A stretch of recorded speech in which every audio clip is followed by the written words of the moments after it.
Welcome, ladies and gentlemen, to the FIDE Women's Candidates Tournament. This is the start of an incredibly exciting event. I'm your host, Grandmaster Daniel Naroditsky, and alongside me today, it is a pleasure to be commentating with Women's Grandmaster Jennifer Shahade. Jennifer, good morning. Welcome to the show. How excited are you for these games? I'm super psyched, Danya. This is very great chess that we're going to be having. And for such high stakes, this is all about competing for the ultimate women's world championship crown. And of course, the dream of many of these players. Just particularly excited about that Kanero Muzychuk match. But let's take a look at what we've got on tap. Indeed, we have two very exciting games for you today. But first, let's take a quick run through history. The women's world champion crown, Jennifer, has changed hands many times in the last decade plus with Alexander Kostenyuk. I still kind of vaguely remember when she was the world champion 2008 to 2010. But then Hu Yifan dominated women's chess for a while. But recently, Wenjun came on the scene, and in incredible fashion, she has asserted her dominance. She plays incredibly well in these important women's events. So, Jennifer, how hungry do you think are the Muzychuk sisters and Humpy Kanero to knock Wenjun off of the throne? Very. I mean, especially Humpy Kanero and Anna Muzychuk, two of the only players in history that are female and have broken that 2,600 barrier, yet have never held on to that women's world championship crown. So I think they're very hungry indeed.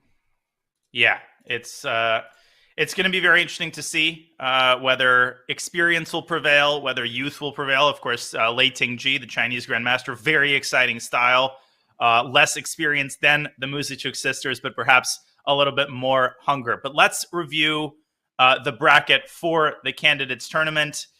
It's important to point out that we only have two games that will be played today, with the second half of the initial bracket to be contested in the city of Khiva, Uzbekistan at the end of November. So, Jennifer, pretty unusual format with these matches kind of broken up, but we've got two very, very exciting matches for you today. So there'll be plenty of action.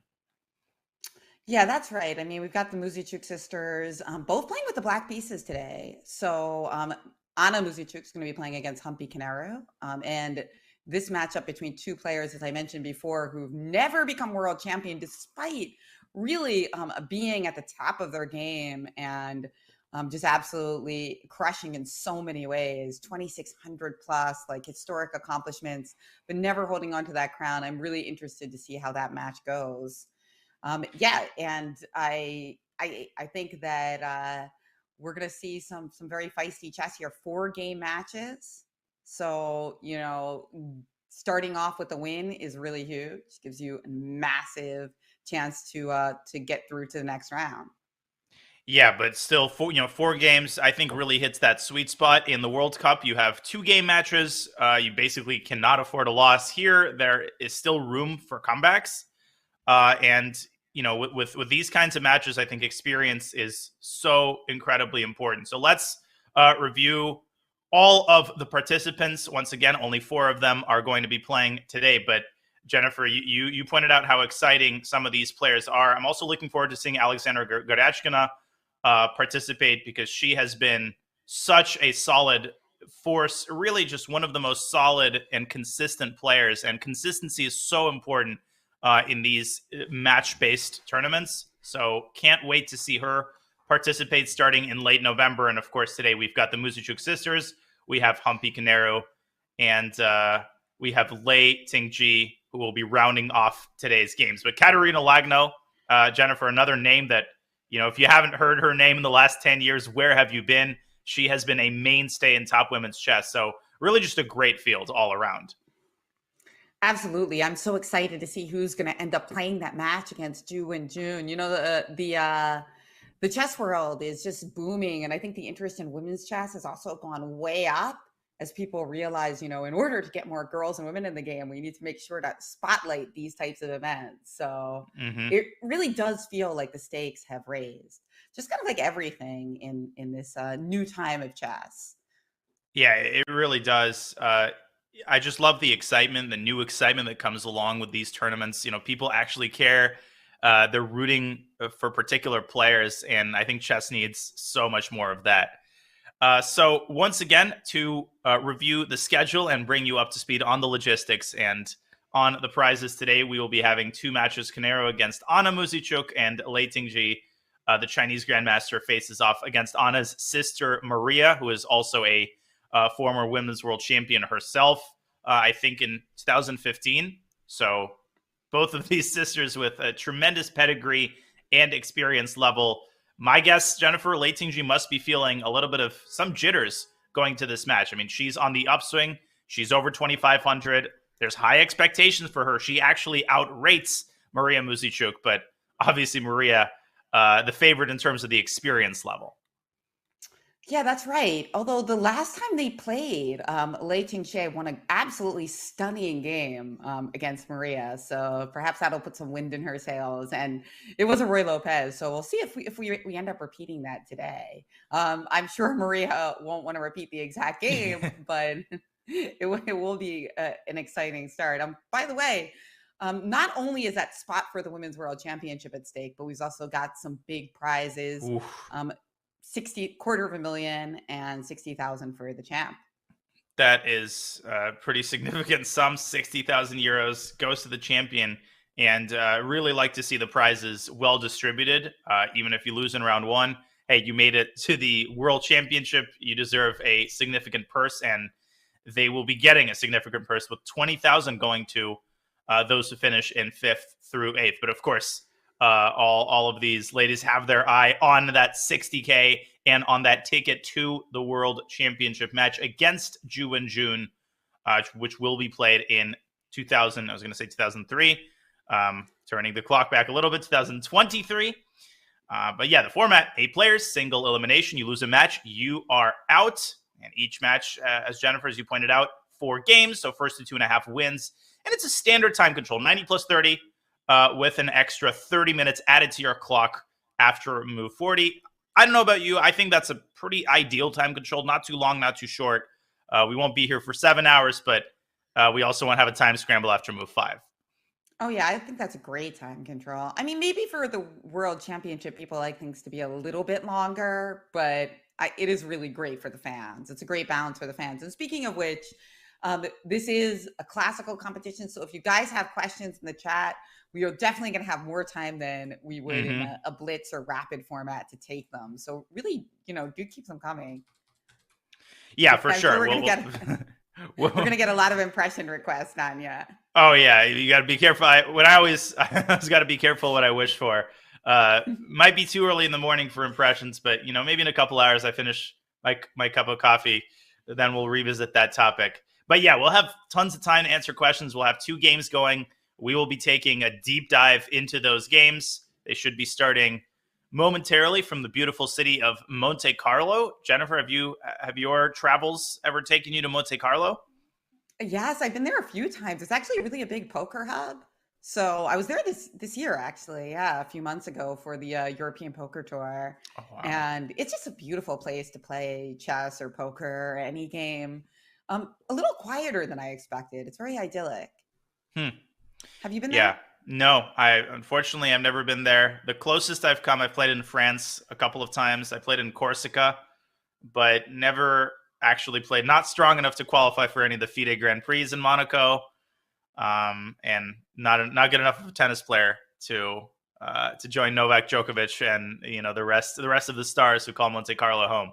But I completely agree. I think playing chess in a beautiful location, that's another one of the many things that has to be normalized, I think, for chess to become more of a spectator sport. When you're playing in a beautiful city against a great backdrop, kind of like the Madrid candidates a couple of months ago, it's, it just adds to the ambiance. I think it matters. Yeah, definitely. I mean, Monaco, race cars, just an incredible, beautiful place in the French Riviera. But hey, we've got the game started. We do. And we have Humpy Canero against Anna Muzychuk, which has the first couple of moves. It's a Queen's Gambit accepted, d4, d5, c4, and Anna Muzychuk accepting the pawn on c4. Jennifer, a lot of people assume that this is a bad move, that you're not supposed to take on c4. In reality, it is one of the most reputable defenses against the queen's gambit. And usually black doesn't try to keep the pawn. Well, yeah, this is really good timing because somebody in the chat just asked me for my best Irina Crush impression, and this is one of her favorite openings. So, speaking of Irina, from the black side, yeah, from black, yeah. Mm-hmm. So, no, how do you feel? How do you feel about the opening, Danya? Underrated, overrated? I think it's rated? slightly underrated at like the club player level. It comes very close just to equalizing outright. And here you can see Anna Muzychuk just returning the pawn. It's tempting if you don't know much about this opening to play b5, but b5 is always met with a4, and black doesn't have the firepower necessary to keep the pawn chain intact, so this doesn't lead anywhere good. Instead, you can see e6 giving away the pawn, and usually black counter strikes with c5. So position is pretty symmetrical and ridiculously solid for black. Now, it can lead to isolated queen pawn positions, which can be really juicy. Mm-hmm. Yeah, so that could be a fun way for things to go. Yeah, you're absolutely right. After c5, if white leaves the pawn on d4 and black takes it, you normally see white recapturing the e pawn. So I'm secretly hoping for a little bit of a structural imbalance. I take IQP any day over white taking on c5. Oh God, no, don't say it. Oh, but show us actually why black can't hang on to the pawn in the Queen's Gambit accepted. Yeah, that's so let me continue that line with b5. So let's bring up an analysis board. So if black plays b5, white plays a4. You can't play a6 because then white takes on b5 and the rook on a8 hangs. That's a common little trick. But black can play c6. But here, white plays a takes b5, c takes b5, and now cuts at the pawn chain from the other side, from the tip with b3. And if black plays cb, then first white collects the b5 pawn with check, then white grabs the b3 pawn, and white just gets a beautiful pawn superiority in the center. And just a lead in development, this is not an appetizing position for black in the least. Oh, yeah, not at all. Not at all. So we don't expect that. Now, what's going on in the other game? I also expected that we would see a interesting opening in that one. Has it started as well? It has indeed, and we have another 1d4 game. Boo. But so I think this one a little bit more meat on the bone in terms of opening imbalances, with Marie Muzychuk trotting out the Slav and Lei Ting-Jie playing a pretty aggressive system here, grabbing the bishop pair early. Yeah, this one should be really imbalanced and interesting. So the bishop pair, but for a lot of solidity there for black. Yeah, I mean, white's invested quite a few moves to get that bishop. h3, g4, and knight e5. That's 3 moves. So for 4 tempi invested in order to grab that bishop off the board. And of course, Lei Ting-Jie has also granted black favorable control of the h-file with knight takes g4 ideas in the future. And now we have a trade on d5, and Maria taking her time deciding how to recapture. I assume she's going to take back with a pawn. Jen, I mean, knight takes d5 looks like it gives away the center. I mean, queen a5 check might be the other consideration, just because you could potentially get that queen takes d5 with a hit on the rook on h1. Mm-hmm. But yeah, because knight takes d5 doesn't look good. But you're right. After queen a5 check, knight c3, then we'd probably want to take with the knight, and then bishop d2, and it feels like white is just a-okay. Yeah, totally. I mean, and if queen a5 check, bishop d2, and queen takes d5, I think white wouldn't mind playing rook g1 and preparing bishop g2. Later on, of course, white can get more control of the center with e4. Yeah, this seems quite speculative, although maybe black's thinking about like e5 here. But I don't know if Maria is in the mood for, this level of tactical confrontation this early in game 1 of her first match. So yeah, I mean, not to mention the fact that it just doesn't feel like a good situation to have that queen on d5. You know it's going to get hit. So you get that one tempo, but you're going to be paying for it for sure a few moves later. Yeah, and you never actually know what players are thinking about. She could be remembering her preparation. She could be calming her nerves. It's never just as simple as, why isn't she making the obvious move and taking on d5? Time control is generous. There's time to calm yourself. But we're going to go back to the bird's eye view so we can look at both games at the same time. Jen, pretty promising start to both games. We don't have any Berlins. Queens are still on the board. So I think this bodes pretty well for the excitement level of these games. Absolutely. Now, we were mentioning earlier about how Monaco is a great place to play chess, Monte Carlo. What is the absolute most beautiful place you've ever played chess? What is the most? That's a great question. Probably my best memories come from Spain. Every time I play in Spain, I've had a good experience. I've also, I think, had a good tournament, which certainly doesn't hurt. So, what's funny is the better you play, I feel like the more beautiful the place remains in your mind. I also really enjoyed playing in Gibraltar. It was such an unusual location, just flying in, seeing the rock. And it was back when I just first started traveling to tournaments alone. So I was kind of riding the high of that, and I wasn't exploring the town much. I was just kind of staying in the hotel, staying up late. So I definitely love to go back to Gibraltar. How about you? I really love Iceland, and I remember playing one of the opens there and just having this beautiful view, like of the windows, wide windows showing the this frozen lake with where children were playing, and it was just such an amazing place to play, to have Was it that in gorgeous Reykjavik? view. Yeah, in Reykjavik, yeah. Yeah, I feel like I've never heard of a tournament in Iceland that's not in Reykjavik. Um, yeah, I played in Reykjavik in 2015. What's funny is that the Fischer Random World Championship is going on as we speak in Reykjavik. So you will have plenty of chess of all forms to keep you entertained throughout the day.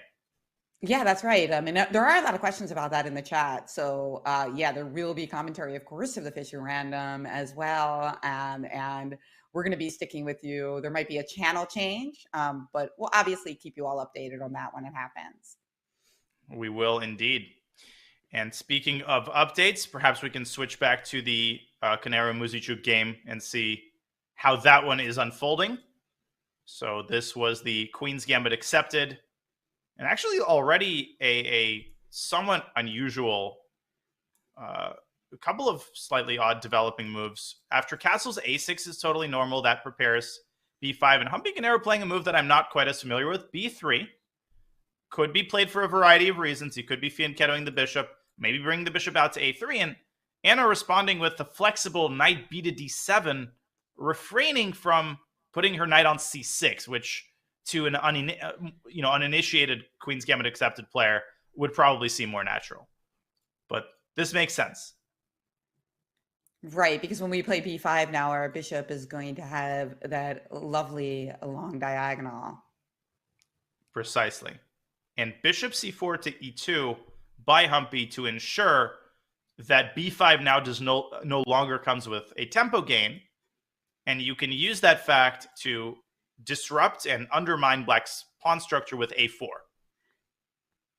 And then maybe carve out that c4 square for white's knight in the event of b4. Oh, I like this. I like this for white. Here. This already looks slightly, maybe even clearly better. So I don't think we're going to see b5 from Anna. It kind of begs the question, like, if you're not getting a tempo with b5, do you even really need to play b5? Could you just play b6 whenever you feel like developing that bishop? I actually think we're likelier to see b6 than b5. And you could also procrastinate and just play bishop b7 and just say, I'll deal with that queenside later. Let me finish my kingside development first. Yeah, it's a weird thing how b5 like feels like an aggressive move, but it actually is a weakness in many ways, especially if you get to play that immediate a4 and just hammer against it. Yeah, this bishop b2 move, I mean, this is like an epitome of modern chess. Retreating move, but with very aggressive intentions. And it's just so easy to get into trouble, really, in any opening, if you aren't familiar with sort of the basic structural positional ideas.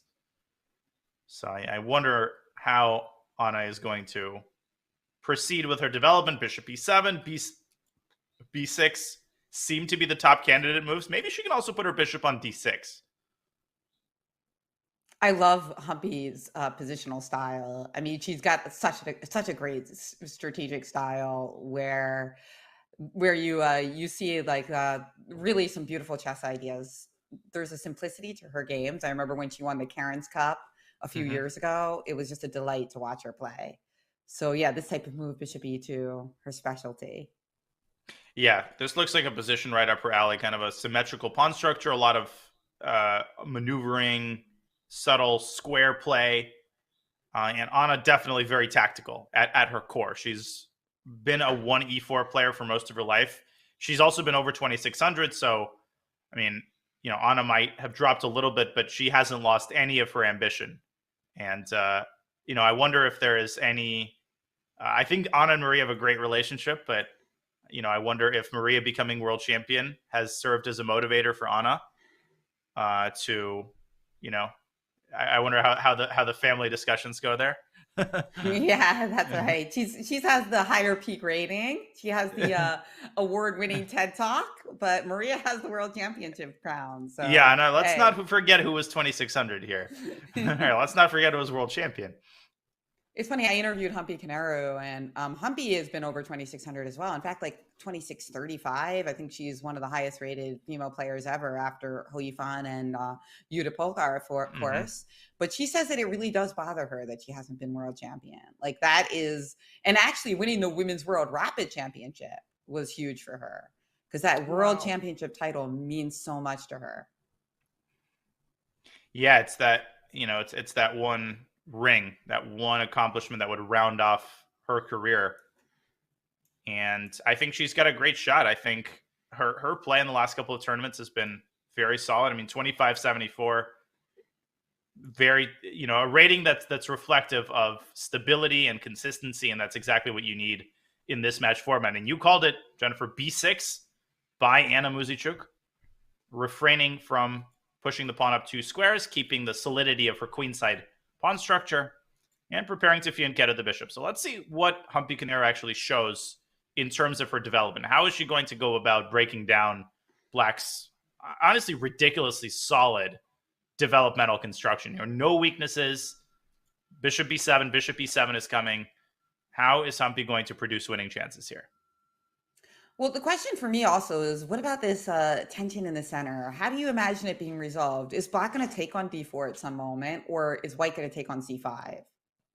Or yeah, neither? That's a great question. I think we're going to see neither for a while. I think both players are probably happy to keep the tension. One thing that you often see in these lines, I can make a couple sample moves here. Let's say White develops bishop b2, bishop b7, knight bd2. If Black takes on d4, normally, and you can see the eval bar rising in protest, after knight takes d4, bishop e7, what you often want to avoid with Black is this trade of light squared bishops. Because after the trade, as many of you can already see, White is threatening to jump into c6. And Jennifer, you can second me on this. This is already very unpleasant from a structural, strategic perspective. I agree. And I mean, even queen takes f3 caught my eye as another possibility there, just because now we're also hammering the pressure on the c6 square. And I don't think knight e5 is very appealing because of queen g3.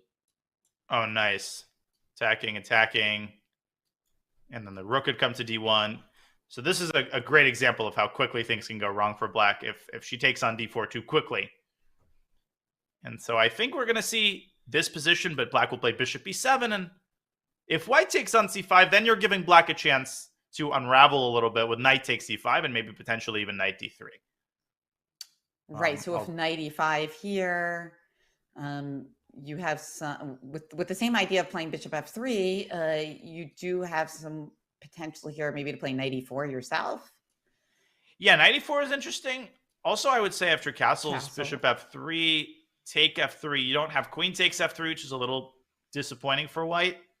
Although I guess after knight f3, you could argue that you have a little something due to the c6 square.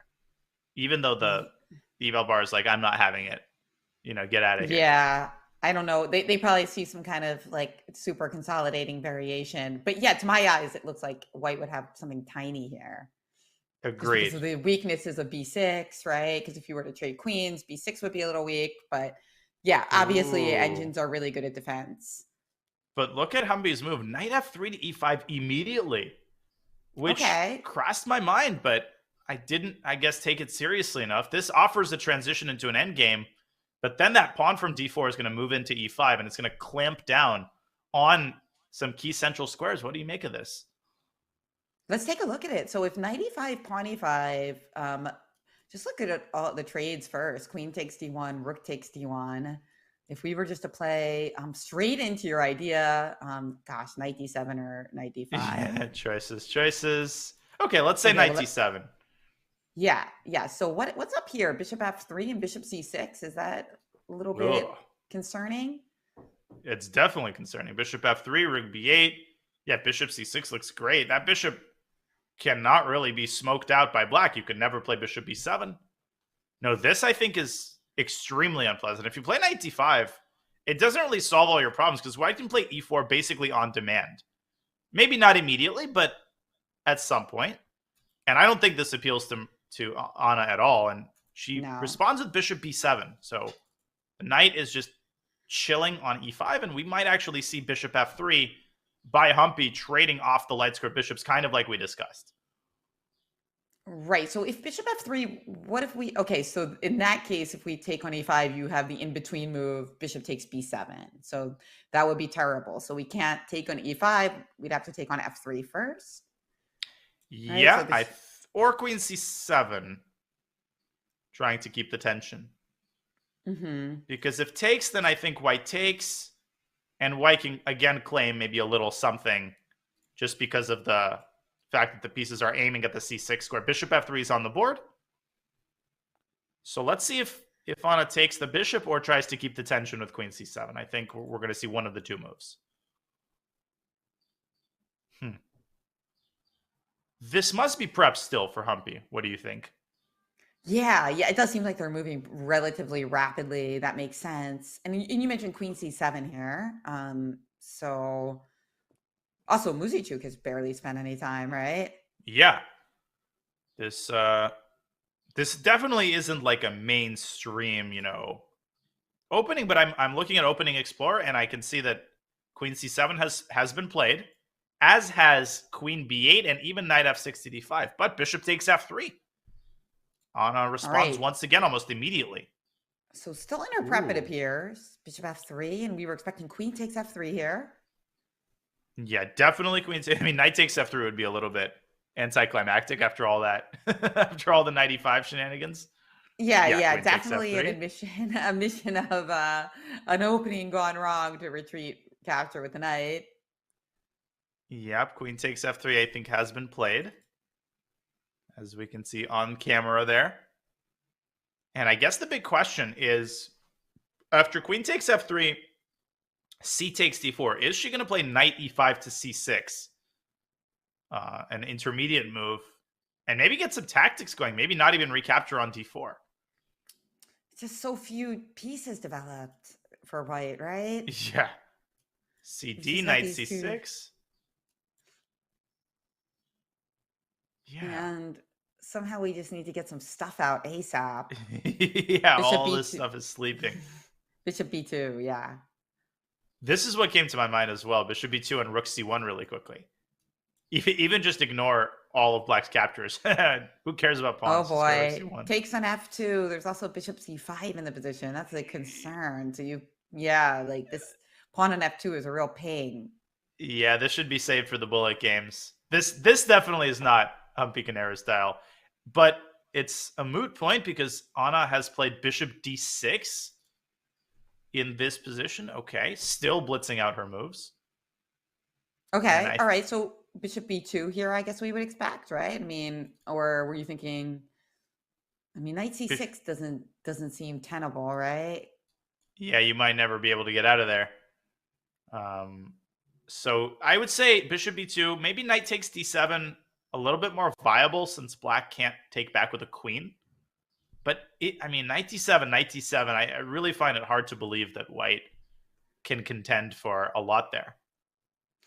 By the way, this is not Fischer 960, guys. That's why the position looks so standard. This is the regular chess position. Hey, Danya, do you think we'll ever see Fischer random in the World Championship, like as like the main World Championship in like the next 20 years? I think it would have to take some sort of cataclysmic event for that to happen. Like chess would have to get refuted. Which is, I think that's the only way that Fischer Random replaces regular chess as the primary form.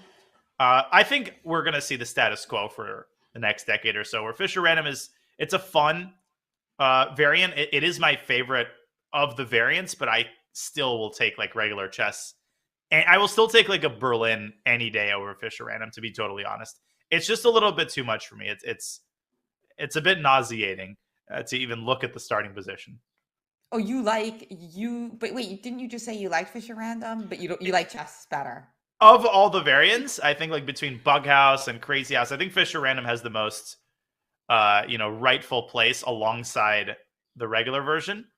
But I would still, choosing between Fisher Random and regular chess is not even a choice for me. I hear It's, you it's not because even a decision. I mean, chess has such a beautiful harmony to it, and in Fisher Random, so many of the configurations lack harmony. But I got to tell you, a game that is way better played as Fisher Random is Bughouse. And Ooh. this should give you a sense of why, like what you mentioned earlier, that you would only want to play Fisher Random if regular chess was refuted. But in Bughouse, regularly, it's all about the F7 square, and it gets kind of boring because it's like every Mm-hmm. game you're hammering in the F7 square. Whereas when you play Fisher Random in Bughouse, every time there's like a different Wow. focus. Yeah, yeah, it's way better. That's so interesting. And for those who are new to chess, Bughouse is a form of chess played with 4 players, divided into 2-player teams where pieces captured on one board are handed over to your partner, and then they can be placed on your partner's board. So it's actually a game that's quite distinct from chess. Like you can be a grandmaster and a really bad Bughouse player. Not going to name any names. I totally don't lose regularly when I play Bughouse at like chess camps and stuff. With high school Totally. kids, yeah. Yeah, exactly. No, not me. But They some don't of the want to be top your guys are really good. partner. They don't want to Yeah, be your that's partner. it's so funny because at first I teach at a chess camp in Atlanta every year, and by now the secret is out that I'm a really bad Bughouse player. The first year I was like a hot commodity. I want to be partners with Daniel. Then when I made a total fool of myself and gave up like a sack on F7 every game, you start to realize that it's 2 different forms of the game. Yeah, yeah. Well, yeah, try 960 Bughouse. I feel like you might have a bit more of a chance in that because it's every position and like fresh. Somebody asked me a good question though. Tyron Mao said, "Is it a good idea to learn 960 as a chess beginner?" That's a great question. What would you say to that? I would say it's definitely not a bad idea. I think it teaches you a lot, as you said, about harmony and about why I think the arrangement of pieces in regular chess is so like important. I don't like the sort of nihilistic argument that regular chess is just another arrangement of pieces. I agree with you. I think there is a very particular kind of harmony that only exists when the pieces are placed as they are in regular chess. I don't think it hurts though, Jennifer. I think it probably will improve your tactical acuity because just the kinds of tactics that arise out of Fisher Random are crazy, and sometimes you get patterns that you rarely see in regular chess. So I think it would be an interesting way to enrich your understanding. What do you think? Yeah, I think if you like it, it's good to do it. Like that's my hedonistic philosophy. If you enjoy it, then you're spending more time on chess. I don't know what beginner has a lot of different definitions, but I think that one thing that a lot of chess improvers struggle with is to just get enough intense chess in because lives are busy. So if you enjoy 960 and that gets you heated up, it's a great thing. But I agree with you about harmony, and particularly as we see this knight on e5. One thing about Fischer Random is that you often see the knights are so pathetic, and Yep. that's hard to take. Like you Yeah. have to put so much effort into getting your knight well configured in the Fischer Random, whereas in regular chess it's so natural. Yeah, you take for granted how easy it is to develop. When you develop one piece, you don't block another piece in. In Fisher Random, you often have that queen on h1. So you have to choose. Either you activate the queen with g3, but if you play g3, there's a knight on f1 that can't get out. So there's like a completely different set of decisions that have to be made in the opening. But the big decision that Humpy Canero has to make right now is whether to trade on d7 or to try to support the knight with bishop b2. But yeah, just always a fascinating discussion. Like what makes chess so inherently beautiful. And Fisher Random really raises those questions like nothing else. We should get But I'll be Elon watching. Musk's thought on that. What was that? I think we should get Elon Musk's thoughts on We should, yeah. the inherent harmony of chess. Yeah, it's so funny how chess is tweeted about so frequently now. It's like totally normalized, for these hot shots to be trolling and tweeting about chess. I guess I Yeah, can't because complain. yeah, they know it's gonna. They know like chess just does really well algorithmically. So you know, it's a good way to just get people riled up to say something bad about chess. Exactly. Exactly. Hey. Yeah. So we have 2 games. Just if you're just joining us, this is the FIDE Women's Candidates Tournament, and this is day 1. We've got 2 matches for you today. The Muzychuk sisters are both playing.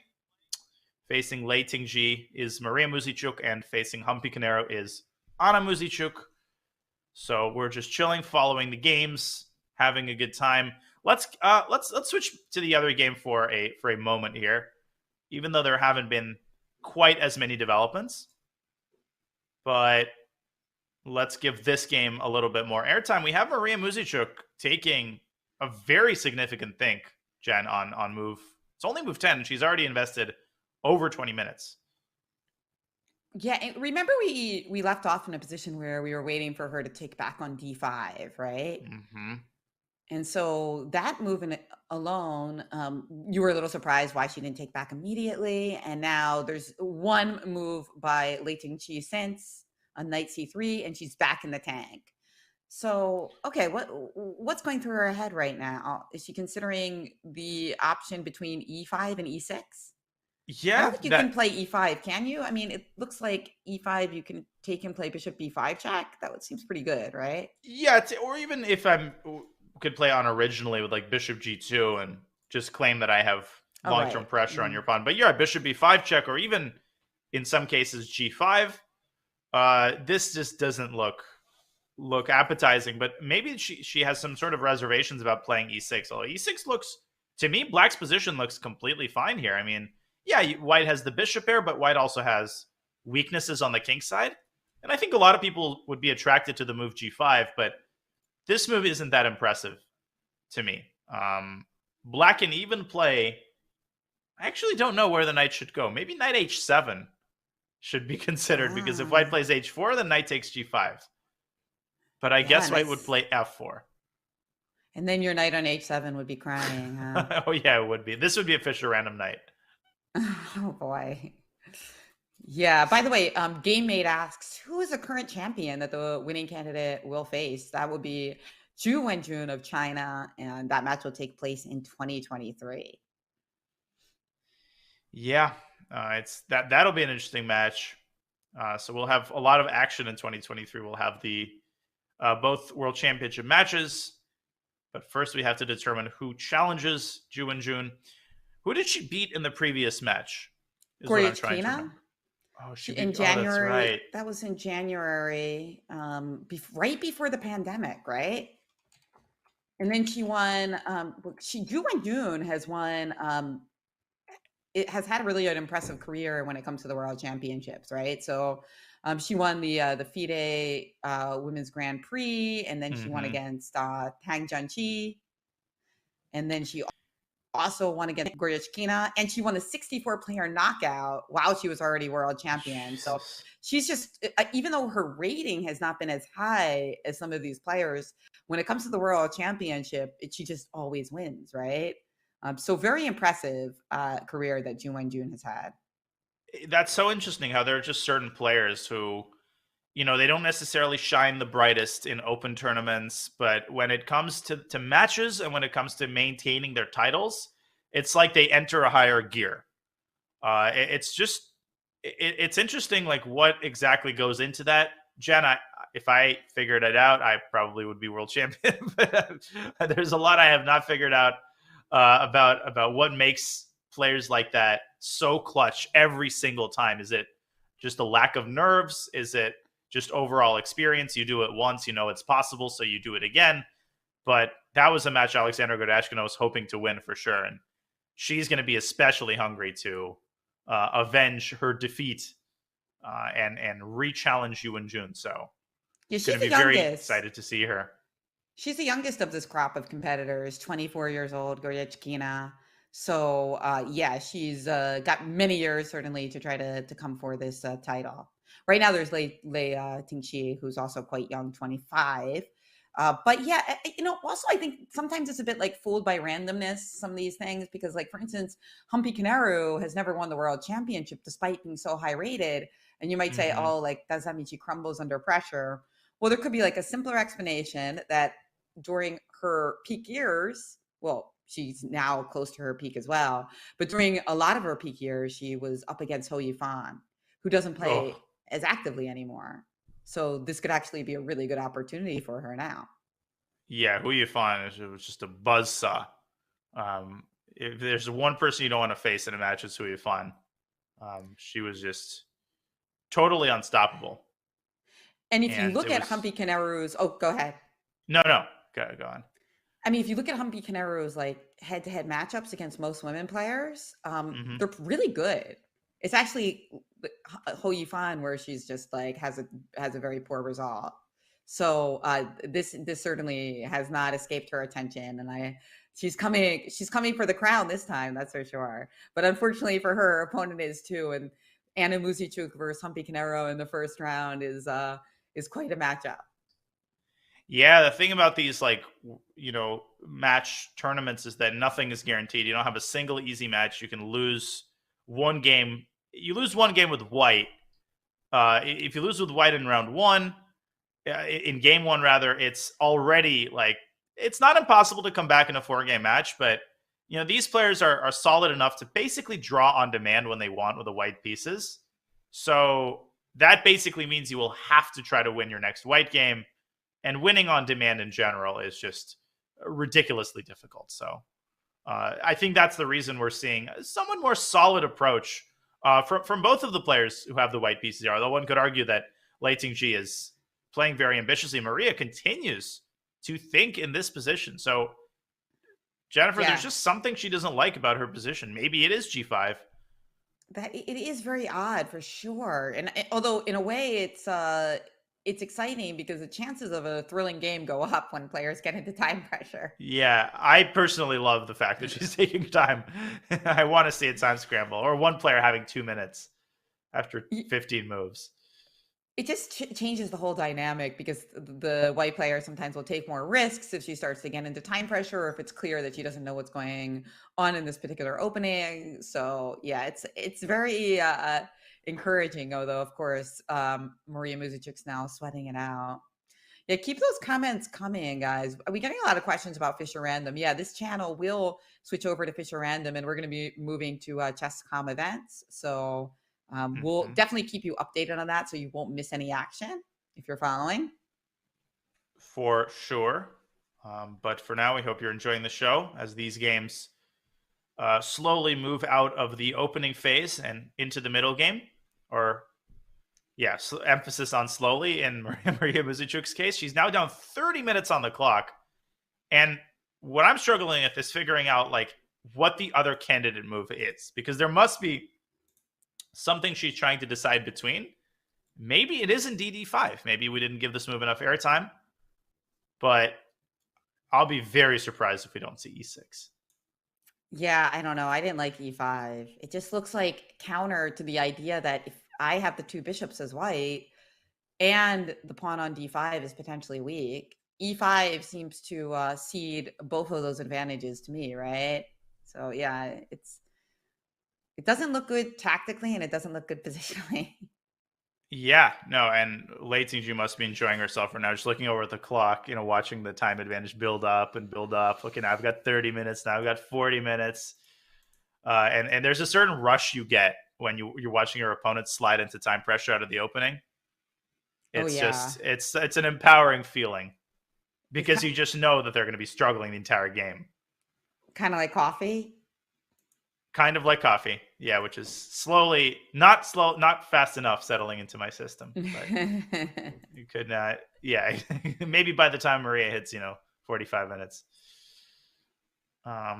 Okay, well, we'll leave her to think. Let's go back to our other game in the meantime and see what decision Humpy Canero has made. And she has indeed made the decision to take on d7, Jen. She decided not to keep the tension of bishop b2. All right. Okay. And so queen takes d7 wasn't possible. So that forced at least knight takes d7. Wait, you don't want to sack both rooks? Come on. Take my rooks. Got to do your Gasser impression now. All right, now a Greek gift sacrifice. Let's go. Sadly, run out of pieces, but that's not a problem that can't be solved. So knight takes d7. All right. So what happens on queen c6 here? Yeah, queen c6, I think, is very principled. I mean, we've only moved one piece, but hey, it's a good one. It's a pretty good piece. Yeah. If there's only one piece I'd move, it would probably be the queen. Okay, I guess you're forcing me to play bishop b7. Now, the one thing that hurts white is that you would love to play dc and rook d1, but you can't. I don't think you can because of bishop f6. That b2. Punishing white for... Yeah, that b3 pieces. Move. Jeez. Why'd we try to develop anything? That's the problem. Yeah. We might as well have just started by moving on the queen. And if you play like rook d1 first, then already I will smoke the queen out with rook c8, probably, or queen c8. So what does white have on tap here? I guess bishop. Maybe finally it's time to make a developing move here with bishop b2. Yeah, and if rook c8, queen b7. Yeah, you might as well. Yeah, let's just go for that a pawn. Actually, this is not that pleasant for black. Like, white's not risking, right? I mean, home base is perfectly safe. Even if the queen has to move back, okay, worst comes to worst, you like move back and offer a draw. But here white is the only one having fun, so to speak. Yeah, well, how do you defend a6, actually? Do you play a5 here?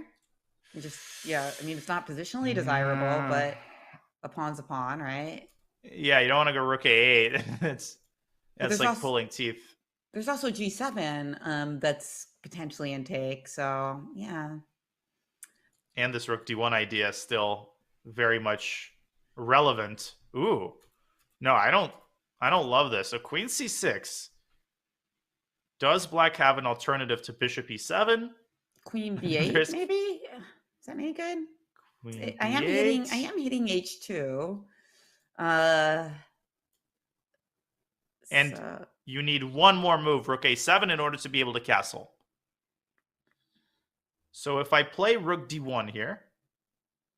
Yeah, bishop h2 looks way too ambitious because now your rook is so beautifully placed, right? I don't think I can take on h2. That seems too greedy. I think black can probably get away with rook a7 here. Again, the big problem for white is that dc is always met with this nasty bishop e5 move. Right. And so maybe black gets away with this. And d5, same thing, right? Yeah, d5. Although d5, bishop e5, de, but somehow the eval bar is laughing in our face. Yeah, what's going on here? Apparently the move is, bishop h2 and then rook c7. And the queen is knocked away from c6. Well, that's wild. I totally found that on my own. Yeah. But Canero, I guess, again, she has this like very solid style. She doesn't like speculative moves. She wants to develop her pieces. Can't blame her. She's played bishop a3. Boo. I wanted to see queen c6, I'll be honest. But okay. Yeah, this move looks kind of interesting as well. Okay, so bishop a3. Now we make sense of this b3 move. So your pawn on c5 is pinned. And immediately queen b8 from Ano. Okay. Jeez. All right. Well, she wants to add pressure. I mean, she wants to add protection to the d6 bishop. Although, of course, at the moment, takes on d4 is still impossible because there's bishop d6 followed by queen takes a8, right? Yeah. Love the move queen b8, though, in general. This construction is very solid. And I mean, if Humpy plays h3, then black castles. And at that point, you can just enjoy your life, I think. Like, once you castle, you've almost solved all of your problems. Maybe still queen c6 there has to be reckoned with, but it feels like black is on the cusp of stabilizing. And how about sacrificing the pawn here with queen c6 anyway? Does that Now lead we're to this? talking. Does that lead to the same position? So bishop h2, king h1, and so you can't castle here. So that's good for us. Yeah, no, I So think probably rook a7 is, you know, for old people like me, this is the way to go. rook Rook a7. a7, and I just want a castle on the next move. So I guess again rook d1 has to be considered. But I think we keep coming back to this issue that DC meets with bishop e5. Yeah, we need to get knight d2 in at some point for sure. But it's I think at a certain point you're going to be able to take on h2, right? There was those clever bishop h2 and rook c7 ideas you were talking about earlier, right? Yeah, I think it's still very relevant, and this is possible. And the queen is knocked away. So let's say queen a4, but now we're just back to d6, and you're basically asking white. Maybe bishop d6 is inaccurate. The eval bar not loving it, but even the best case scenario for white, like, okay, maybe she wins back a6. But I don't see the black king getting in significant trouble here. Yeah, maybe it's not that this is bad. Maybe there was something better. I don't think b5 was that powerful, though, was it? Was b5 a thing here? You can just take on a6? I didn't think so either. Queen a6, yeah, but there And is then, some move, apparently. It is b5. Queen takes a6. And now... So the rook a7. Just castles. Oh. This is like classic Wow. computer chess. Just ignore everything and just castle. Who cares about hanging pieces or anything at all? Of course, you can't take on h2. Yeah, and the rook and the queen on a6 and the bishop a3 do seem like a little bit unfortunately placed at the moment. Okay. Yeah, it's just hard to untangle here with white. But this has to be seriously calculated. This is not that easy to just embark on haphazardly. No, not at all. And I mean, that can be part of the preparation for Humpy Canaro. Like if your lines force your opponent to play bishop h2 and rook c7, then that could be something that it's worth risking to get into. So let's see what she has up her sleeve. But queen c6 is, of course, not the only move here. Other moves could be played. But you mentioned that if h3, castle and black is just happy. So yeah, I mean, Canaro could just say, okay, listen, I tested my opponent. I don't want to take too many risks. I'm going to play h3, and I'm just going to... That doesn't necessarily mean immediate draw, but let's be real. I mean, Anna shouldn't lose the position after h3 castles. It's just so symmetrical. And given her experience level in general, it just... I find it very unlikely that she will have any problems holding the draw there. But yeah, other than h3 and queen c6... I don't see... Okay, maybe h3 castles, and maybe white can still pretend to, like, push a little bit here with something like rook d1. What do you think of this? Or is this just too toothless? Rook d1, yeah. Yeah, cd. Bishop d6, queen d6. Ooh, but at least I have the d file. Here, maybe white has a smidge. Yeah, I agree. It's still about that c6 square in some ways, right? That it's still accessible by the queen, even if it's not easily accessible by the knight on b1. Exactly. And white has the d file. This would be up Canaro's alley, actually. You don't want to get this kind of position against her, because she's not just going to give up a draw. It's like 0.3, 0.4, and white can play without risk. So instead of cd, I think black needs to be more precise here. Maybe keep the tension with something like queen c7. Or not. What happened? Did we see a move after? No, the eval bar just shut off after queen c7. But... okay. Yeah. Huh, why? Let's see. Just maybe knight d2? Yeah, knight d2, rook c1, and knight e4. And, suddenly the c5 pawn starts to get seriously pressured here. Okay, I'm starting to change my tune a little bit here. I actually can see a case being made for black being somewhat worse after rook d1. Maybe a little bit.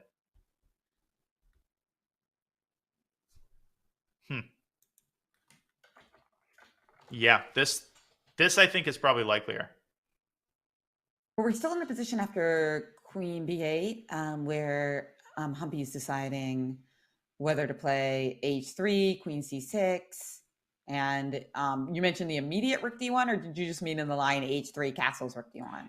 Yeah, I think you need to start with h3 because rook d1. I think actually maybe the immediate rook d1 it should be considered as well because taking on h2 without castling is very risky, Yeah. right? Because you're going to have to move the bishop back after king h1. Ooh, that is another wrinkle. Rook d1 straight away could be the most testing move that white has. Yeah, a critical moment here for Humpy. So it really makes a lot of sense why she's thinking here. I mean, a lot of people ask, how can you tell that there's a critical moment? Well, there's a lot of clues. I mean, sometimes it's because there's pawns that are in take, pieces that could be exchanged. A lot of times it's when your opponent's king isn't castled and you have maybe one moment to take advantage of that.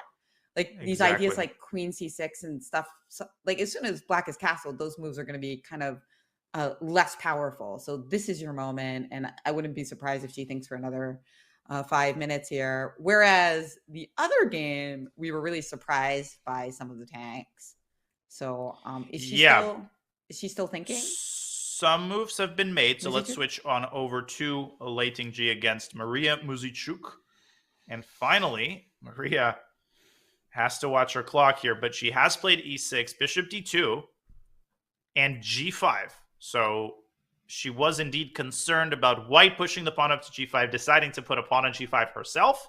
Clearly, this move does not come without a price tag. I mean, that is a committal, but understandable. And bishop d3 by the Chinese grandmaster completing her development. So white is playing totally natural moves. And I think Maria might be getting in her head a little bit here, but perhaps white is slightly better. Two bishops, nice development. What do you think about this? Oh yeah, I do like white a little bit. It's hard for me to understand also what black's plan is. So it seems like we have to kind of just hang out. Yeah, I guess bishop. Okay, but black probably will have to bring her bishop out maybe to e7 or to d6. Although bishop d6 potentially runs into some knight b5 related nonsense. So maybe bishop e7. Yeah, so bishop e7 to start. And now How is we always have to consider this move, considering that we have the two bishops. The move e4 can sometimes come into play as well as f4. So there's these aggressive options for white that need to be reckoned with for black, whereas black has to kind of more sit and wait, right? And you know what really concerns me? Like this plan, white can just play queen e2. Mm-hmm. So for the sake of argument, I'm going to say black castles, which Maria is never going to play here ever. Oh my But the gosh. moment black castles, you play h4 and black can resign because this is just over. Boom, boom, and look at these bishops and the rook, and white's pieces are just perfectly poised to tear black apart. But black, if she keeps your king in the center, Jen, then your idea of e4 is going to be super powerful, especially after white solves the problem of her own king by castling queenside. Um, Yeah. So how do we play for black? I mean, you can do this, but I could just tuck my king away in b1, and then again, e4 is coming next. So practically speaking, I think this is getting really pleasant for white. Yeah. Yeah. Although here maybe you could play b4 to reduce the pressure I have on e4, right? So that's useful. Yeah, or knight b6 to prepare b4, because then the knight would literally be trapped. Yeah, so we'd have to play like rook c1 or something like that here, make a space for our knight. Okay. So is there a way that white could have played even more accurately there, or is this counterplay coming for sure? So you just played a6 here, right? I think this is the only way that black can create any fireworks on the queen side. I actually think we are going to see a6 by Maria, essentially regardless of what white does. Can we play e4 So right away here instead of the castle? I Yeah. had the same question. Yeah, I think that's a totally valid question to ask. So I take it. White takes. I guess I stick my knight on d5. Okay. And it looks like you're kind of covered up when it comes to g5 and any kind of nasty ideas that I might have. Hmm. Yeah, g5 is defended. Okay, white can still castle queenside, and I think this is just a double-edged position. Again, what really bothers me is that black will have to keep her king basically in the center forever. You can, castling is never going to be safe because of this h4 idea. But this is going to be really fun. I mean, this is going to be a really fun Yeah. game if it goes anything like this. I mean, especially with the potential time pressure. I mean, it could be really wild indeed. Yeah, I'm going to be a broken record here and say that Maria needs to start moving. I mean, this is move 12. She's got 48 minutes, and Lei Tingji has more time than she started with. So this is something out of a Grisha game. I mean, she's going to be an hour down on the clock very shortly. Yeah, and in some of those positions, and sometimes that's okay in certain types of positions, right? Well, never, okay-ish, but in a Right. position like that wild one we were looking at, you don't want to be an hour down, that's for sure. And I think the body language is pretty revealing. And Lei Tingji just seems calm. She's like, this is maybe even still her preparation. Great choice of opening. This like G4 95 stuff has yielded her the two bishops, a comfortable position. And, there's no better feeling, Jen, you can co-sign me on this, than knowing that your preparation has been successful Oh yeah, you and don't have to, knowing you've out-prepared your opponent. and I have to think yet. And look at those chairs; don't they look really comfortable? They do. Yeah. I actually noticed that when they were panning out to the empty playing hall. Yeah, these players, great conditions here in Monte Carlo. Circle du Chec. I understand that in French, circle can sometimes mean like a chess club. Yeah, Almost like same a in Russian.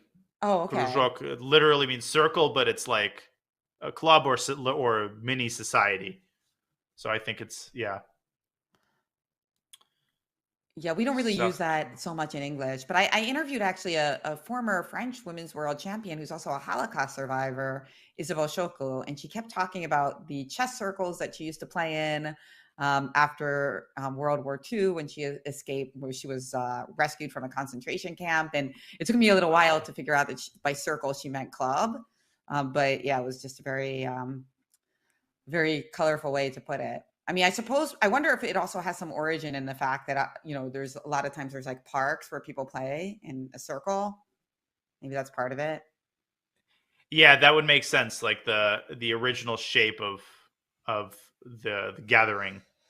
I feel like these types of terms generally have their origins in like something being taken literally, and at this point, the literal meaning has fallen off as we see Anna Muzychuk there checking out her sister's game. Maria's struggling in the opening here. She drops to 45 minutes. And in the other game, looks like Anna Muzychuk has gotten Humpy Canero to think and is very close to stabilizing and claiming full equality. Pretty promising start, Jen, really in both of these games, I would say. We've got some excitement going as we look at the bird's eye view there. This I think bodes pretty well for our chances to see an exciting round. Oh yeah, definitely this game. Like I still think Humpy Canero's game, just because there's already been some trades, has more of a chance of fizzling out. But like this is the moment, and I think that he is so instructive because it is a really hard skill for people to figure out when critical moments come up. We do have a move in Maria's game. She's just played rook to c8, so that kind of Yep. idea of creating counterplay against the potential queenside castles.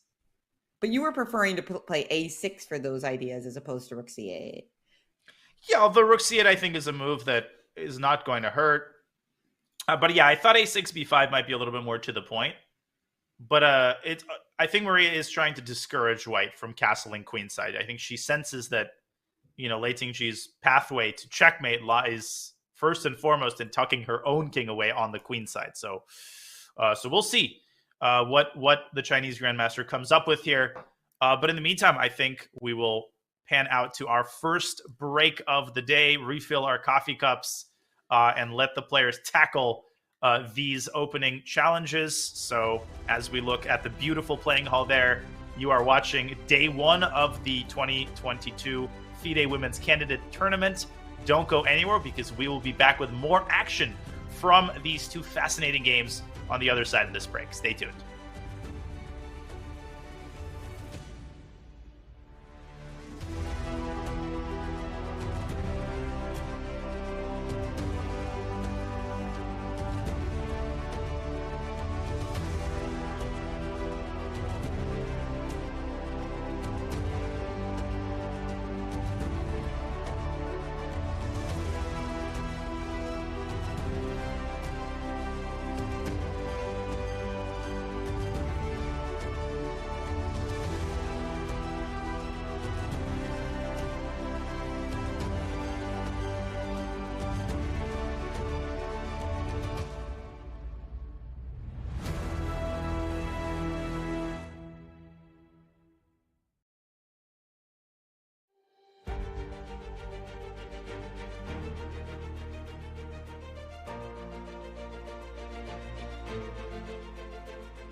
Welcome back to the 2022 FIDE Women's Candidates Tournament. We have two incredibly exciting matches here. Commentating this for you alongside Women's Grandmaster Jennifer Shahade.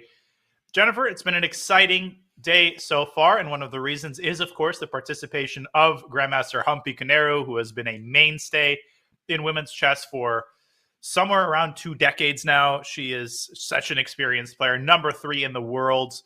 And just an exciting player to watch. And her career at 35 years old is very, very far from over.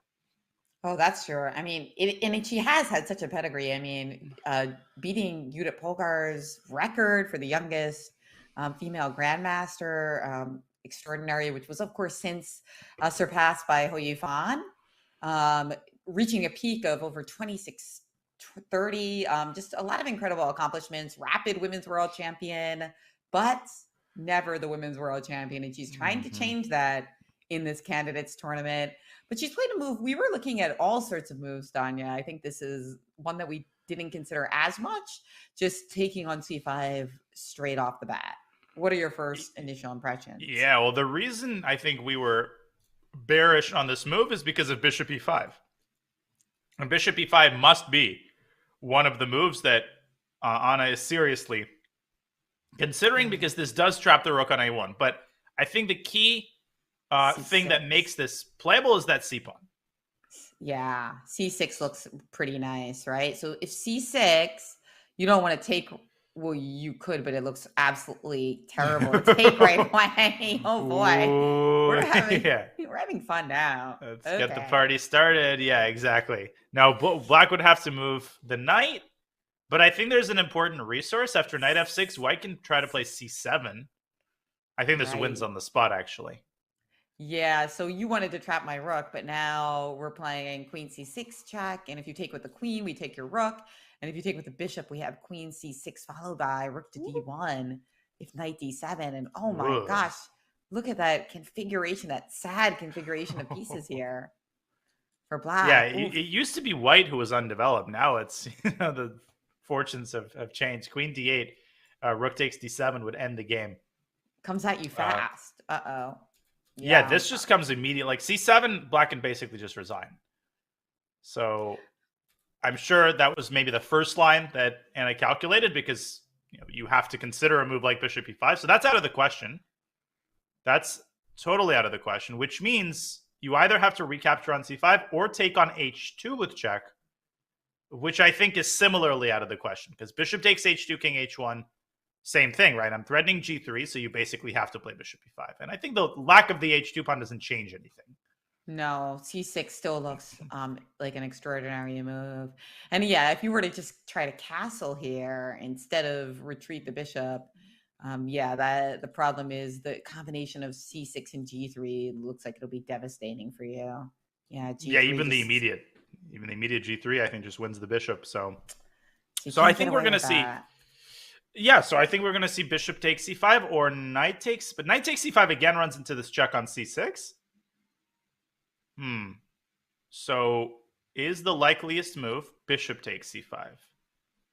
Okay, so bishop c5. Now what? Now can we play queen c6 straight away? Yeah, that's certainly one of the top candidate moves. I guess I'll try queen c8 to ward your queen off.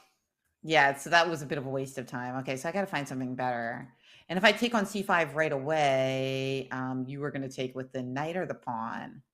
Actually, I like bishop c5 because this version of queen c6 is a little bit more meat on the bone. Knight c5. If I take with the pawn, then I think white can even be happy just developing her knight and just saying black is stuck with these weak pawns for the rest of the game. This is like ideal position, especially for Canero's style. So black would have to play knight c5. But now this check looks quite a bit scarier. Although maybe still after knight d7, black is okay. Because you have this rook a7 idea that you keep creeping up with. Yeah, or queen c8, depending on... Although I can play rook c1, let's say. And I've managed to prevent queen c8, but I haven't quite prevented rook a7. Oh, have you not? Because you have king e7. Okay, I see what you're saying. So you're saying that if queen c8 check, you have this Yeah, Whew. this king e7 move. Yeah. Okay, and now what? Ah, your king is in the center, but there's not that many pieces left. So I could move my queen back, like say queen c3, something like that, maybe because I'm hitting g7. But is this enough with just one miner on the board? It's Hmm. definitely like if I had to choose a side, I would choose white here. No, like no question about it. You could give a check on before. Zero risk. White is playing with zero risk here. But it seems like if Anna is careful, she should be able to hold a position like this. Like this should the king is not checkmated or anything of that sort, as you said, with only one minor piece.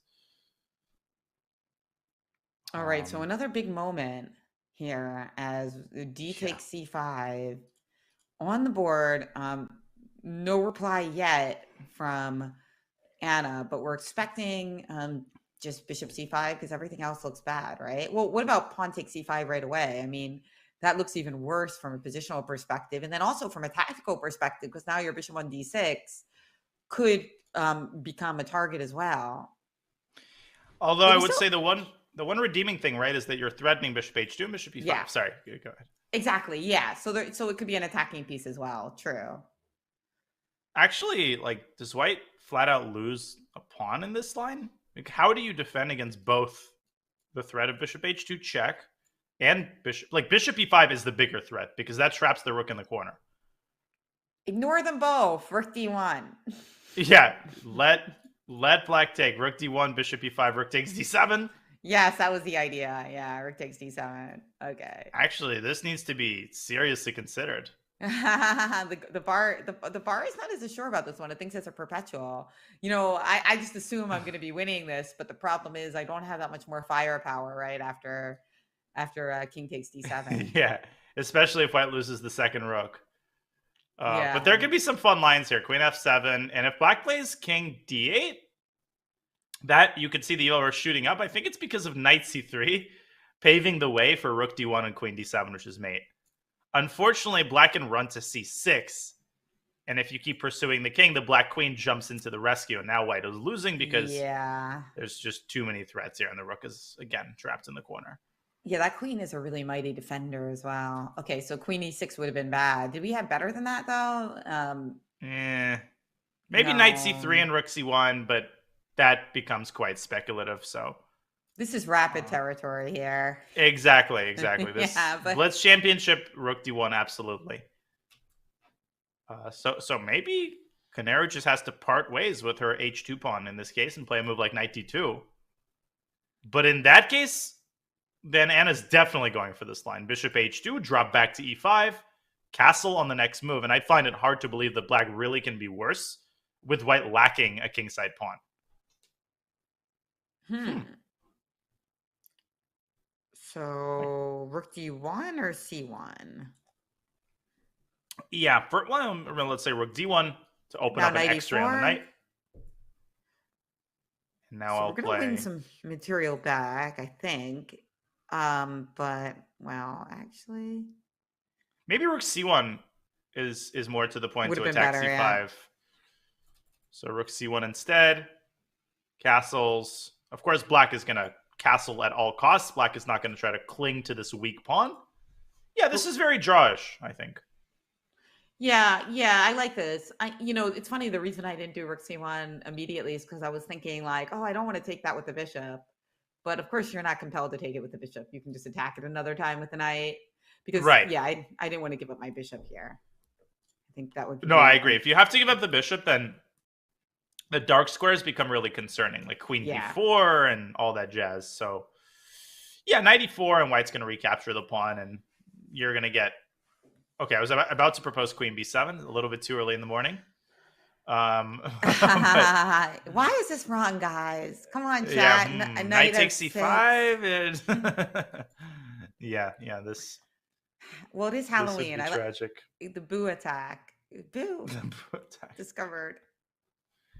Yeah, that would be painful. But of course, black can play like rook d8 or queen b5 or something to that effect, and you're gonna get a lot of trades on c5.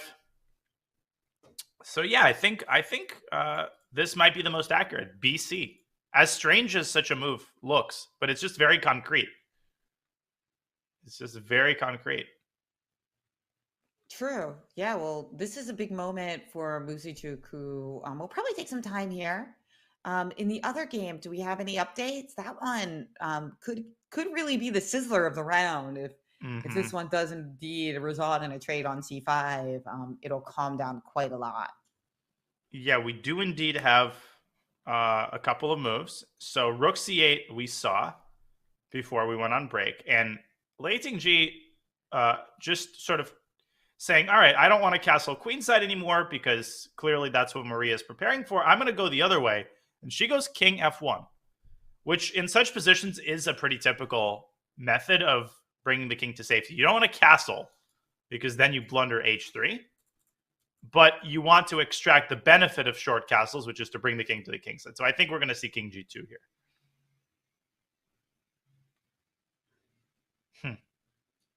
What do you make of this little king walk, artificial castling? Oh, it's so smart. Yeah. I mean, it's funny. We were looking at queenside castling, but you came up with another plan here. And the rook on h1 needing to protect that pawn makes a lot of sense. They often call this castling by hand. What do you think of that term? Yeah, it's interesting. I mean, I never fully understood it because when you castle by putting the king on g1, are you not doing it with your you're doing it with your feet? But I kind of get it. Yeah, I think artificial castling is my preferred term because it highlights the fact that you're doing it manually. Homemade castling, Exactly. made from scratch, cookies made from scratch, Yep. grind your own beans. Yeah, totally DIY. Yeah, DIY everything. Move the king yourself, move the rook yourself. So All right. But it's yeah, a well, so after we get our king on g2, are we still playing for that e4 move, or does that open up that diagonal in a way that we're not excited about anymore? yeah, that's an interesting question. I guess it depends. And King G, by the way, has just been played as I tried to make that move myself. Before I answer that, I think it's important first to point out that the fact that White's king is on the king side doesn't mean that it's now safe for Black to Mm-hmm. castle. I still think it's equally unsafe. White will still play h4, and White's king is sufficiently well protected to justify a move like h4. Black is still going to get checkmated here. But in terms of White's follow up, yeah, maybe still f4 or e4. I think the king again will be perfectly safe on g2, even if the center opens up. Yeah, I love how it's just like winning if black castles. That's Yeah, really it's instructive straight up. because people are usually told that castling is like such a great move to make, but I mean it's all about that bishop on d3 really, and the Yep, open h file. Yeah, the it's light squares. Yeah, not having a counter to that bishop on d3 is what gives white that edge here. It's yeah. causing a Bishops lot are of just better problems. pieces than knights. I mean, in so many situations, like not having a piece to control the light squares is just hurting you tremendously here. Yeah, well, in this position in particular, like the knights aren't very happy here. Like if you think about the knight on d7 in particular, it's yeah, I know it can go to b6 to c4, but until then, it is really not doing very much at all. And Yeah, and yeah, it's if you don't castle queenside, you can stymie that with b3 as your arrow points out. yeah, exactly. And the knight on c3 can be protected by a timely rook c1, so White is not worried about anything that could come her way on the queen side. So it's like the enemies are at the gate here. Black looks very safe, but all it takes is for White to make one pawn move, and the illusion of safety is immediately shattered. Like maybe Lei Tingji will make one more preparatory move, like Queen E2, but then she will be fully ready to open up the center, either with E4 or with F4. Maybe even in some cases H4 and G5, but I think that's probably unnecessary. And then Black's king, I mean, will just be totally unsafe wherever it goes. Yeah, Ugh. I mean, if you look at the position combined with the clock in this game, it is very very worrisome for Maria Muzychuk, the former world Yes. champion. Just that combination is absolutely lethal. And Yeah. yeah, Ugh. don't forget to keep your questions coming here on the chess Twitch chat. This channel will be switching over to Fisher Random. We're still getting a lot of questions, but we will continue our commentary on Chesscom events. So you will certainly be able to follow these two exciting games. You will indeed. But I agree. I think at this point, if Lei Ting-ji does not win this game, she will be disappointed. Like that's, I think, a good marker of, how much better you are practically. As you said, given the time situation and her incredibly successful opening prep, this will sting if she's unable to convert this advantage here. G6 by Muzychuk. Is she actually intent on castling kingside? Is that what she's signaling with this move? Ooh, I mean, that's a great question. So let's see. Take a move like Queen E2 here for Queen E2, white. yeah. And now you're trying to just castle on me? Ooh. Let's see. I mean, I would think that I still have an attack because my two rooks are going to come and get you, right? So it's not just about that bishop on d3, even though I earlier said that it was all about the bishop on d3. Yeah, I tricked you. I've also got you promised you're not going to use the rooks, and now look what you've done. Yeah, GH rook h4. Oh no, I was thinking after king g7, black will get the rook to h8, but black does not get the rook to h8. White doubles first. Yeah, and it's over. Yeah, I'm going to be playing g5, and if you were to play knight h5, I could just snap it off. And suddenly my bishop on d3 is back into action. So this is unviable, but maybe she can move the queen and then castle. So perhaps it's just trying to give herself that option for later in the game. So queen e2, maybe you'll follow suit and play queen e7 yourself. And now what can white do in the meantime? I think at this point, white is probably ready to play. Ooh, Evo board, not a fan of that move. But I thought f4 looks very natural to open up the center. Maybe, Jen, your idea, maybe e4 is just more appropriate here because it exploits the weakness of g5 and it opens up the bishops. So queen e2 has been played, by the way. And e5, of course, is a threat. And so you're going to have to probably take on e4 here. Oh, and I guess take again so that you can protect the pawn on g5. And then after bishop e4, I am attacking b7. So how do you defend all the guys? Maybe move your knight to b6 because the queen would then be protecting the pawn on b7. But you're pointing out that queen b5 is then a double attack. Yeah, man. The bishop's just crisscrossing the board, attacking all the weaknesses here. And there's like this idea of white going rook c1 and wresting control of the c file from black, so that's another avenue of infiltration. Well, at this point, much fun.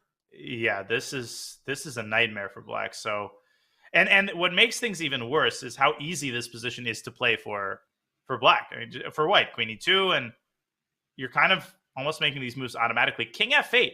So Maria taking a page out of white's book and doing the same thing with her king. I actually really like that defensive approach. I think that might be the best the black can do given the difficult circumstances. That's right. Hey, you can't castle. I can't castle either. Let's both do this by hand. And actually, that's a great move. Let's see. Indeed. Okay, so what happens on e4 now? Yeah, that's actually likely to be played. E4... d4, knight e4. So I think, again, we're going to have this type of position. Mm-hmm. And just, good luck holding this with black. But at least now your king is not on e8, vulnerable to all those checks, right? So that's kind of a slight improvement. But you still can't play knight b6 because it simply doesn't protect b7. So how are you actually going to just protect b7 here? So let's say I play the sort of straightforward, the dumb move, b6. Mm-hmm. I'm already thinking about situations where I can sack. I don't think this is the one, though, on g6 for 2 pawns, right? Oh. Just always has to be considered, though, because you do have all those loose pieces, not to mention your loose king. Yeah, I definitely wouldn't rule it out, like out of hand, because you're probably going to get a third pawn on g6. Yeah, you're probably going to have to play like queen e7 or something, yeah. But I would also consider just like straightforward old person chess with like rook ac1, uncreative, just let's get control of the file and enjoy this position. Yeah, I mean, there's so many beautiful squares for those rooks, and that's one of them for sure. I like it. So like black, what makes these positions tough is that you're worse both tactically and positionally. So you could say, well, I solved the problem of my king. My king is now safer than it's been the entire game, but you're still lacking control over the light squares, and you're still positionally like clearly inferior. And the knight is still without a clear home because knight f6 always runs into bishop takes g5. So Yeah, black is good still point. suffering here. No, you're worse, but you're also worse on the clock. So you've got the Yeah. triad here: worse positionally, worse tactically, and worse on time. Nothing really happy for black here. But as you pointed out, this king f8 idea does seem to be the strongest of all options. So she can hope that she's trending upwards at least. Yeah, and it'll be really interesting to see if White is going to rush through e4, or is Lei Ting-Jie going to play something more conservative like rook a c1, maybe try to play on the queen side without opening up the center. I really think White should, put an accent on playing e4 ASAP, while black is still not like fully consolidated. Yeah, although rook c1 was a move you really wanted to But play anyway, so maybe it'll transpose in some of the lines after rook c1 and then just playing e4 the next move. yeah, exactly. Quite likely, agreed. I can't see White conducting this initiative for a long time without playing e4 at this point. Look how And focused Lei Ting-Xie is in this position. She was so chill earlier, but yep, now that it's her move and it's critical, she's really focused. And I think that's a really, really good way to be, because if you try to focus like this the entire game for like 4 or 5 hours, you'll really burn out. So I think it's really smart that when she knew what was going on, she didn't feign, hyper focus. She was just like, okay, I'm going to relax for now. yeah, I remember my coach would get mad at me for like displaying outward signs of how focused I was, just to make sure like my parents wouldn't get mad at me when I was playing. And I remember he told me just focus on finding the good moves. It's nobody really cares how you sit at the board. So after that, I just got a lot more chill, and I was okay like leaning back in my chair. Like you don't always have to have your hands over your head, so everybody knows you're like like it's okay to relax from time to time at the board. Oh, that's interesting. I see. So you think that some of that is like almost performative when people like put their head in their hands, or, like Beth Harmon looking up at the ceiling. For some players, it's Yeah, for performative. some players it's performative. Although for someone like I don't know Hikaru, he's actually calculating if he's looking up at the ceiling. Yeah. But Yeah. yeah, go on. But in your case, you felt like it actually was a bit performative, and you could just like relax a little bit more and really see the same stuff. Exactly, like putting my head in my hands wasn't a prerequisite for like calculating variations. You can do it while leaned back in your chair as well. I don't believe you. Um, I don't believe although, this. This is crazy talk. What? although You I can know calculate variations without going like that or leaning into the board. At least tell me leaning into the board is required. such a God. revelation. Were you someone who got up from the board a lot, like at the height of your career? Were you generally sort of because players are on completely opposite ends of the spectrum. Some players sit at the board all game long, others get up on every move. I'm more toward the latter side. Where would you situate yourself?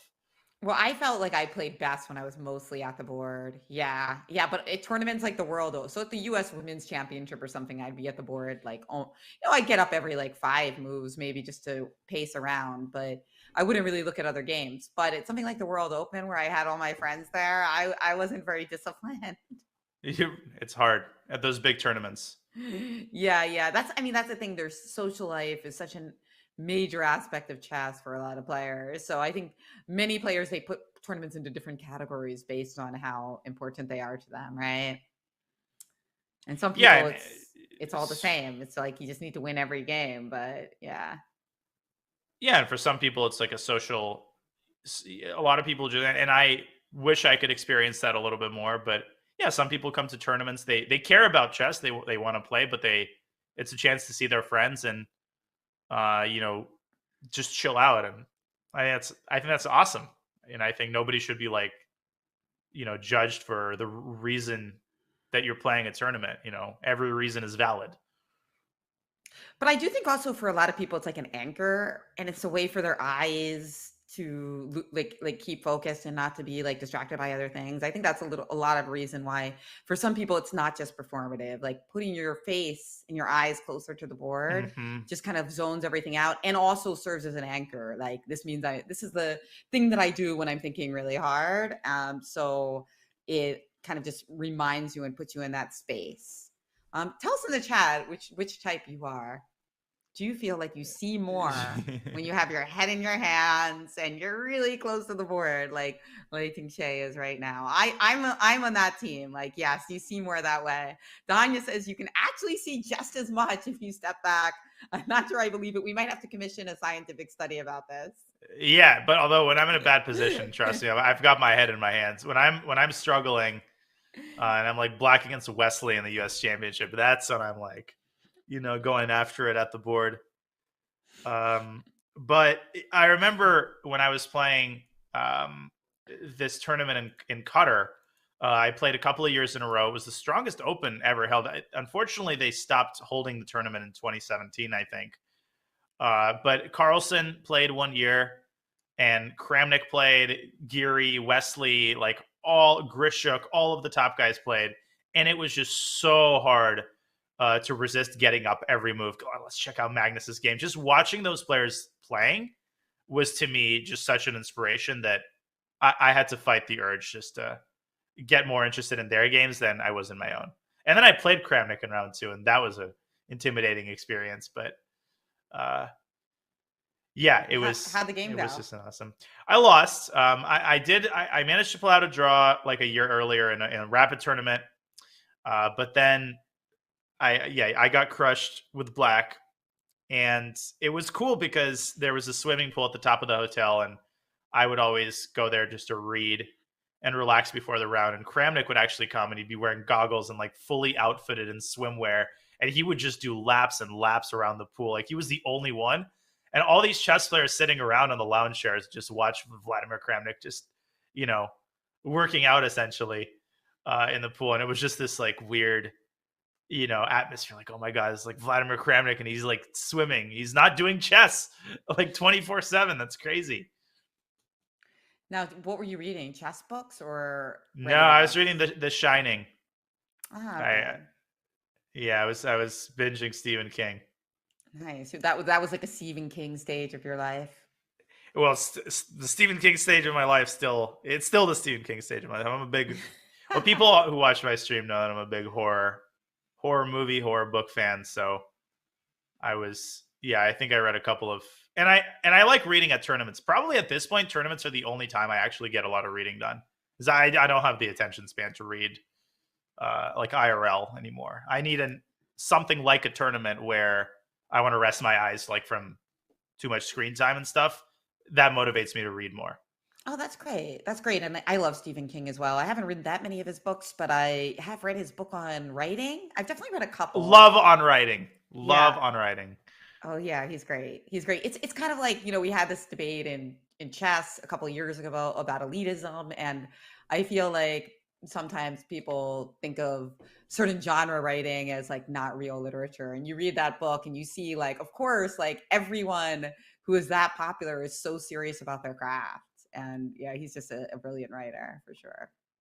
Yeah, and I mean, I totally second that. I think like horror is definitely one of those genres in film as well, where you just associate it with sometimes like tr- you can name all the adjectives of like trashy or this or that, but I think it can be a beautiful form of cinema and literature as well. But But on writing is great. I do have one controversial opinion coming from the chat. I really did feel All right, The Shining, the movie, was a bit overrated in my opinion. I feel like that's like I listed as like agree. okay, like. I agree. I But like the wait, book what's was amazing. all right? We're gonna make a big raid. Speaking of, in just a few minutes, we're gonna be raiding Chesscom live, and that is going to mean that we're starting up the Fisher Random Chess, of course, on the Chesscom Love channel. But hopefully, you'll be um, continuing to watch some of our Yeah, coverage here of this women's candidates tournament. you'll know what the better commentary is. You know where the cool people are hanging out. Yeah, yeah. Sadie X Although that's Coffee a Book says that on writing is great, but she thinks that her favorite is Needful Things. I don't know that one actually. Is that a yeah, I good actually one? don't either. I have not read that. Not read that one. I mean, he's written so prolifically. I've probably read maybe 25% of his books. I can't do a But lot of yeah, horror I'll have to movies, check it Danya, out. though. And I think we're here. So welcome everybody. Thank you for continuing to watch our coverage of the women's candidates here in Chesscom Live. Indeed, we are. You come at a great time because these games have. We're watching two games today, two matchups, with the other two matchups to be played at the end of November. So those of you just joining us, we're watching Lei Ting-Jie and Maria Muzychuk. And in the second match, Humpy Canero faces off against Anna Muzychuk. Two exciting games.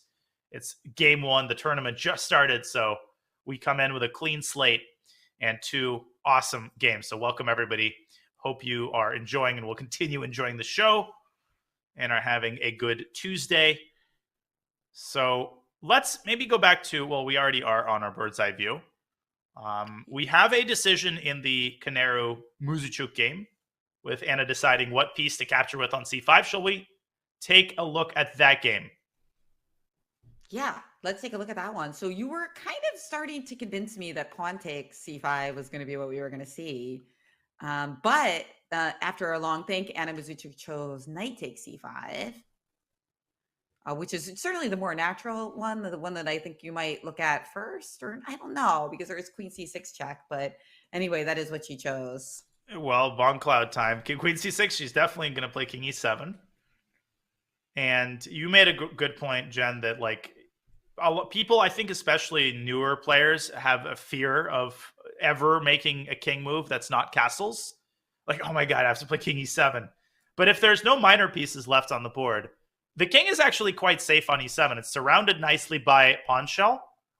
It's not the greatest king in the history of kings, but it's not like checkmate is imminent, you know. Not the greatest king in the history of kings. Okay, yes, I love that. That's a good way to put it. But yeah, no, you're right. I mean, hey, weaknesses are weaknesses because you can take advantage of them. If you can't take advantage of a weakness, then it's not particularly weak. And I guess White here would have to think about the two pieces that really need to get developed: the knight on b1, and then the rooks need to say hello to each other. Plus, we've got that h2 pawn, which is a consideration. And I just don't see here any clearly strong follow up. And if you play knight d2 and you sack h2, black actually could just say, you know what? I don't care about taking Yeah. h2. I'm just going to queen b7 and force the queen trade. White literally cannot refuse the queen trade. And here it's time to sign the peace agreement. I mean, this is just a dead draw. Oh yeah, this one's totally symmetrical. Just nothing really happening at all. I mean, we could try to play bishop b2 and keep a couple pieces on the board, but if you were playing against a much lower rated player, for instance, after bishop b2, how would you rate your chances, Danya? I mean, I mean, Carlson would probably decline a draw against me here with white, but I would say even very slim.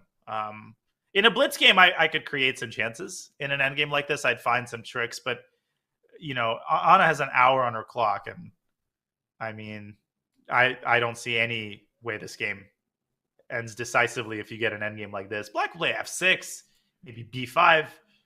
It's just too symmetrical, right? There isn't a single source of imbalance, and that's what makes it so hard to create chances in a position like this. Yeah, indeed. It's like one of those things you can make a threat here, a threat there, and then it's going to fizzle out. Okay, Yeah. so this is what we might see, but let's take a look and see what else could happen. So queen c6 check is, of course, not compelled. No, it's not. And white could also. The problem is I'm having a hard time figuring out alternatives because, again, we should remind everybody that after h3, white at least has to calculate bishop e5, although we have essentially determined that it's not a dangerous move in this version because now white can check or maybe not. I don't know. Queen c6 check gets really messy. Yeah, what were you thinking here? Well, knight d7, there's rook d1, right? Yeah, knight d7, there's rook d1, and worst case scenario, there's even like knight c3 at this point, so white isn't really in danger. So maybe black should play king f8. But now white can just take twice and then play knight c3. And Yeah. white is up a pawn. Okay, so why? Yeah, that looks really good. So what are the other options? So the other, well, I mean, after h3, black can just castle. I think, I mean, nothing wrong with this either. Yeah. Don't go after bishop e5. No, that's too risky. This is the way. This is the way. But maybe here again, white could claim like the tiniest of tiny pluses, just because the queen is a little bit better placed than its counterpart, and the knight has access to c4. And the pawn on b6, again, if black's pawn was shifted back to a7, it would probably be even more of a draw. Here, maybe I wouldn't take a draw with white. I like knight takes b3 here, because if bishop d6, there's knight d2, bishop takes. But you have just pawn. You just have pawn take. Spicy, but I like it. I like that idea. If the rook were removed from a1, the knight b3 would work. Yeah. Sriracha. Yeah, this is. But you have to watch, and it's good for newer players just to remember that no matter how quiet the position is, you know, the search for tactics can never stop. It's like airplane security, you know, it runs at 5 a.m. and 11 p.m., whatever the hour is. Same with your search for tactics has to keep going no matter the position, because these things happen so unexpectedly. Yeah, especially when there's a loose piece, right? So that's like kind of like a clue. The bishop at a3 is unprotected, so you're always looking for tactics. Anything that you can take, anything that you can attack. You know, a lot of times it doesn't work, but don't consider that wasted time. It's just time that, you know, in a couple moves, maybe the tactic that you looked at before will suddenly work. Yeah, I mean, Anna just seems, I don't want to say bored is the right word. She's just like, all right, you know, your preparation was great, Humpy, but now you're 30 minutes down and, you know, you don't have anything in this position. Yeah, she does seem pretty chillaxed, not stressed about this particular position at all.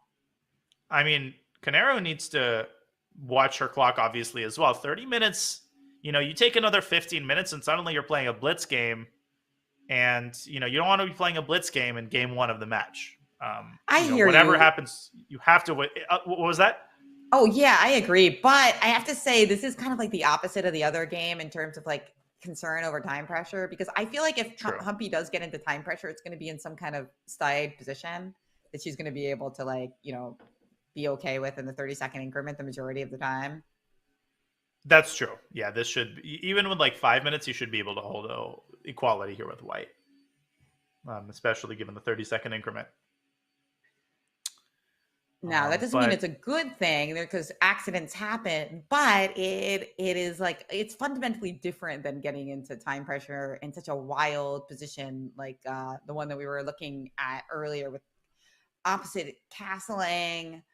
It didn't end up becoming an opposite side castling game. If we want to take a look and see if there's been any updates in that. Definitely, let's check, especially because we have a question in the chat from Jeff Keller 3000. Welcome to the show. Who wants us to remind him why black did not castle. So the reason, and Humpy, by the way, did give that check on c6. So we'll keep an eye on that game as well. The reason black doesn't castle is because it moves the rook away from the h-file. It allows white to open the h-file, and white is uniquely poised to benefit from that, given the fact that white is the one with that rook on h1. gh4, rook h4 is the line that we gave, Jen, king g7, and white is able to bring the rook to h1 in time to prevent rook h8, and here black can simply resign. Because, let's not talk about this. This is a massacre. Yeah, this is white's fantasies here for sure. So Maria Muzychuk not going to allow that. That is exactly why she kept her rook as a defensive piece on h8.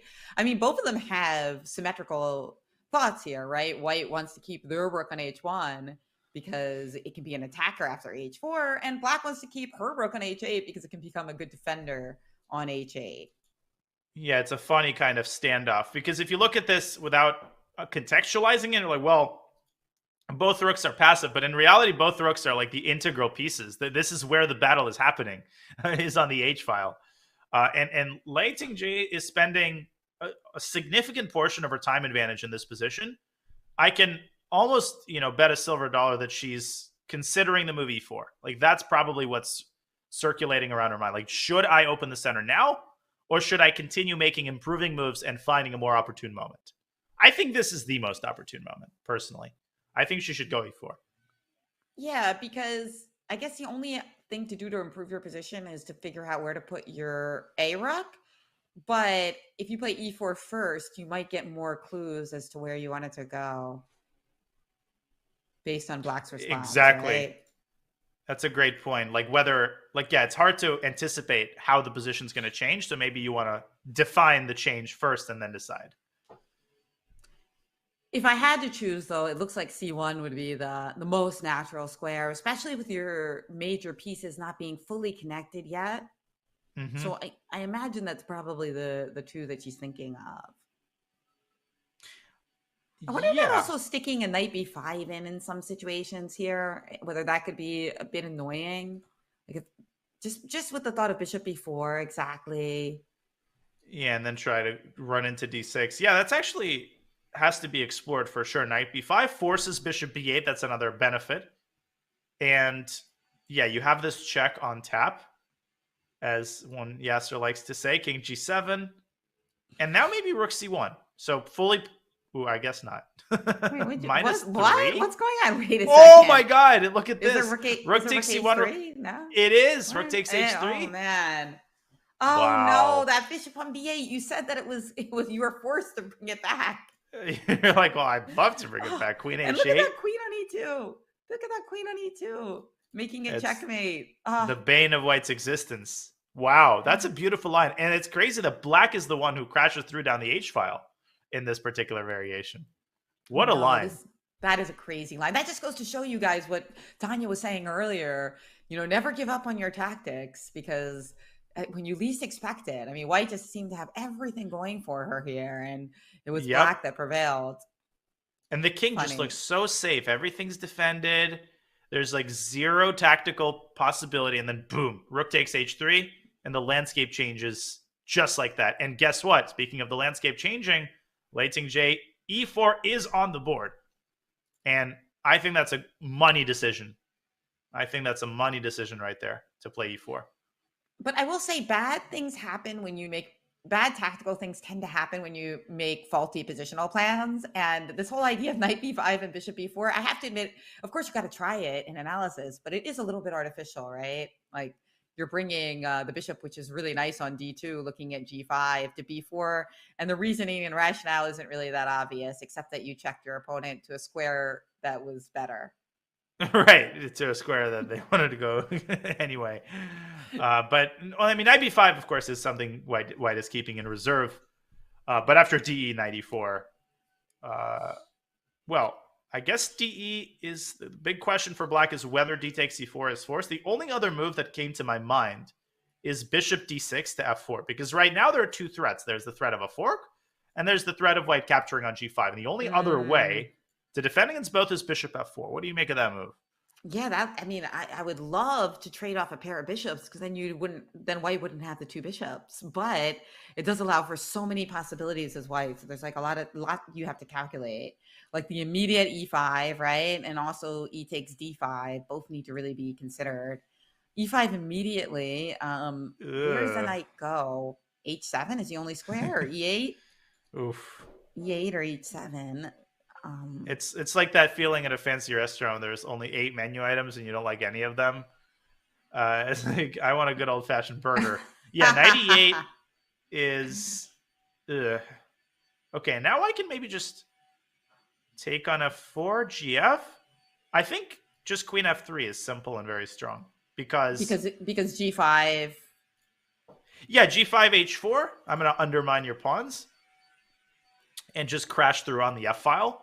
And if queen g5, yeah, then knight e2 just picks up the pawn. And look at black's knights. I mean, this is just pathetic. This is just pathetic. The knights literally have zero prospects. They're totally restricted by the pawns. Oh my god, yeah, this just looks absolutely disastrous. So I don't think she's going to be really thinking about bishop f4 after seeing the consequences of e5. It would be so nice to get that move in and takes on e4 at the same time, but alas, not possible. Exactly. Right. And why not? Let's actually take a look at that. So if we took on e4, why don't we have time to play bishop f4? It's because of knight g5, right? Yeah, sadly, Yeah. it's actually maybe this is the best approach for black to play bishop f4. But knight takes g5 is a very hard thing to allow. Wait, I think there might be tactics here, though. It looks like there's tactics for everyone. What's going on? Why is this okay for black? Let's see. Yeah, why is the eval bar not protesting this in the strongest of terms? Is there a bishop, you know what? knight g4 type situation here? I thought it was knight g4, but then the f4 bishop sadly just hangs here, so you have to attend to that. You know what it could be? Just maybe like takes a knight d5 and just basically say, okay, or maybe not. G6. G6 is hanging, yeah. Ugh. Right? Maybe queen f6 there, but yeah, no, you start losing all your pawns there. No, Okay. it's not that. Maybe the evaluation bar just hasn't caught up to our accuracy level. Yeah, I think it. I actually do think like point 3 or whatever is definitely an underestimation. But okay, there is also knight d5 immediately. This might be the key. You refrain from bishop takes d2. But this is hard. I have to say this is really hard to see because this looks to me like looking at this, it's like white has so many options here. Like queen, like knight, there's bishop takes g6 to analyze, knight takes f7 to analyze. You have to analyze all of these things. Ooh. And they all look so scary, but maybe none of them work. But I have an interesting wrinkle for you. Lei Ting-Jie took on e4 with the bishop. Oh, she took on e4 with the bishop, which is totally sensible as an alternative. I mean, you don't. The bishop isn't mission critical. The light squared bishop isn't that important. So parting ways with the bishop pair is painful, but after knight takes e4, you still can't maintain like all of the facets of your initiative. So bishop e7 would be required there, or are you still thinking about bishop f4? That's a good question. That's a tough decision. I honestly don't know. Bishop e7 is my inclination, but I would be quite concerned about, for example, the move f4. God, the eval bar hates me today. It's not having any of my like shenanigans. I guess this is just too weakening. So wait, why did we take with the bishop instead of the knight again? Can we take with the bishop? No, no. So right here, we didn't play knight takes e4. We played bishop takes e4. Right. Can you break that down again? Because we really weren't expecting that at all. I mean, I know you already showed me the wrinkle, but like, you think that this is because, like, so what was she worried about after knight takes e4? I mean, maybe it was this bishop f4 knight d5 line. Maybe that is it. She calculated this knight g5, knight d5, and figured that she just wants to get rid of this knight. And you know, of course, again, parting ways with the light squared bishop is painful, but maybe she just wasn't convinced by black's control over the f4 square here. Interesting. Yeah. Well, because after bishop f4, you could imagine that you could also do something else instead of taking on g5. But that said, bishop takes e4 is on the board, and again, a very surprising decision, but perhaps one that was well calculated. As knight takes e4, we're expecting knight takes e4, but what about queen takes e4? Is that a consideration as well? It definitely should be thought about, because queen takes e4 has the benefit of hitting the pawn on b7. Yeah. And I cannot draw that arrow for the life of me, but queen takes b7 is now a big threat. And you might say, well, but it's not a problem. Black can play b6, but the move b6 is positionally very weakening. And now, man, if only we had a light squared bishop. But now the light squares are kind of gaping holes. And this old idea of knight b5 and rook ac1 actually now is very much in the mix. I think with the king still on f8 and the rooks uncoordinated, white could try to like suddenly switch gears to the queen side and say, hey, I'm going to get control of the c file. I've got queen b7. This is nothing to sneeze at either. Good point. Yeah, these light squares, even without a light squared bishop, can be played on. For sure. So to answer your question, queen e4, totally a candidate. I think Lei has probably made her decision already about what she's going to recapture with, but I'm very curious to see what it will be. So come on, Maria, Yeah. take on e4 so we can find out. Yeah, come on. You can't let that bishop live, right? Come on. What are you gonna do if you don't take it? No, No it's way. absolutely, but she needs to. It's knight e4 is totally forced, like not even a question, because two pawns are hanging at the same time, Yeah, yeah. and So she's take that bishop burning off. valuable time. She's probably trying to think about what she's doing after she takes on e4, but you just got to make the move here. You don't Also, have a single second to waste. I'm just so excited as black to take that bishop. It's like it's a sigh of relief, even if I struggle after taking it. It is like a good sign that you felt compelled to give me one of your bishops. Exactly, Right? and you have it on the side of the board rather than on the board. But Maria not too keen on moving here, as she falls once again 20 minutes behind on the clock. We remind you that there's a 30-minute time addition on move 40, but this is only move 17, if you can believe that. We've already had so much action in this game and so many decisions to be made by both players. For And those in many ways, we're just getting started.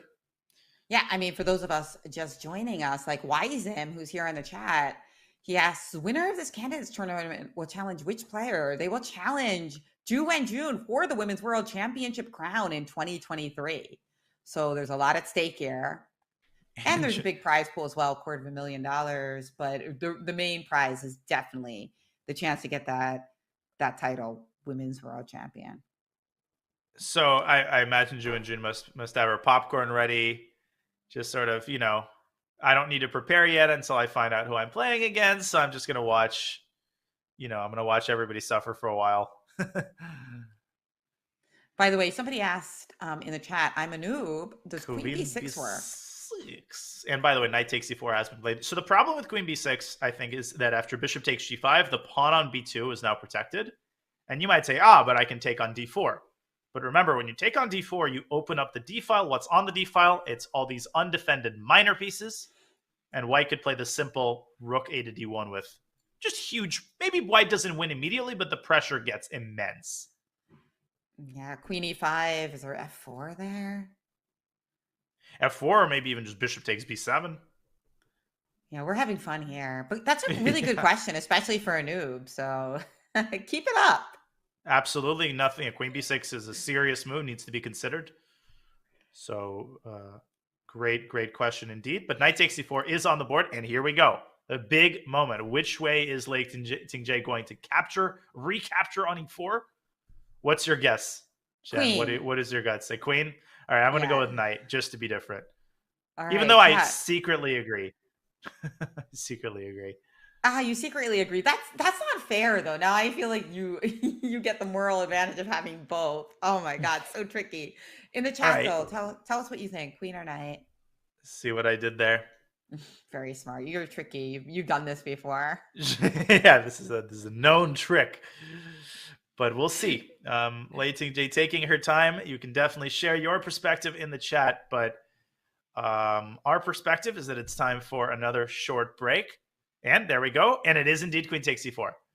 So yes, you called it. I think I won. You secretly won, but I won openly.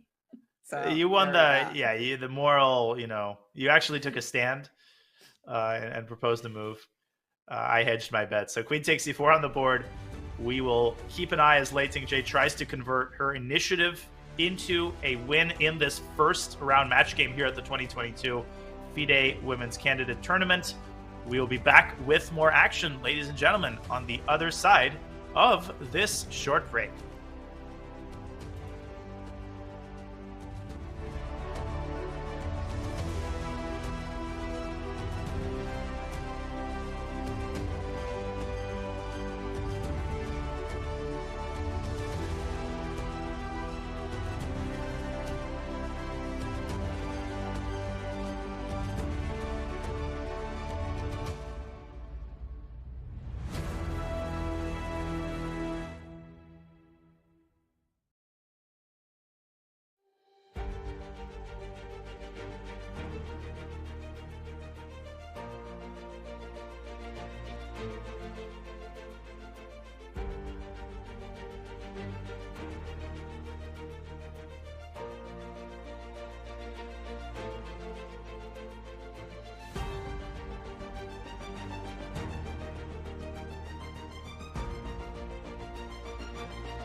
Welcome back to the 2022 FIDE Women's Candidates Tournament. We have a beautiful view of the playing hall in the great city of Monte Carlo as we watch these two first round matchups unfold.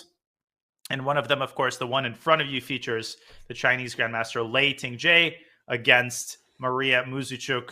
Jennifer, no question that Maria is probably a more familiar name for most chess fans, but Lei Tingjie has a very impressive pedigree. She is young, she is hungry, and she is incredibly strong at age 25, well poised to make a deep run this year to try to challenge her compatriot Wenjun for the throne. But first, she has to get through Maria Muzychuk, who is a former women's world champion herself. And somebody in the chat did ask, are the Muzychuks in this tournament sisters, or is it just a weird coincidence? No, indeed, they are sisters. And yes, this one will be very impactful as we see that Muzychuk suffering a little bit on the position and even more so on the clock with just a 4-game match to determine who advances in the bracket. This first game, so important not to lose. I mean, she loses this, it certainly bodes very poorly for her odds. The other game, we felt like was a bit quieter, right? We did see this move King E7. So even though the Black King is in the center of the board, there have been a number of trades, and it doesn't seem obvious how White can kind of like increase any kind of pressure here. Yeah, they're actually following a line. Let's go to that game because I actually think we might see a result pretty soon if indeed Anna decides to force the queen trade with queen b7. But we analyze this exact line. Humpy goes knight d2, trying to bait Black into capturing this pawn on h2 and allowing White to unravel the initiative. But I would bet anything that Black doesn't take on h2, that Anna just plays queen b7, and this forces a queen trade. We have this exact position on the board when analyzing. I mean, I don't think it's impossible to refuse this. If you have this with Black, you can basically guarantee a draw and, hold the first game with the Black pieces. That would be a great result for Muzychuk. Yeah, really good start for sure. Absolutely. Especially since she's a very aggressive player, getting that draw with Black and getting to take a crack with White in the next round will be super favorable for her. Although maybe in this particular version, maybe White can play your move, bishop back to b2, just trying to keep pieces on the board. And I could kind of see this still being just a smidge unpleasant for Black. Knight c4. I'm sort of jumping back and forth between thinking this is a dead draw and thinking that White has just like minuscule chances to create some intrigue. Black does have this one weakness on b6. So one weakness on b6, but we could just move it to b5. But then, of course, you take the bishop, and that's worth playing. Yeah, then I take the bishop, and after knight takes d6, I play bishop a3 and claim that you still have some problems defending this knight on d6. Although, realistically, this should not be a problem. Like rook a c8 should hold pretty handily here. And then rook d1, rook c6, you mean? Rook d1, rook c6, yeah, exactly. And if rook d2 or something, you're going to play for, what, e5 and king e6, or what? That was the plan. e5, rook d1. No, but now the pressure on the knight becomes very strong. Oh, maybe it's a5. a5, b4. Yeah. Great call. Yeah, just easy game. That diagonal is not as long as you'd like it to be. Yeah, exactly. You want a couple more squares behind the a file. No, a5 is a great move, and here actually Black might even be contending for a slight edge because the rook is coming into c8.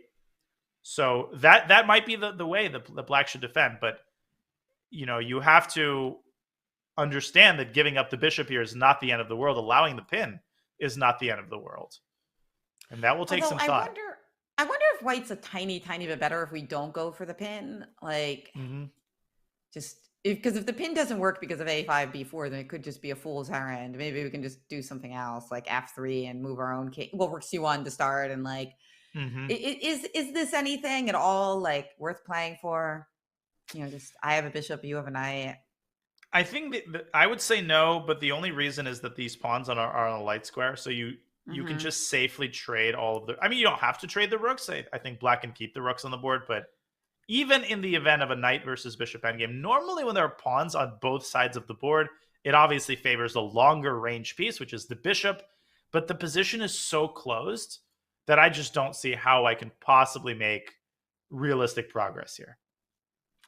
Well, yeah, I mean, I think one of the other things that we need to mention here is that your king on e7 ends up being a strength because I have multiple moves to match you, right? I got to get my king to Mm-hmm. d3 to get as strong a king as yours, and Exactly. that allows you some time And I can go like to, this to blunt the bishop even further.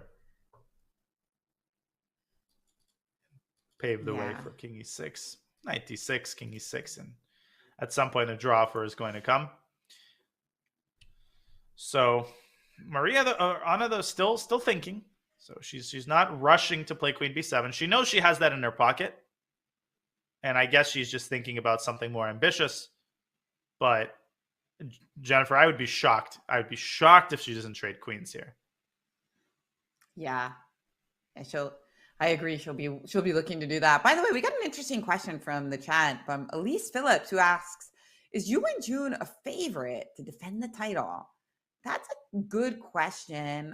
I mean, technically, you, of course, would have to say probably yes, because with the exception of Humpy Canaro, she's the highest rated, and Goria Chikina, sorry. So with the exception of Right. those two players, I'm sorry, Lano as well. She's actually number 5 right now.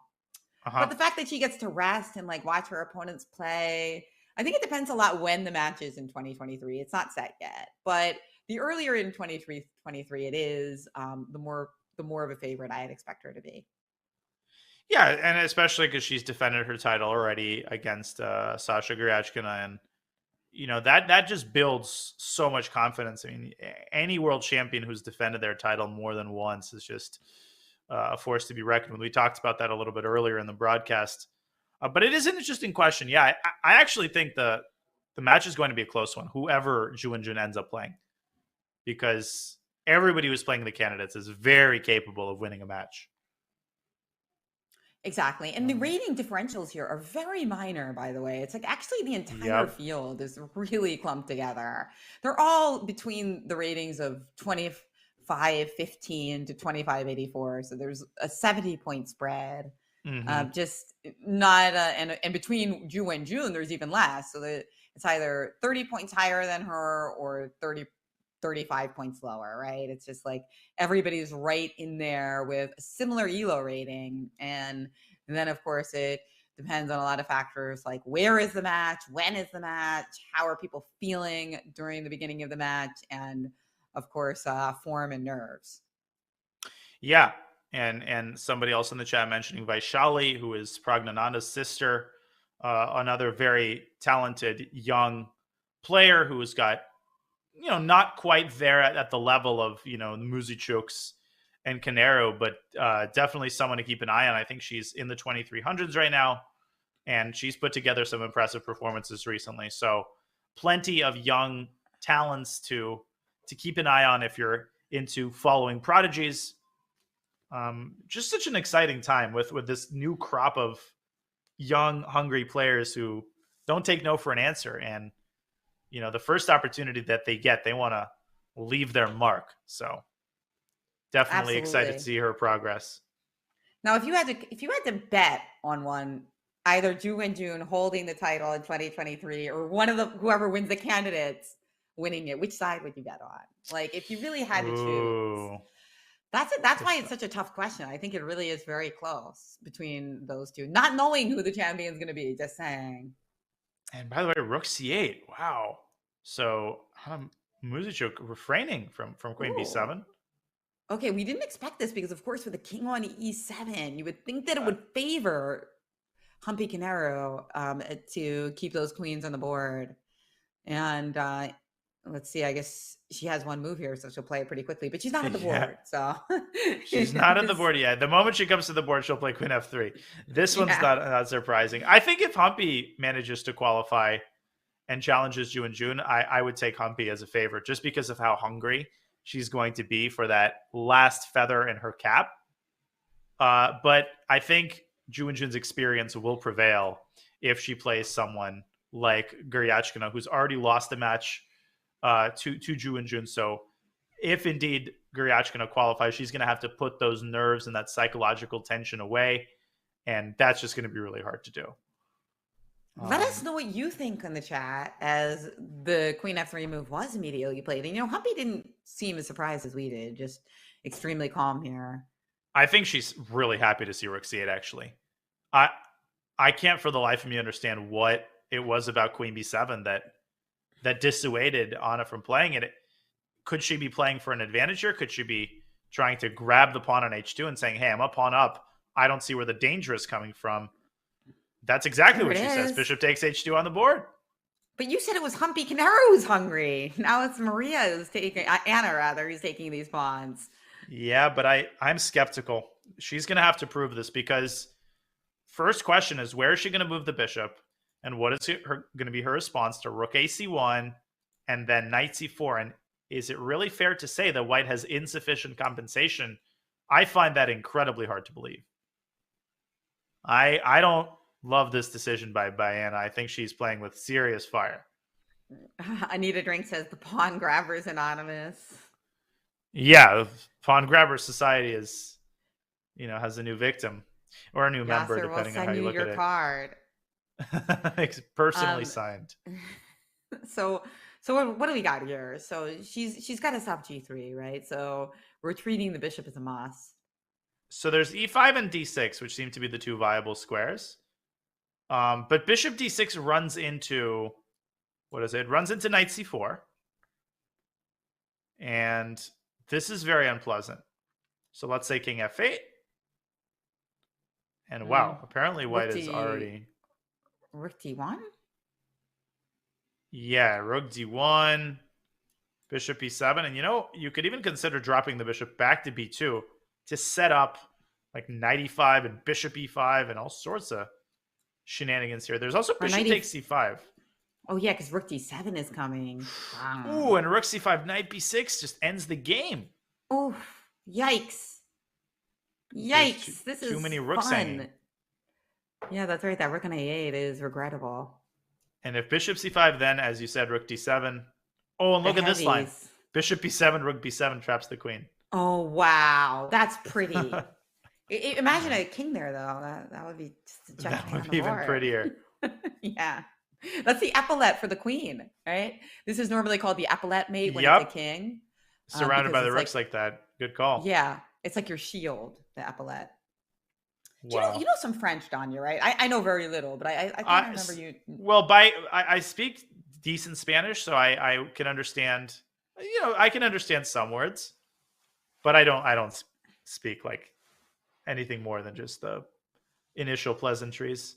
But I think epaulette means like the decorations on your shoulders, right? Like with your shields. Yeah, it's that old, I'm thinking of like 18th century costumes, and that thing on the shoulders, like you said. But at least the queen, even though she's getting mated here, she gets to enjoy some beautiful decorations. So yeah, exactly. Consolation there. No, we're calling on the moves. Bishop d6 on the board, and Humpy immediately responds with knight c4. Knight c4. Uh-oh. I think Anna has gone off the deep end here. Is she in trouble here? Yeah, the only explanation to me must be that she thinks that she actually can get away with... If black can consolidate and keep her extra pawn, then that's an ideal scenario. But I mean, it just looks so unpleasant with all of white's pieces sitting so pretty. Strange. So what happened? And we can't play queen b7 now because you would have actually knight takes d6. So... Ooh. And then after... check. Knight takes c8 check, yeah. And then the other tactics don't work for you either, because if you were to take with the king on d6, after queen b7, knight d6, king d6, we have... hey, well, let me capture. Knight is pinned. Yeah. Why won't it let me capture? Yeah.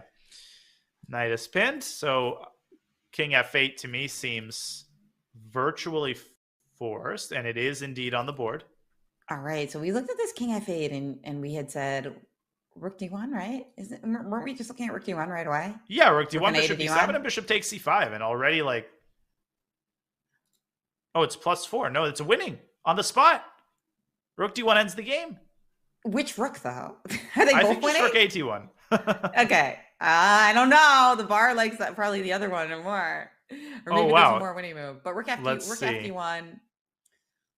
Yeah, the bar can't decide what's its eval. Rook ad1, bishop b7, bishop takes c5 is what we looked at. Now black has to play bc. It's the only move. And now But rook after d7 anyway, right? So you're still threatening this rook b7 bone cruncher. and knight d6, another bone cruncher. Oh boy. So for Wow. example, if black plays rook a7, then knight d6 is a total killer move. Because you're threatening checkmate in one move. Oh, and there it is again, f7. Yep, Yikes. and black has to play queen takes d6 and give up the queen, but obviously, first of all, rook d6 is possible, but you can also take the rook on a7 and just say, hey, I'm up in exchange. No, this is completely winning. I mean, white's also getting the other rook to d7. This is untenable. No. If Humpy no. finds rook ad1, bishop takes c5, I'm 99% sure this game is going to be decisive. Okay, let's go back to the position. So rook d1, and you were saying if she finds the move bishop c5. Yeah, that's the type of move she finds pretty easily, though, I think. Because Yep. she's like I said earlier, she's such a great positional player, and when she gets this transformation from a good positional game to tactical advantage, I think that's her bread and butter, really.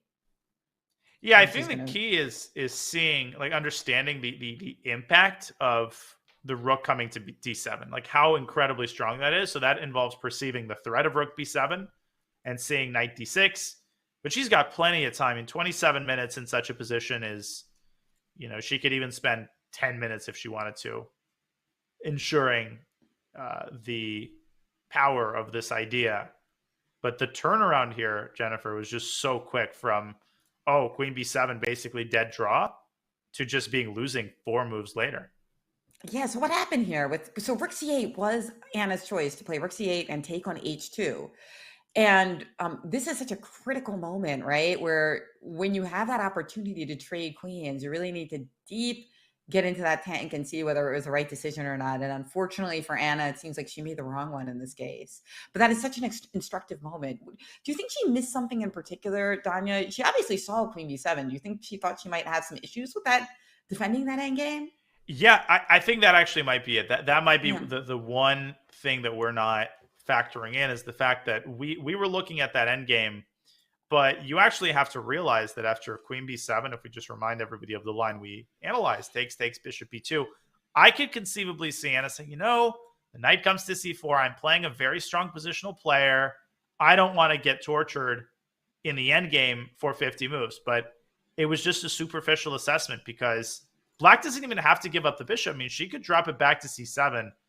And even this, I think, should not be anything overly difficult to hold. But yeah, maybe she just found the endgame to be unpleasant and didn't invest enough time considering the line that she actually ended up playing.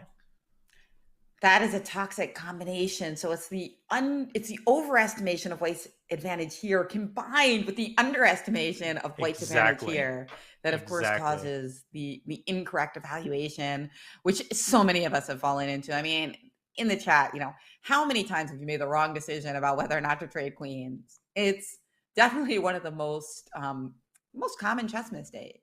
Trading queens when you shouldn't and failing to trade them when you should. At all levels, as you can see. I mean, it doesn't get any easier when you become a GM to make these types of decisions.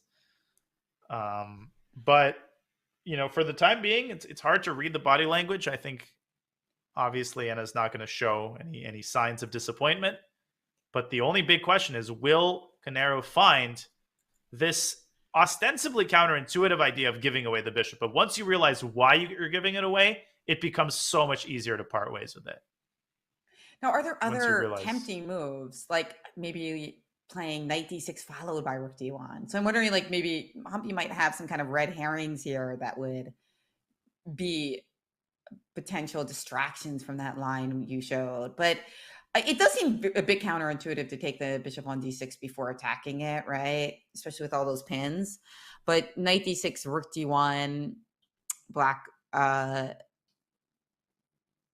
black just wouldn't have Yeah. nearly as many problems, right? Just queen e7 or Takes something. rook d1. Yeah, queen e7. And I actually think already here, maybe even only black can be better because with just only the bishop, as impressive as this pin looks, the problem is that when you play b4, you block in your own bishop so the knight can safely move away. And you never really have b5 because, again, the bishop on a3 is just going to hang. Yeah. And I So mean, just in general, like you've traded pieces when you're attacking and you're down a pawn. So it's not going to be as favorable for you in general. Now, is there, exactly. in all seriousness, is there a difference between rook fd1 and rook d1, or do they both just win with the same idea? So let's take rook f2 because we haven't given this move any airtime. So bishop e7 is still basically forced. Bishop takes c5. Again, I think bc, rook d7, rook a7. I think it's essentially the same thing, actually, which is rare. Almost always there is some difference. But here, whether the rook is on a1 or f1, I don't see any conceivable difference.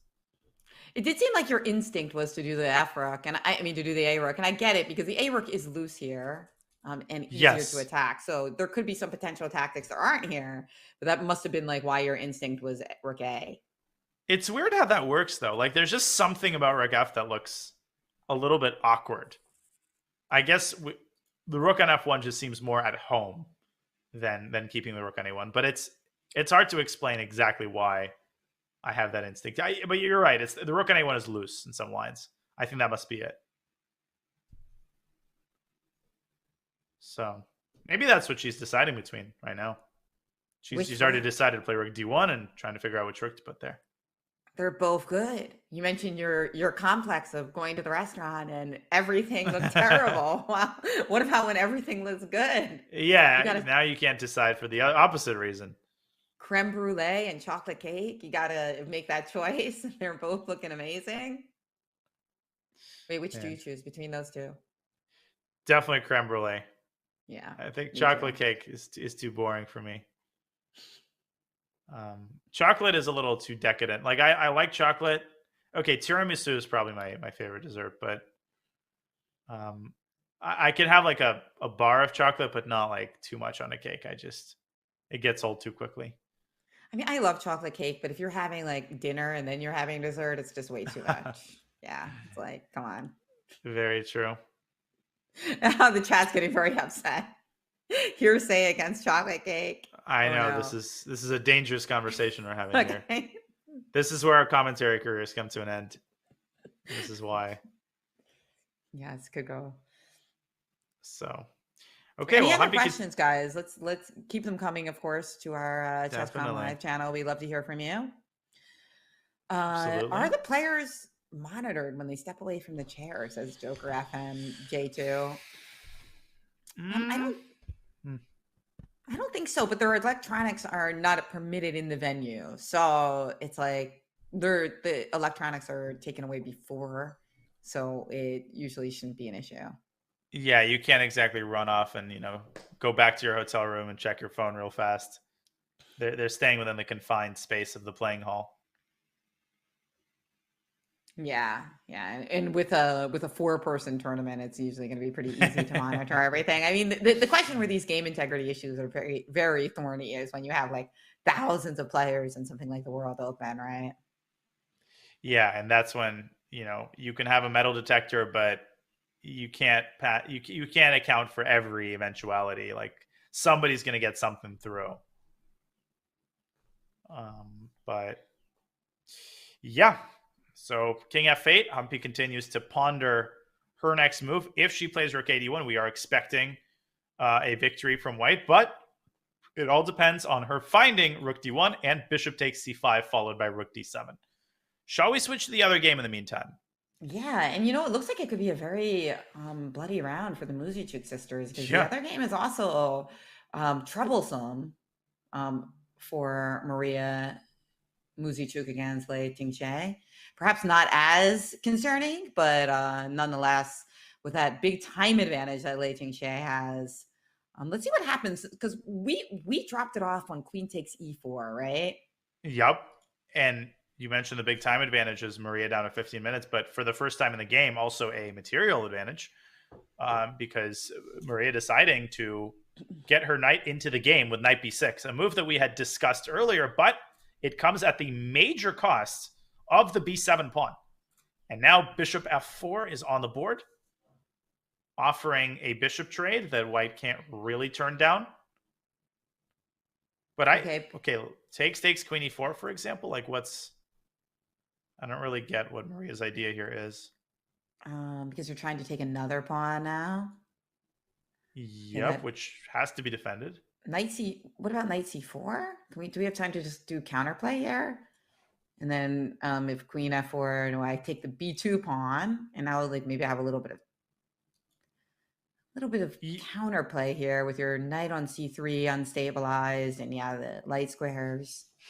Yeah, and the queen could come to d5 if the knight moves away. So no, here I agree. After knight c4, I think white... Actually, does white have to move d5 here?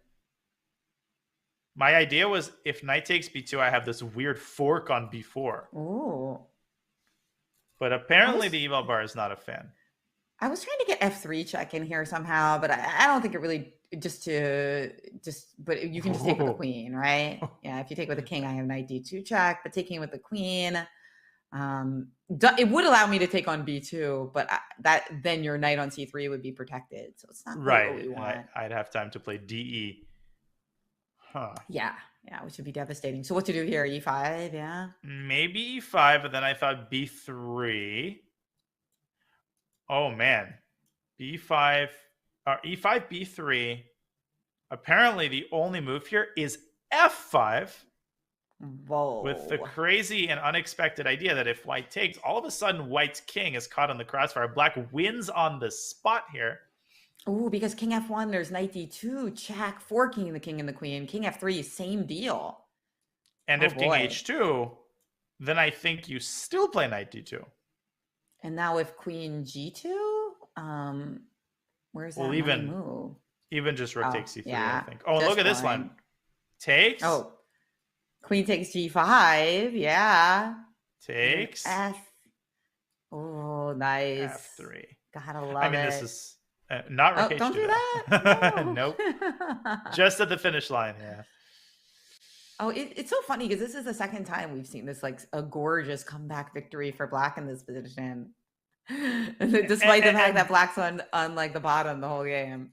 Exactly, and both of them had to do with the h file. So white, the lesson is that white just has to watch that h3 pawn very closely. And okay, Lei Tingxie taking on f4, and I'm fully anticipating the queen returning to e4. It's just such a solid move. It's hard to turn down. What if you were greedy and took on a7 instead? Wow, that would be very bold. And she has played queen d4, by the way. Okay, so we're gonna see what we've been looking at knight c4, right? Okay. There of course are different candidates here. Yeah, knight c4. I think knight c4 is the likeliest because given her time situation, like at this point she just has to take the plunge and try to generate counterplay ASAP. Of course, queen f6 I think is the other obvious candidate move to defend the pawn. And come up with knight c4 next. Yeah, and it's important to note that if white drops the knight back to e2 and says, hey, I'm winning the pawn, it's not that easy because black's knight could also access this excellent d5 square. So here white has to play a little bit more in a more nuanced fashion, maybe rook ac1, for example. Just a neutral move to improve the position and keep the black knight at bay. I don't know what you think about this type of move. Rook c1. And then after knight c4, you say what? Yeah, here I thought maybe knight e2. Knight c4, knight e2. Okay. And then I'm pinned at the moment. And f3 allows queen f3, knight d2 check. And I'm trying to do some tactics, but your knight on e2 protects everything, so it's all good. You know, your knight on e2 protects c1. Okay, that makes Yeah. sense. Yeah. So you probably have to play something like g5 here just to hang on for dear life. What did happen? It looks like she played the knight c4 move Your immediately. move is played. Yeah. And I like that decision. I think this is the most forcing. And, if you're in time pressure, you often want to choose, these lines that are relatively speaking easier to play. But Yeah, man, we're only totally. 21 moves in, which is just Oh, crazy to think about. for a 14 minutes, left on your clock in such a wild position. But yeah, I also noted that the queen on d8 is already in the position because it looks at like the d5 square and the d4 square. So knight c4 in that respect is more aggressive. Yeah, true. And now the ball back in White's court. Several tempting moves that we have examined. Of course, queen takes f4 is a move I don't think I mentioned, but I think queen takes f4 might be really the simplest option for White. Knight takes b2. Or no, we did look at this, and we mentioned that rook c1 runs into the fork. I think we did look at this first, but maybe we didn't give White time to find a good move in this position. Did we find the best move for White here? Yeah, I'm trying to figure out. It's actually not so easy to find a good home for the knight on c3. Because if you play knight e4, you allow the queen to jump into d5. Although maybe that's not scary. I don't know. Or even queen takes d4. I don't like this. No, Exactly. knight Yeah. e4 is not a good move. And rook c1 allows knight d3. So do we have better options here? What did we say about knight b5? Queen d5 check Yeah, then wins. queen So d5. that's not good, to say the least. Queen You can. e5. Does that help anyway? Queen e5 just attacking your Ooh, rook. hit the rook. So But queen e5. F6 is too F. weakening. I mean, you do win the. Oh yeah, you mean I could just go back to e3, just kind of chill, like just Yeah, f6, that would be queen the e3. Yeah. idea. Huh. Queen e5 is very interesting. Because if king g8, then all of a sudden you play knight e4 and you're aiming for f6. Although You can still play queen d5, and again, that bug in chess.com. yeah, it just doesn't let me Ah, give the fork again. you could take on d5 and Such then a win the poorly pawn, though. designed site. Yeah. Yeah. But the thing is, after knight e4, black could play knight d3. And a lot of people just are so attracted to these kinds of moves, like, oh, knight f6 and you win. But it's really not that simple because after king f8, white's whole construction is just on fire. And black is about to take on d4. This is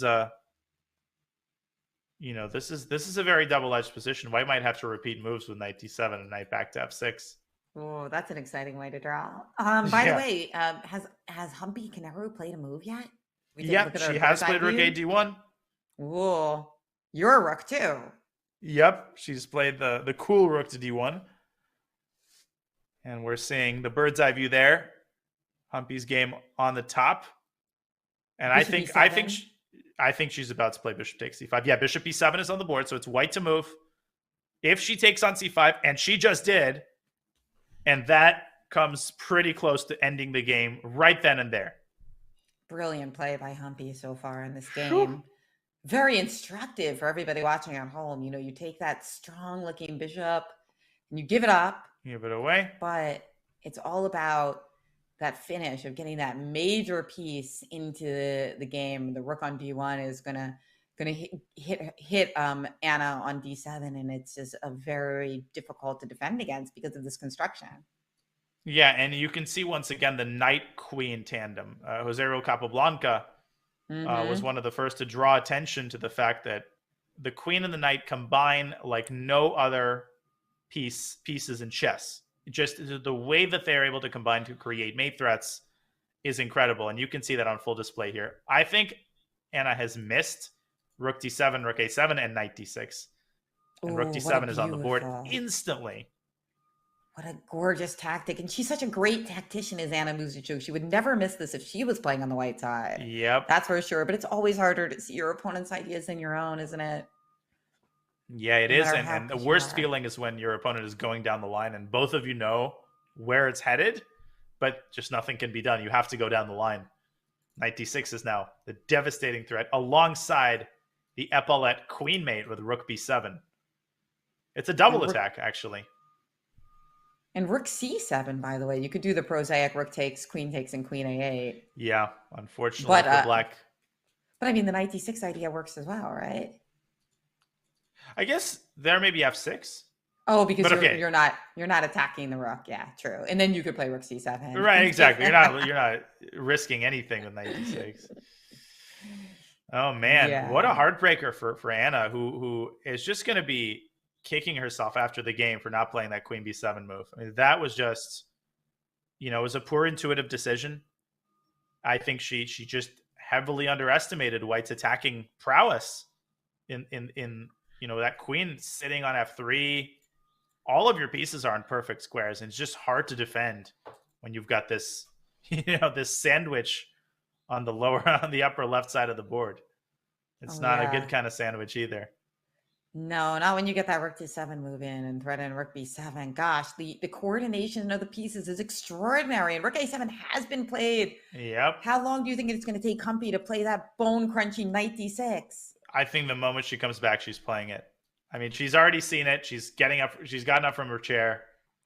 The only chance for Anna is 12 and a half minutes on the clock for Humpy to make 18 moves until the time control. But you called it, Jennifer. When the center is this open, it's just so easy to play. Position basically plays itself.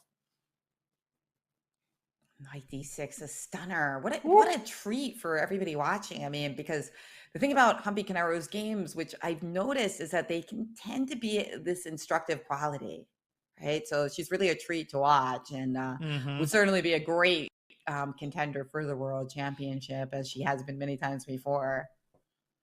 Yeah, damn, this has really been just a textbook display of an attack going from 0 to 100 so quickly. That king on e7. Anna ends up paying the price for keeping her king in the center. And ironically, the moment the king actually makes its way back to the king side is precisely when it gets squashed by White's bloodthirsty tandem of queen, knight, and rook. And here comes knight d6. He's doing the final checks. That's fun. That's a fun move to get to play, isn't it? Very pleasant feeling. Yeah, knight d6. Beautiful. Just either the rook or the knight are delivering the checkmate on f7. I gotta ask, is knight e5 no, is knight e5's only winning in exchange, so it's not nearly as good. Yeah, knight e5 f6. Oh, okay, yeah, that too. Yeah. Oh yeah, or I mean, but the thing I think to point out is that after knight d6, queen d6, I actually, and there's knight d6, and confidently executed knight d6. What a move! Yeah, just an amazing position. And once again, for those who want a refresher on why this is so strong, well, first of all, it attacks the rook on c8, but it also threatens checkmate. And if black takes the knight, this is the main point. The rook opens up contact with f7, and queen takes f7 is checkmate. So Muzychuk with nothing better than queen takes d6. And now, Jennifer, I think rook a7 is going to happen. Huh. Oh, yeah. We were looking at rook takes d6 earlier, but now you're pointing out that we could also just take the exchange for the pawn, which would leave us with that beautiful rook on the 7. And an easier time, you think. Rook d1, rook d7 is coming. Look at black's pawns on the queen side. This is, and black is totally paralyzed here. With this rook on the 7th rank, like black's activity is so limited. White can play g3, king g2 just to consolidate. And yeah, Humpy not even thinking about taking the queen, I think. Rook takes a7. Queen d5 here. Which move? What if queen d5 here? I think then I'll take on a6. Simplest. Yeah. Easy game. Yeah, sure. Too many pawns. The problem is you're going to win in the middle game or the end game. That's tricky. Yeah. One way or the other. And resigns. Wow, she just resigned right here. Humpy Canero. Wow. 24 moves. What a start for her. And there it is. Like that is the combination of positional chess, understanding which pieces to trade and where to put them, and tactical chess. Indeed. You need them both. And the critical moment, once again, if we rewind, it was a good opening for Anna. She was confidently making her opening moves. Just when it seemed like she was one move away from equalizing with queen b7. That's all she had to do. Trade the queens. But she got too greedy. She wanted that pawn on h2. And probably calculated up to this point that, well, my pieces are pretty safe. But the way that Humpy activated her knight, then her rook, and then the most instructive moment, eliminating the knight from the board to pave the way for the decisive infiltration of the rook. Phenomenal game. Should be studied by anybody who wants a better understanding of these Queen's Gambit accepted positions and the dangers that lie in store for Black. Yeah, very beautifully played. Beautifully played. We got a lot of congrats for Humpy here in the chat. We Teabag, Rug64, Resting Forest, Sadie X Coffee Books, John Doe, just so many people who are certainly applauding Humpy's achievement. But will it be an extra bloody round? Is the other game going to be decisive as well? We do have another game here. Maria Muzychuk, also suffering here, or she was at least a few moves ago. Very with black much pieces suffering against Lei Ting-Sheh. Yeah, I think unless Maria finds a way to turn this around. I mean, with 18 moves left until the time control, I do not see her pulling this one out. She's down a pawn. Her king is in trouble. White's dominating on all three sides of the board, like the center. White's got the queen, the king side. Black has this weak pawn on f4. On the queen side, of course, White is up a pawn. And now Lei has brought her rook to c1. I think the idea is to meet knight takes b2, potentially with the move d5. And this might actually be the beginning of the end. Because we're just catching your king in the center, right? Okay, so queen b4 check is an idea here, exactly. Okay, and suppose I play like, gosh, I want to play like queen d6 or something, but then you have knight b5, right? Oh man, knight b5, and the fact that the rooks are disjointed really hurts Black as well. I know. So the fact that she just hasn't found the opportunity to tuck her king away on g7 is just adding insult to injury. Now 13 minutes on the clock. Every second ticks down, makes it more and more difficult for Black, more improbable that she's going to pull out the comeback here. No, after takes on d5, let me just double check there. So knight b2, d5. If I were to take on d5, queen b4 check, king g7, queen takes b2, or do I have any kind of ways to come back here with queen f6 and f3 check? Or f3 check right away? I don't think so. And then queen f6. Yeah, this is, I would say that I would definitely not resign here with Black. But maybe White can make a move like f3 herself. Just stabilize the pawn. So I think your point is you can start with f3. But then I'll take fearless. Queen f6, I'll drop back to g2. Yeah, there's just nothing here. Just a couple of checks, really. No, we have to find something better than this. Yeah, this fizzles out pretty quickly. To keep in the game, we got to find something better than this. So your move d5. What else do we have? Well, let's see. d5. Okay, rook c4, I think is maybe the saving grace. Fair. Queen e5. Okay, so you're hitting me on h8 now. Okay. What a wild position. And apparently, no, this is untenable with like 7 minutes or whatever she'll have by this point. I mean, look, if king g8, then knight e4. Oh my. Although maybe this is okay, like knight d3. Yeah, I'm looking at knight d3 also. Yeah, because the same point you made earlier about knight f6 check and king f8, we are still attacking your queen and your rook on c1. Messy indeed. Super messy. Here I think White actually has to do this repetition. Knight d7, king g8, and knight back to f6. So yeah, I think rook c4. This would be a great accomplishment for sure. But okay, d5 hasn't actually been played. We're just expecting it, right? So the position on the board, even knight b2 hasn't been played yet. Okay, no, we're expecting knight b2 d5. Yeah, I mean, yeah, and Maria continues to ponder her move. She's down to 10 minutes now for 18 moves. This is just mind-boggling how bad the situation is time-wise. It is, but you can't blame her also because knight b2 might just be losing. Yeah. She's like, okay, I gotta figure it out before I make that move. Yeah, that's precisely the problem. You need to spend time here, but you don't have any time to spend. No, Well, this yeah. this is looking very grim. Not a good day for the Muzychuk sisters, or so it seems. But this one's not over, and No, not we've over seen yet. much crazier things happen. I mean, honestly, if And she does find herself in that position, like I obviously if she had the benefit of like the bar and like seeing that like that's not totally lost, she would go for it because she's such a great tactician.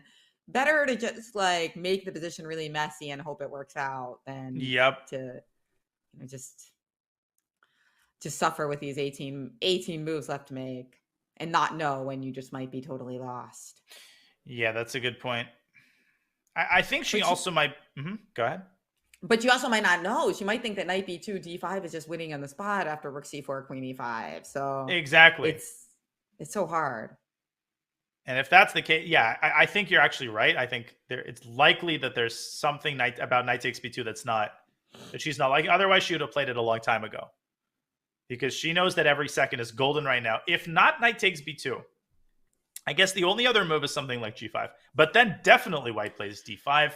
And then the ship has sailed. Then you certainly can't take on b2 because of the check on b4. Right. 8 minutes now on the clock. And then your king on f8 is really feeling the heat. Or, yeah, the chills, I guess I would say. Yeah. Oh my gosh. This is going off the rails. And knight takes b2 there it is. on the board. She's taking it. And it does look like the time has... I'm trying to look at the camera. I can't quite make out how much time she has left. I think it is 9 minutes. I think the clock times are accurate. 9 minutes.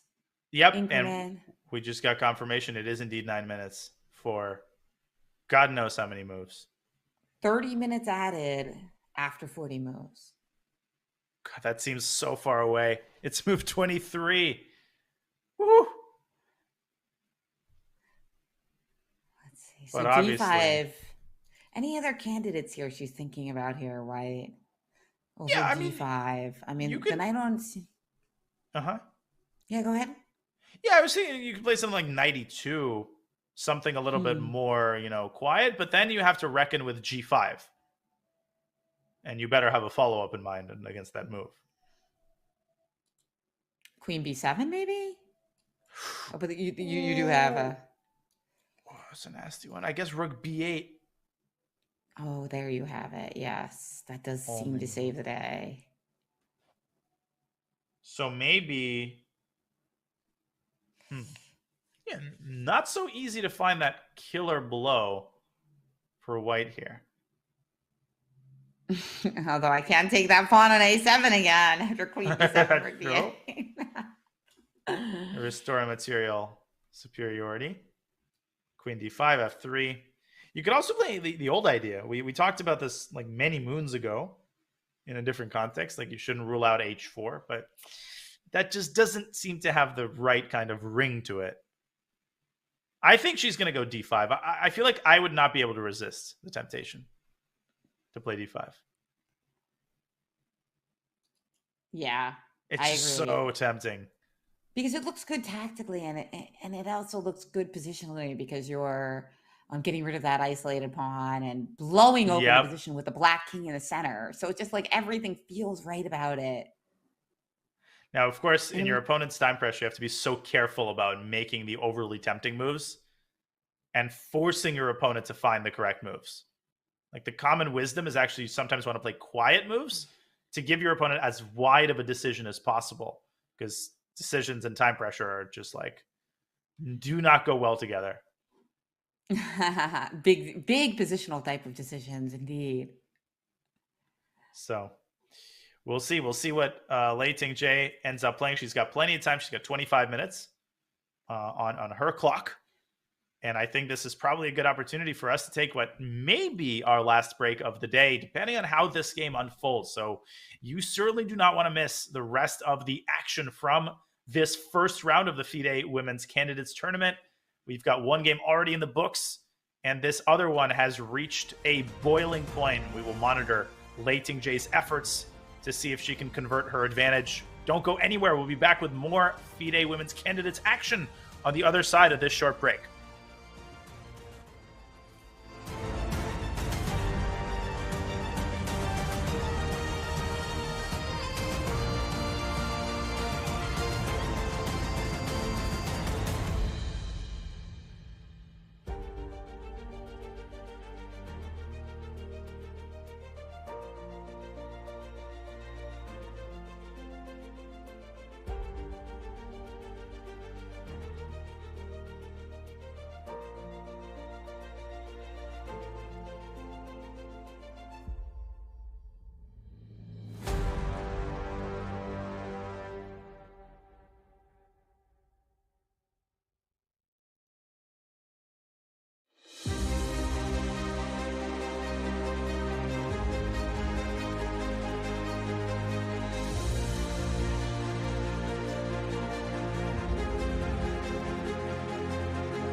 And a look here at the only remaining game at the 2022 FIDE Candidates Women's Tournament. We have two matchups that we are following over the next couple of days. And this is game one, as Maria Muzychuk and Lei Tingjae are focused as their game has reached a boiling point. It's been a pleasure bringing you this tournament thus far. I'm Grandmaster Daniel Naroditsky, commentating today with women's grandmaster Jennifer Shahade. Jennifer, been a pleasure commentating with you thus far. And perhaps we still have some very fun moments to look forward to, not just for the rest of this game, but in this tournament overall.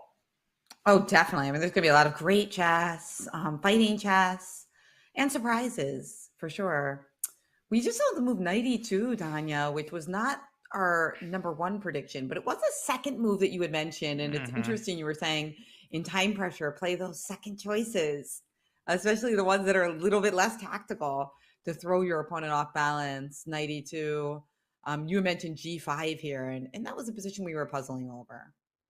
Yeah, I think knight e2 from a conceptual standpoint is a fantastic move. And as we've been talking, another minute has elapsed from Maria Muzychuk's clock. Soon she's going to have to be literally scrambling and playing bullet moves. But g5, yeah. The question is, like, what is Teng Jilei's idea against g5? And during the break, it occurred to me that it really might be as simple as just rook takes c8, queen takes c8, and just, oh, no, not as simple as that. Yeah, or c1. Or c. I thought rook c1, yeah. Get the c file. Get the open c file. And, I mean, just look at black's pieces. I mean, how can this be fine? Yeah, that's a good point. Just simple chess. And what about b file as well? That one looked okay too, yeah? Absolutely. Yeah, rook b1. Force the knight back, and then maybe now rook c1 to pin the knight to the queen. Sorry, I'm like very insistent on putting the rook on c1 at some point. Yeah. Another minute. Wait, no, why do you like c rather than b, actually? So the reason, there's got to be some reason. Well, the reason is just that I don't see a good spot for black's queen. If you go queen d7, then then there's like a bunch of stuff I can do, even queen e5 and just double attack on the rook and the pawn. Okay, those are some terrible arrows, but it's a moot point because she has not played g5. Instead, king g7 is on the board by Muzychuk. Just basically parting ways with another pawn. All right. Okay. Gotcha. Now I am a little worried about stuff like rook c8, queen c8, and d5 because of the knight on b2 that's hanging, right? So what do you do about that? So rook c8, let's take a look. Queen c8, d5. So again, for folks at home, e takes d5 runs into queen d4 check. That is a fork on that undefended knight on b2. And the threat is queen e5 and queen d4. Does black have a defense here? Queen c4 could be a little bit... No, then I have queen e5 check. So that doesn't really help, does it? And there's no f3 check there. If we keep this line going... Oh, there is f3. Yeah. King g8. Oh, this is so interesting. So here... Queen b8 check. Yeah, you can throw in another check. Yeah, that might be better, but okay. If here the idea is black has f3, and suddenly the tables turn completely. Because king f3, queen d5 picks up the rook on h1 and black wins. So this is the last thing that white wants. But here there is not only queen b8, but there's also the straightforward knight takes f4, I think also wins. Just picking everything up. So just don't take the piece. Don't take the piece. Exactly. All right. Because I actually don't know whether it really changed things, my queen b8 line, because you weren't really actively using the rook in that line. Yeah, it's weird. Just it's an illusion. Your queen and your pawn. Yeah. Yeah, this is still just as good. Same line. Yeah. This f3 idea, black hanging by a thread. Okay, so this is a little bit encouraging for black. So queen c4, your move actually is a very resilient defense. But you know what the bad news is? The bad news is, let's say white is desperate, doesn't find anything better. Just queen c4 and knight f4 and, enjoy your life. Torture black for like 30 more moves. If this is the best case scenario for black, then that's a pretty bad sign. Yeah. That I don't know though, because I feel like that line with that you showed with knight takes f4 in the middle game was even stronger. But of course, by the time that happens, both players might have so little time in their clock. The safer option might be opted for. I think it's fair to say that this game is going to be decided by move 40. What do you think? Do you think we're going to make it to the time control? Well, if we get a position like this, absolutely. Yeah, I mean, True. Yeah, like if we get a an end end game game, like then that. yes. Yeah, but that would require d5. I mean, d5 looks so tempting here. But if you played here, black can play queen takes d5. Right? No, I meant rook c8. Sorry. Oh, Yeah, rook right. c8. Sorry, rook Exactly. c8, queen c8, d5. Are there other candidates for white that look just like absolutely She takes crushing? it. Well, there it is. Knight f4 is one Simple chess. very menacing candidate. Simple chess. Okay, queen f6 is what I'm anticipating here. Just get the queen onto, relatively speaking, the best square available. But another problem that could await black is after queen f6, white could say, okay, I'm going to trade on c8, and then I'm going to play h4. And I'm just going to try to steamroll you on the king side. Oh, yes. And take away your beautiful f6 square, which is so useful. Bingo. Exactly. Also looks terrible for black with that knight on b2 out of commission. And every tempo is so important here. Even wasting a single tempo to bring the knight back gives white the possibility to keep her king side attack going. So, bleh. This is disgusting for black. Yeah, can't we just take on f4? Good prediction, Anita Drink. I wasn't watching the chat. Otherwise, I would have asked. Yeah. FB33 says, the women's tournaments need more coverage. Thank you. You're welcome. I'm glad you're enjoying the show. Yeah, Maria Muzychuk not enjoying the show, though. This is torturous with 5 minutes on the clock in such a position. The Muzychuk family in general not enjoying today's proceedings at all, as it's been a very unfortunate day. They did come in with the 2 blacks, so they'll have their chances to come back with white tomorrow. Unfortunately, I won't be calling that, but I understand you're going to be doing it with Jeffrey Zhang, right? Indeed, I am. It's going to be a fun day. And yeah, I mean, work definitely cut out for Anna Muzychuk. And Humpy is one of the worst players to face a sort of almost must-win situation against. Just how incredibly solid she is with black. There's just players who are... It's not that anybody's easy to beat on demand, but some players are like especially solid. Yeah. So she's going to try, though. That's for sure. And as we speak, 5 minutes now on the clock for Maria Muzychuk. She's taking like 2.5, 3 minutes per move. And queen f6 played. Good move. Really the only move, I think. And yeah, getting that coordination together. So you mentioned, what was it, h4 here right away? Or no, takes on c8 and then h4 was your idea, right? Yeah, although what's hilarious is that you actually could play it right away. Right. And after rook c1, I think there's... Oh, no. Intermezzo g5 is what I had in mind. Yeah, that's what I thought too. But the engine, for some reason, hates this. I wonder why. Is there a queen f? Yeah, it's... Oh, maybe queen f5 simply. Yeah, queen f5. Yeah. Sorry, I forgot about this. And what I forgot about is that in the event of the trade, the pawn on h4 simply hangs. Yeah, okay. Ooh, that makes a lot of sense. There's also this, so you got to be very careful. No, this is out of the question.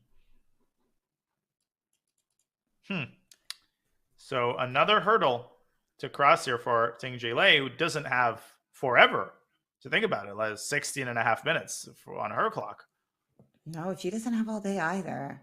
I have a feeling she won't choose your move. I feel like she's constantly choosing moves that are a little less committal because of the time situation. I feel like h4 is like, you really have to have your I's dotted and your T's crossed there. So maybe ducks in a row. Maybe she'll find something different if she sees something compelling. Let's see what else is her. Well, there was the first thing we looked at, right? Which was to take on c8 first and then play h4. Yeah. That involves giving away the c file. You know what I feel like would be in her style? I'm getting a sense of the kinds of decisions she's making. I think rook b1.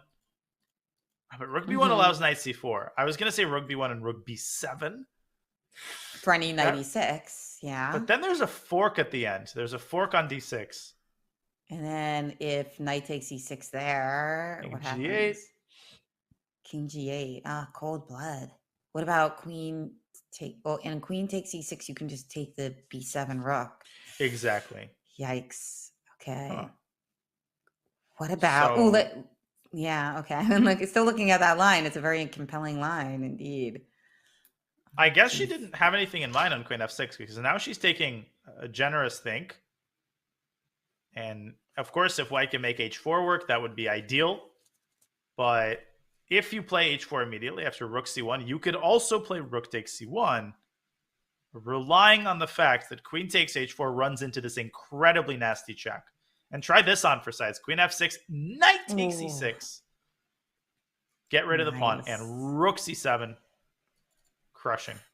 Clearance Winning the tactic game. here. We've seen a lot of important heavy rooks Mm-hmm. damaging the black monarch in these games as very similar style to what to the way that Anna Muzychuk lost. Honestly, look at that. Actually, the queen, knight, Yeah, and rook combo. exactly what I was thinking. It's the same exact piece tandem, which is doing the honors here. But the problem is that black will take on h4, not with the queen, but with the rook.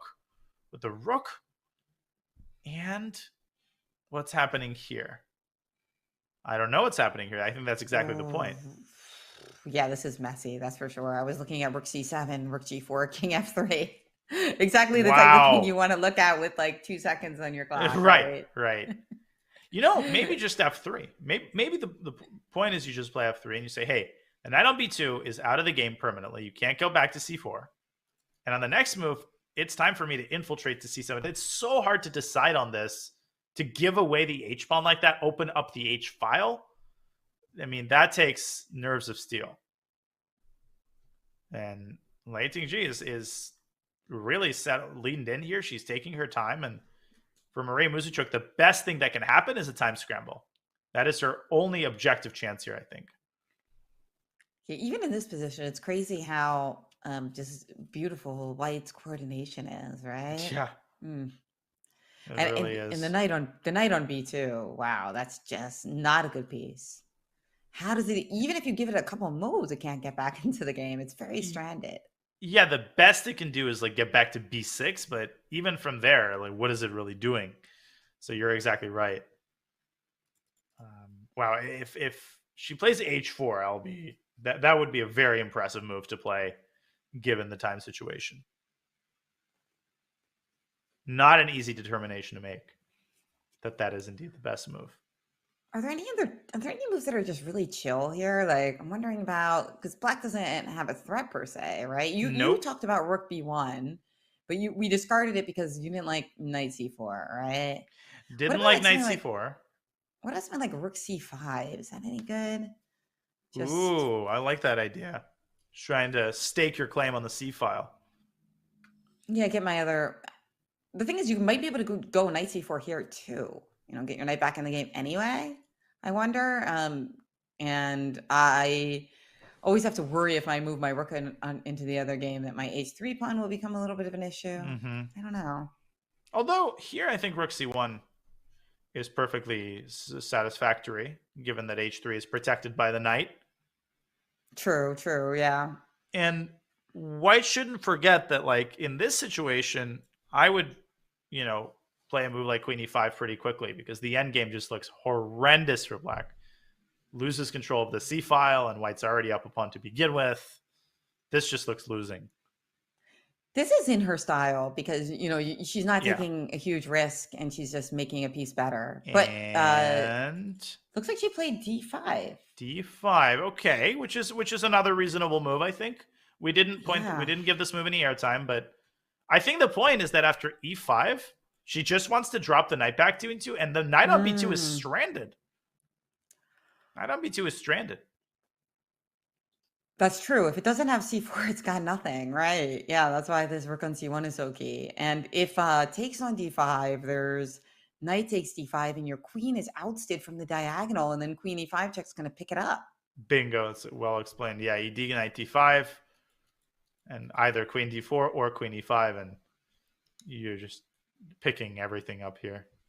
Yeah, very good move, smart move. We looked at d5. It's funny because we looked at d5 in almost every other position, but I think it escaped my vision because it seemed like with the Same. queen on f6, it would be less powerful. right? Because you've got that diagonal covered up now, right?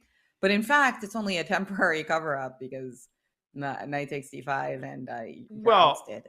it was and the other point was that with the black king on f8, Yeah. you wanted to play queen b4 check, but here it's less that you're just carving out the c4 square. You're preventing the knight from escaping. And after e5, it's not like you have mate or anything. You just drop the knight back and you say, hey, I'm a pawn up. I've got a passer on d5. I can use the c6 square as an anchor point for my rook, like a la your idea of rook c5, which is very similar. I mean, and now under 4 minutes is Marie Muzychuk. This is looking grimmer and grimmer by the move. And rook takes c1. Oh no, but this loses. I think giving up the c file is decisive. Because she can't counter it, right? And now all those ideas of the rook coming to c7 with the queen and the knight in perfect coordination, the pawn might even get to play a role. Rook d8 was quickly played. D8. Wait, what's going on? What is this idea? Is there a DE tactic? rook d4. Okay. All right. That's the little trick that she's going for. Okay. But that's exactly what it is. It's just a trick. And I think if white plays rook c7, then black can basically resign. We're threatening knight e6 here. Queen e6, pawn e6 now would probably work. No, this is over. Just rook c7 ends the game. I think it's far from the only move. I think you can also probably play some other moves. But yeah, rook c7 is the simplest. Yeah, ed knight d5. And the idea you highlighted earlier where the queen is dislodged from this diagonal, making space for the queen to come to d4. Yeah, that's done for. I mean, even normally you might be able to fight on with the minor piece, but it's stranded there on b2. So rook takes d5, queen d5, and you're not even going to extricate your knight. Yep.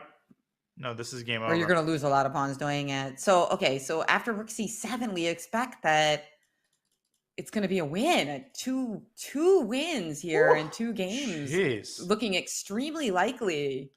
Rook c7 might lead to immediate resignation. Not entirely unlikely, but my guess is that Maria will play e takes d5 and will make a couple more moves.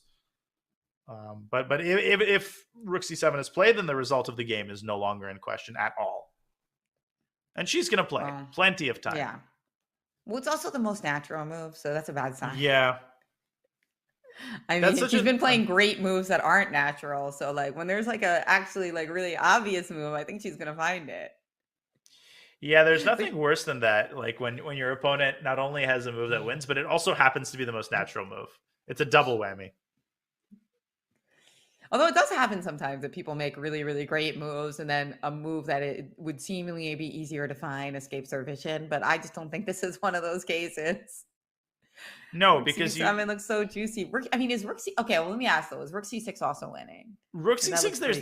There's this move e takes d5. Yeah. Good point. There's a trick. Yeah, e takes d5, and suddenly actually the tables turned quite a bit because if you take back, you drop the rook on c6, and otherwise white basically has to accept the queen trade. See, I found a way to mess it up. Yeah, I was the ultimate specialist in that. And I wonder, like, DE rook d4, probably still winning somehow, but somehow there's no way she goes for this. It would just be a very silly way to win, but there's gotta be something here. I was thinking about that too. How do we win here? Let's see. I think, could it just be like queen e2 maybe? Counterattack the knight on b2. And if you take with a rook on f4, then e7 wins. Then you have e7, yeah. And if queen f4, that's where you want to play queen takes knight. And white is starting e8 equals knight, in addition to e8 equals queen with a fork. Nice. But do you have the auto queen on? I think, actually, I'm curious. Nope. There you go. You made it happen. Money decision. Yeah, we're waiting for what is essentially the last substantive move of the game. 8.5 minutes for Lane. She's taking her time. Very, very patient. I mean, she knows if she finds the best move, it ends the game. So there's no reason to rush. So between these 2 games, which one impressed you more? Between the game, because of such great, powerful play by both of the winners today. Well, potential winner here. She still has not won the game, but very likely to win. Which game has been more impressive in your eyes? Yeah, assuming nothing cataclysmic happens here, definitely I'm more impressed with this game because this was some very impressive opening preparation by Ting Jilei. I mean, the Slav is a incredibly solid opening. It's not easy to just get the kind of position that she managed to get out of the opening.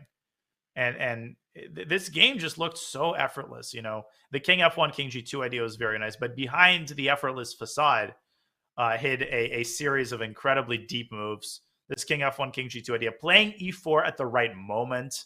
The decision to take on E4 with the bishop was very interesting, and I think it paid off 100-fold.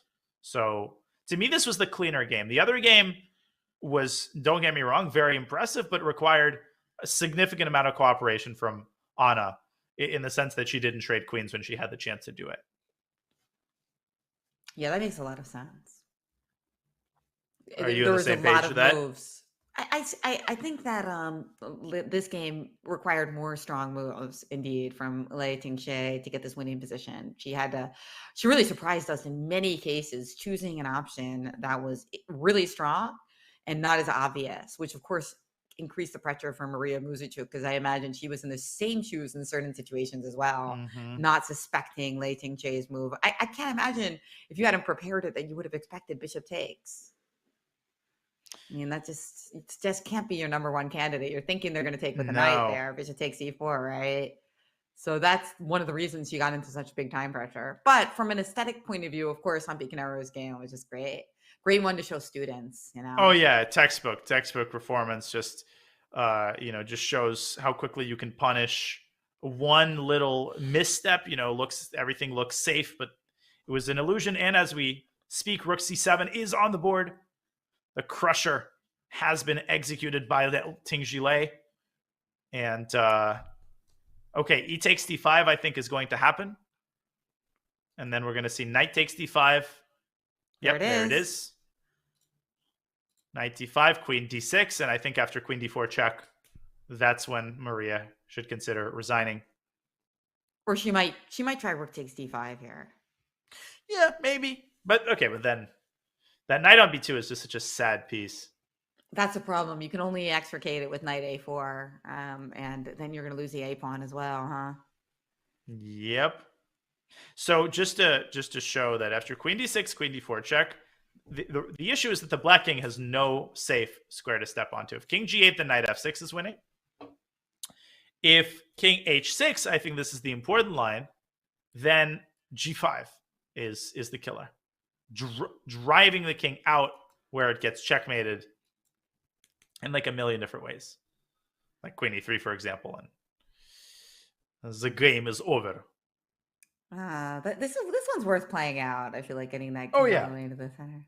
I think Queen D6 is worth playing just to test your opponent on Queen D4. But there's another nice line, which is Queen D6, Queen D4.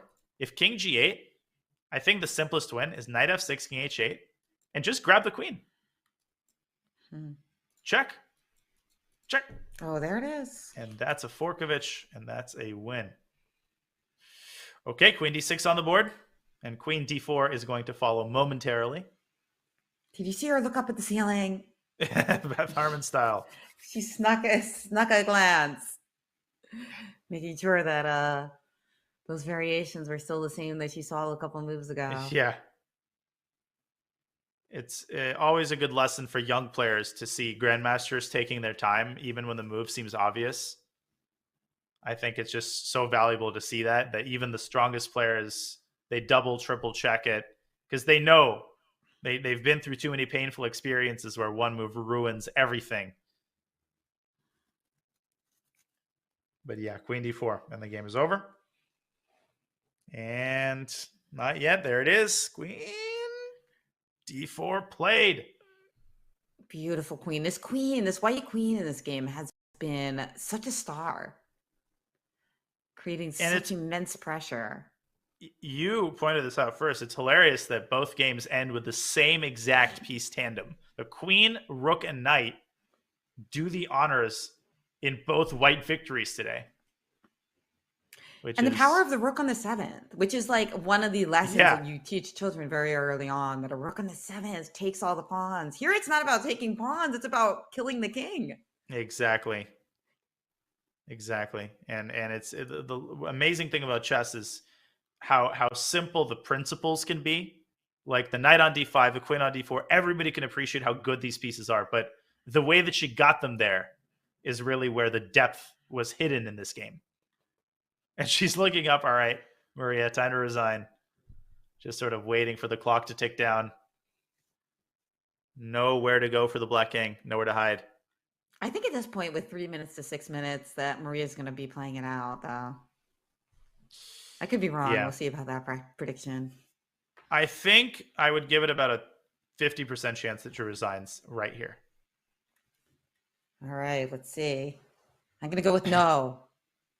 She's going to play But king the longer h6, she thinks, the more likely I am to be wrong.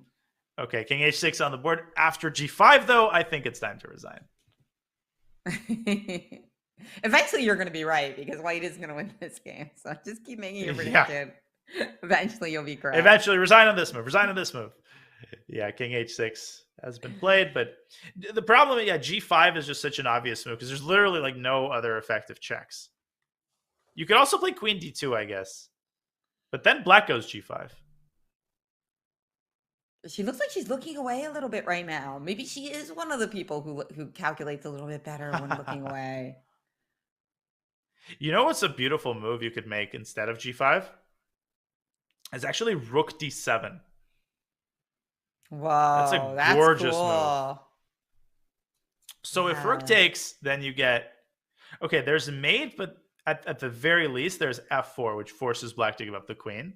Right, okay. And if and queen takes d7, well. So now you go g5. If king takes g5, then it's mate in 2, check and checkmate.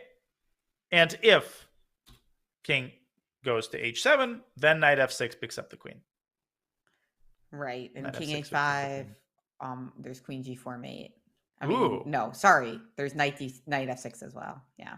And knight but d7. A different move by late. Queen f4. What? What? Oh, you were not expecting this, were you? That is okay. Of course, still it's completely winning, but shocking that Lei did not play g5. Game. Or your other move. Wait. Or your other move, rook d7, which was like rook d7 is like an insane move, Tanya. Oh my god. It is, but g5 is to not play g5 is shocking to me because g5 just ends it immediately. Now we might still see a couple more moves, even though a second pawn is lost by black, and this is still virtually resignable. Yeah, not only that, it's what a second pawn it is. It's going to be the well, either one. It's if you lose the f pawn, you're going to lose the g6 pawn. And if you lose the a pawn, the a2 pawn is going to become a queen. So it's either way, it's a pretty regrettable situation. Yeah, it's still over. It's still basically over, but at least here, you could pretend, the queens are off the board. There's still the tiniest inkling of hope. I think black should play g5, and Lei might have underestimated that move. Ah, yes, g5, because of queen f7, there is queen d5 check. Yeah, exactly. So you don't have time to take that pawn off with the mate threat. So you have to trade queens, and then black's rook can go from d6 to a6. Ooh, great point. Yes, and g5, what a move. What a move, potentially getting back into the game. Oh, what about, no, I was wrong about that. Nope. Okay, yeah. g5 forces queen d6. Again, still completely. Ooh, she's taking it. No, but that just loses. That's worse because now, now there's two. Now you're going to take f7, and you're also going to get mated after rook takes f7 with h4 and g5. I think the problem here is, you're going to lose like basically 2 pawns. I think somehow. Yep. I mean, you have to play like rook f8 or something, but after rook a7, it's resignable. Interesting. So that was the way to make it a bit of a fight, to actually play the g5. Yeah, that makes sense. Exactly. And this is and she missed that, which is why she just went for this, because this just looks like resignable again. Yep. But still, I mean, queen f4, the kind of move that you really want to just be accurate in those positions because you never know. F6 played by Maria. Okay. And now I think the simplest is just rook takes a7. 2 pawns down and the a pawn, and the rook is perfectly positioned to support the a pawn forward. Yeah, yeah. And you've got potential mating net problems. So, yeah, the your troubles and woes are just endless in this position. Yeah. Also, h4 is probably sufficient to win. Just setting up the threat, actually, of g5. Mm-hmm. And if black takes, then knight e6 is going to be a fork at the end of the line. Oh, yeah, that's dangerous. So, Lei taking her time. She's sort of extending her pleasure in this position. So, yeah, rook takes a7. h4, really anything is winning.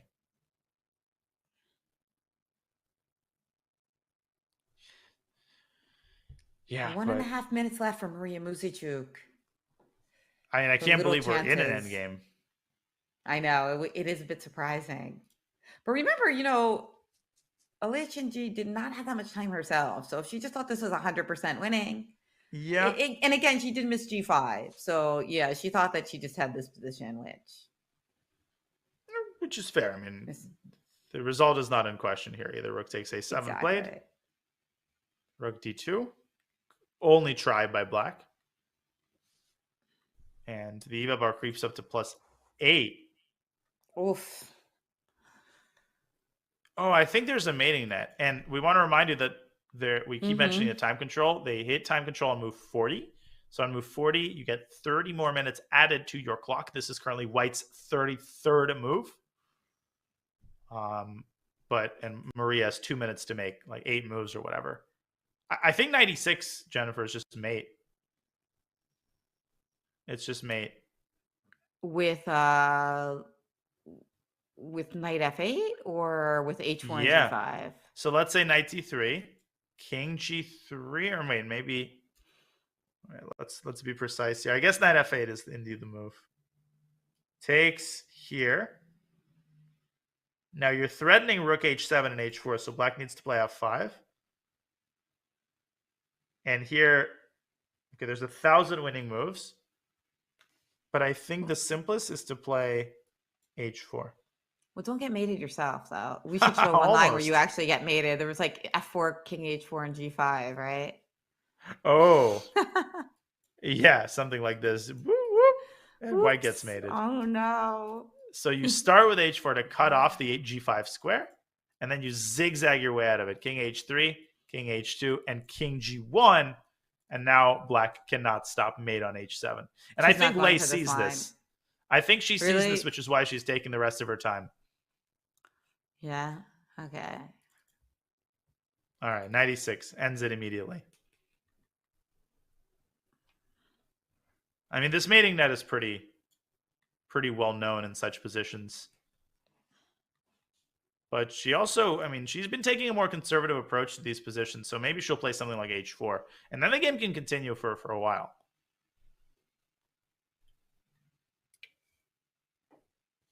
So let's see. Will she play knight e6 here, resulting in immediate checkmate? Almost immediate checkmate. What do you think? God. Knight e6 and knight f8. She's definitely looking at it. Will she actually play that? I'm going to go no, because I just saw her play h4. But also yeah. winning. But it's true. She's trying to, like, in general, like, if she has a choice, maybe this stemmed from the time pressure of Maria. She always seems to be choosing the move that doesn't require quite as much calculation. And much less risk. Yeah, exactly. But, of course, it's hard to blame her because of how winning this is. The point is, if black plays g5, I think what she was calculating is, I mean, I thought it was okay, never mind, because knight d1 is on the board. Knight d1 hitting that f2 square. But now again, knight e6. Yeah, now knight e6. You're trending even more straightforwardly, right? Now knight e6 is begging. If she doesn't play knight e6 here, I will be stunned. I mean, knight e6, knight f8 is literally just, you have to play that. But now you can do it the more prosaic way, like knight e6, rook f2, king g3. You're turning just g5 and rook h7 mate. Oh, yeah, that's true. So that's why knight e6 now is just, there's no way she's not playing it now, right? Knight e6 is game. It's game. Yeah. You've got two ways to mate on the hand now. You can even play knight back to h3 with the same idea of going g5, also True. easily winning, True. but I wouldn't be able to resist the urge to play knight e6. True. Knight h3 is also tempting because you're surrounding mate in two as well. Yeah. That rook at a7 just does the job of fencing off the king. But then I guess there's g5. So you wouldn't have that secondary way to Mm-hmm. creep the knight into f8. Oh, but she's Wow. done it. And we would expect h3. maybe g5 here to stop the mate. Yeah, but g5, yeah, it takes rook a6, and It's then another you're gonna one. win a third pawn. Yeah, she's stuck by her approach of just, no risk. She wants to minimize the need for like accurate calculation. And you can afford to do that here because of how winning you are. But, if the margin had been a little bit more narrow, then, if black, let's say, had a pawn on the queen side, then Maria could have made her potentially regret, trying to play without risk. Okay, g5 is played. And we're going to see hg, rook a6 check, and probably just a rook a5 to win the pawn. Right, because the knight is protecting that pawn in f2. And I think with 3 pawns down, I think Maria will resign. Yeah, because if you try to hold on to it with something like king f6, rook f5 check followed by a4 a5, exactly. You just control everything, and then you take your third pawn. Okay, h takes g5, and f takes g5, and at this point this is sort of windowed purely cosmetic. Rook a6 check is going to happen. Yeah, rook a6 check, and then rook a5 is too easy, unfortunately, for Maria. Or even rook a5 immediately, but I don't see a reason not to throw in the check. Yeah, push that king back again. Yeah, exactly. And it's funny that, Maria's in such time pressure all game, but now it's actually Li Tingxie who only has 2 minutes as well. So at this point, I think they all just play to move 40. Yeah, I think it's likely. I definitely think that, Lei would need to improve her technique in games with a lower margin. But on the other hand, this is the first game. There's still a little bit of rust to be shaken off. And I think as the tournament goes along, she's going to, especially if she continues to play well, she's going to gain more confidence and maybe would be, more decisive in those moments. But this is more than sufficient. Her technique here is more than sufficient. Assuming she plays rook a6 and rook a5. I mean, it's never too late to mess it up, but that's something probably easy. I'm sure the chat is quite aware of. So if she ends up winning this candidates tournament and becomes the world championship challenger, and you felt like, oh, this is a weakness technique to work on, how would you go about it? Well, one method is, of course, to play out certain positions against the computer. Mm-hmm. I think that's been around for a while, where you select a bunch of positions which you want to convert, and you can start with you can even play the computer in a queen odds game, for example. Of course, the GM is not going to do that. That's going to be too easy. But that's one method. And then there's books, there's material, looking over games of players with really good technique.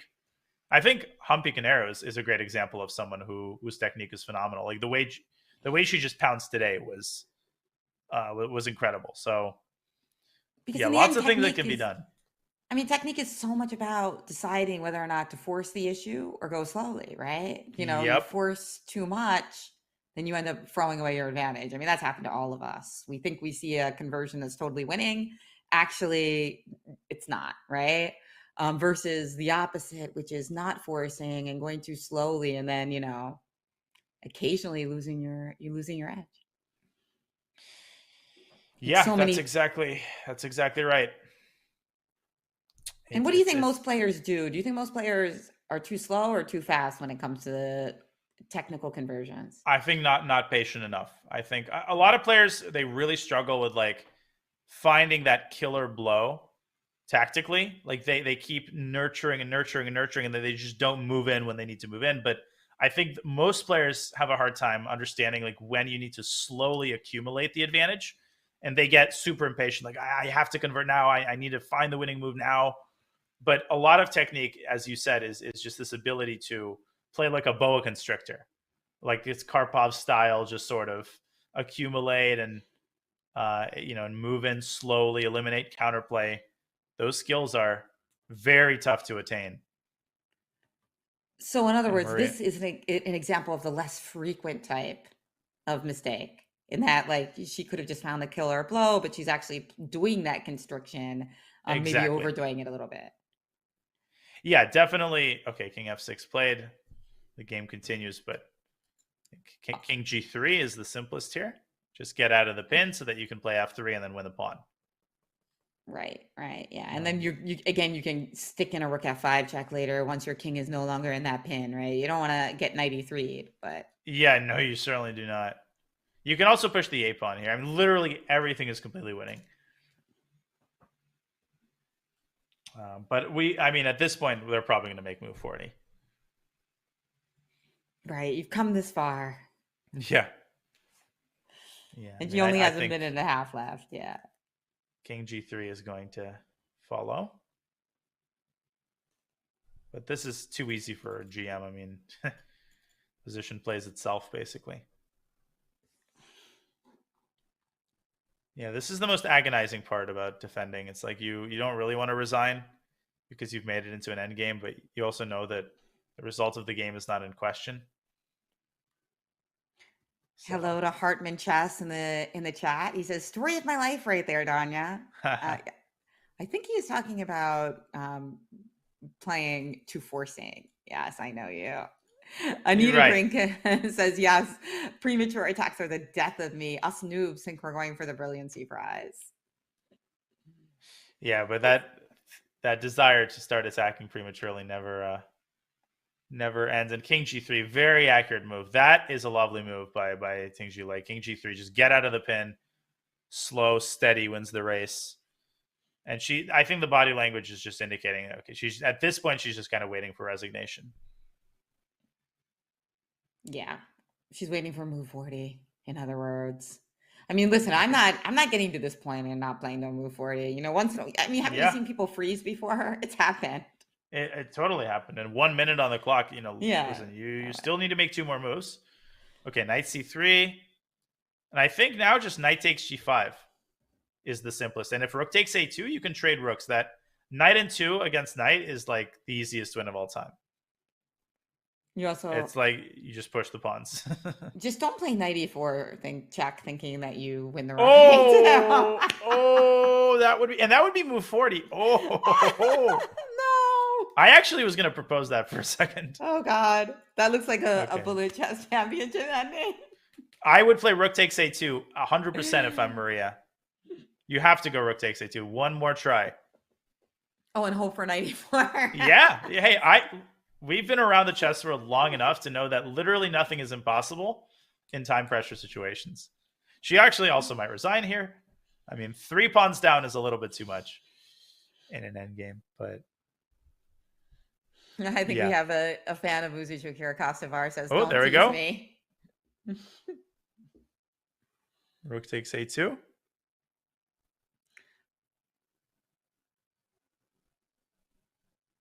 All right. Let's see what happens. Don't go knight E4. Just take the rook. But if you didn't realize, like if you touched the knight and realized that knight A4 was losing, you could play knight H7 check instead. Thank God. That would be actually the only move. Yeah. Okay. Don't really know what... The fact that she's thinking is starting to disturb me, because rook takes A2 should be totally automatic. That endgame, like F and G pawns are super easy. And maybe she's just confirming in her mind that, wait, is this a win? Like, yes, it is a win. 18 seconds. Rook F5. Rook F5. Rook F5 check also instead. Winning, but choosing like the most, the most convoluted method. I need a drink said for the content. Come on. Yeah, 94 would have been probably one of the craziest moments of all time. Of course, this is still like completely winning with two extra pawns like this. King G6. And okay, now we're going to settle in because now move 40 has been made. So at this point, yeah, this game will last probably about an hour longer than I thought it would. But I think the result is still not in question. No, I agree. I completely agree with that, especially now that the nerves will settle as they sink into their extra 30 minutes. Indeed. That means that anybody in the chat who has a question, you guys are Right. in luck because we're probably going to have another 20, 30 minutes of this game, I'd say. Yeah, probably at least. Yeah. Because okay, knight h3. Of course, it's like the procedure is very simple. You just want to make sure you don't lose your pawns. Then you just push the black king away and you push your own pawns. It's pretty self-evident what to do here. But there's like a lot of mind squares to avoid, and you want to avoid giving up both of your pawns for the knight because then you reach a theoretical draw. So, but yeah, knight h3 I think is the most clinical move because it protects the f2 pawn against like knight e4 related shenanigans. Wow. I really can't believe we have she's gonna have to play this endgame out. Castavar says no sleep for Dom, yeah. Can't wait for Levy's recap of this. Bigfoot, yeah. Hey Bigfoot, what's up? He asks me rather, who's your favorite streamer and why is it Daniel Narrativescape? Oh well, obviously the impressions. Of course. Yeah, you're not allowed to say any other name. And yeah, I mean, one of those endgames. Knight h3, knight f4. Hope you're all enjoying the show. Yeah, my guess is we're going to see probably at least like 10, 15 more moves until the pawns reach like the 6th rank. At or some point, like it's going to be trade, like a conversion or something, like a trade of rooks later on. Yeah, if there's a trade of knights, then it's over immediately. Blue X610 says, are they allowed to eat or drink? This is so mental. Yeah, these usually they have snacks in these major tournaments that the players are able to eat on breaks. Absolutely. It doesn't seem like any players here are drinking anything but water. Yeah. But often, obviously, coffee is a super popular beverage. Tea. In the sort of high-level tournaments, there's usually like a fridge and, you know, there's an assortment of snacks. But yeah, I mean, some players who are new to chess, they look at the tournament, they just assume that players like never get up. They're not allowed to get up to go to the bathroom. Like, you're allowed to get up to go to the bathroom. You're allowed to eat. You know, the conditions are pretty humane. Although I guess there are more restrictions that are coming up because of the recent scandals, right? So I think it used to be even more lenient. I mean, you used to see people just like chatting to each other during the games about, like, they wouldn't really be talking about games, but they could have been, right? I think there's more strictness in that matter now for sure. You're totally right. I mean, now it's unthinkable that, oh, you're like chatting. You must be chatting about the game. But 99% of the time, when two players would chat at like an open tournament, it would be over the weather or, you know, they'd be catching up. There'd be like zero suspicion. But times have changed and that's totally valid. And, you know, the rules have to change according with the times. And okay, speaking of changing times, well, we have more time to spend on this game. And that means we will go on one more break as Tingjilei converts this winning endgame, but taking her time. She hasn't been too confident in the conversion. If she gets too low on the clock, we might still see some intrigue in this endgame. So don't go anywhere. We have just this one game still going at the 2022 FIDE Women's Candidates Tournament. We'll be back with the rest of this endgame on the other side of this break.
And a look at the playing hall here at the 2022 FIDE Women's Candidates Tournament in Monte Carlo, Monaco. And you can see one pair of players still laboring over the board.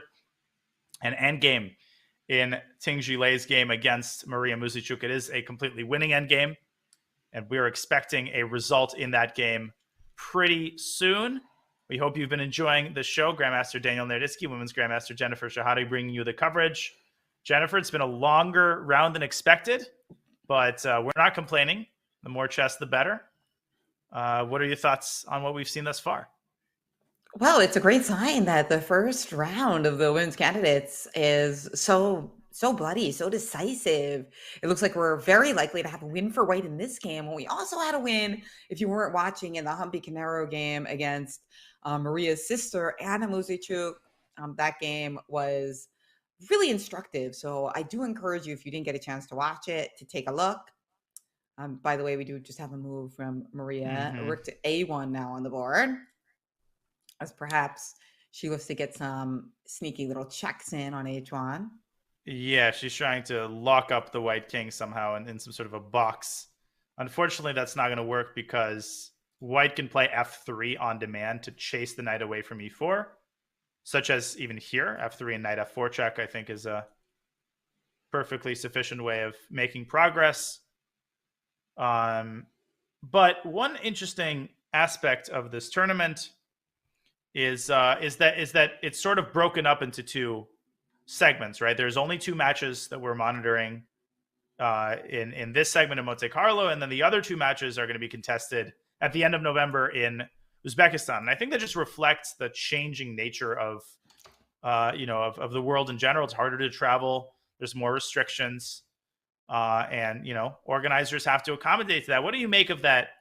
It reminds me of the 2022 candidates, which was broken up due to COVID, or 2020 candidates rather. Yeah, it becomes very messy, doesn't it? It changes the dynamics of the event. But there will be a contender for the Women's World Championship in 2023, and so by hook or by crook, here we're going to get one. Who's your number one pick, by the way? Would you say it's Goryachkina or Canero? I think I'm going to go with because they're the two highest rated, right? Canero looks really good today. So, yeah. I mean, it's a little bit too early to jump to conclusions about form. But I think Canero, with that experience and hunger, obviously not suggesting it's she's only 35. It's nowadays she's got many more years of chess ahead of her. But I just get the sense that this might be her year. Especially since Hu Yifan was her sort of public enemy number one, and now not that Wenjun is an easy pairing in a world championship match, but I'm going to have to go with Canero. Yeah, I also, she also has a relatively young daughter, but I think she might be around 4 or 5 now. So that's another potential factor. Maybe she's traveling even more. Also, Canero, I think she had a couple of logistical issues in the last couple of years due to I don't remember the exact details, but there were some logistical issues with her travel. So maybe she didn't get to play in every tournament that she wanted to. So perhaps more time to study and prepare. Definitely, as a math person, she wins the first game. I can't help but just pick her because, I mean, that's a big evidence and a big data point that we have right now, right? And I think in general, the people who play earlier, probably it's like slightly better, right? Because then they have to play slightly fewer games and they have a little bit more time to prepare potentially. I think it would be a little they bit get of to an rest. Yeah. They get to rest and watch the second half of the match sort of unfold. But yeah, no, for sure. I agree that playing first, getting it out of the way is probably.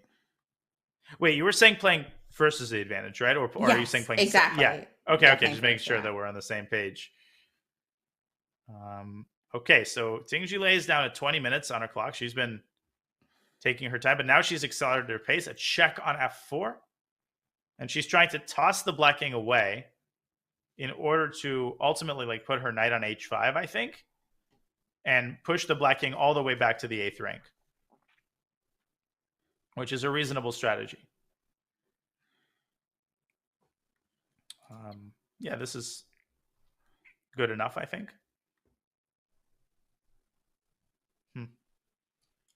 Yeah, I mean, it looks like, 1995. I mean, it's more like just like whether there's some way to mess it up. There's always like some potential like tactics, simplifying tactics, like leading to rook versus rook and knight, something like that. That would be like different ways that you could screw things up. Yeah, it's always possible also to miss a fork. It's always That's possible true. to miss a fork. It's always possible to blunder a pawn. We've just seen so much in our experience, like commentating and playing, that it's not that nothing surprises me anymore. I mean, things still surprise me every time I see them, but if you're new to chess, you might think that conversion is sort of a given if it's in the hands of a grandmaster, but it is very, very far from a given. Well, that's why there's a famous saying that the hardest thing in chess is to win a one game, which is Yep. definitely not true. But Yeah, if there you are look, harder things, but the reason it's a saying is it is a lot harder than expected. It's quite remarkable. I mean, anybody who plays a lot of blitz can certainly feel that. Like you can just be up a whole piece and it can be difficult just to win the game. I mean, look at what happened at the US Women's Championship in that final that playoff was Armageddon. crazy. That was nuts. I mean, a full bishop. Not even like, literally a full bishop. And somehow nerves, just like, I mean, that was just crazy. And we're talking And about Irina Krush, who was on the receiving end of that blunder and failed to win that game. yeah, and that gave Jennifer Yu her second US Women's Championship title. I mean, Yeah, Jennifer just Armageddon. steps up to the plate in these big tournaments. Yeah, yeah, that's her second win, and she's also a Harvard student, so pretty impressive ability to balance.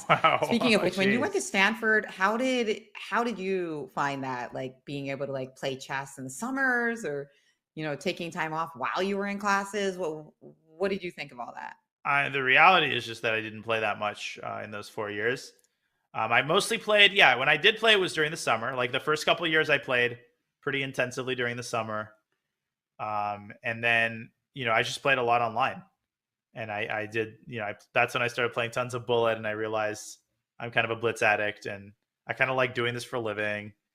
So it was, yeah, it was a weird time. I was playing a lot less over the board, but I was playing a lot more online, and I was almost spending more time in the chess world on my laptop, realizing that I don't want to leave the chess world. And that's wonderful. And recently, you became the chess columnist at the New York Times. So it's like kind of really, and I think the article really announcing that mentioned a lot about your career at Stanford and how like this was like such a surprising trajectory, but a successful It one. was, well, it wasn't supposed to. Yeah, I mean, I was supposed to find respectable living, do computer science, and chess was supposed to be shelved neatly into the past addictions shelf, but life never turns out the way you think it will. I know. So there's so many surprises in store, and of course, Stanford has a very strong pedigree of chess players. In fact, many great women chess players and creators. Alexander Botez went to Stanford. There was also Rochelle Ballantyne, Valentine, yeah. the star, one of the stars of Brooklyn Castle, who's now getting her second degree at NYU. And then Mm-hmm. there's also Carissa Yitnow, the previous year's champion, the 2021 champion, who is a freshman at Stanford. So Yep, that was great to see. Yeah, Carissa's awesome. She went East Coast to West Coast, and yeah, I mean, the thing is, most people at Stanford just don't really have time for much chess. There's a chess club, but there just wasn't too much time to meet and play. Parimar Janegi was also in school, grandmaster, and a very strong Indian grandmaster, was a year or 2 years above me. He's now doing his PhD at MIT. So lots of chess players for sure, and obviously that culture is very congruent. But in the meantime, Ting Zhulei continues to make progress with her knight, knight e6.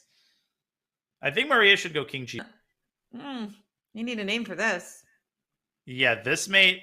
I think this would be the Maria Muzychuk mate if she actually wins a game like this. This will simply be named after this game.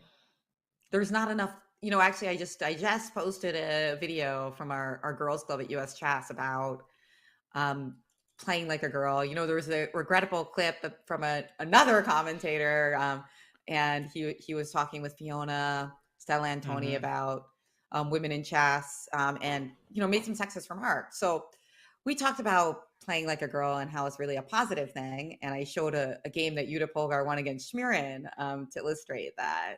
In a perk. So Yeah, it was a very nice game. yeah, very nice game. But one of the things we talked about was games and tactics. Well, tactics and openings named after women. And there are very, very few. In fact, there's only really one opening named after a woman. Do you know it? Let me think. That's a great question. Okay, so you might have to give me a hint as to like whether is it a first move opening or is it a variation? It's a variation. It's a variation. So okay, there's no Polgar variation that I know of. If I'm thinking, Thank you, Aunt Anita Drink is posting the link. Thank you. wow, this is a really interesting question. Well, okay. What's the first move? Well, it actually, you already said it. It's the only one I know of. It's a Polgar opening, but it's not. Wait, what is the Polgar opening? It's very obscure. It's a line of the Grunfeld. It's like a sub variation of like the Russian Okay. defense in the Grunfeld, I believe. Yeah. I'll have to check it out. Interesting. Yeah, unfortunately, So I only play King's Indian.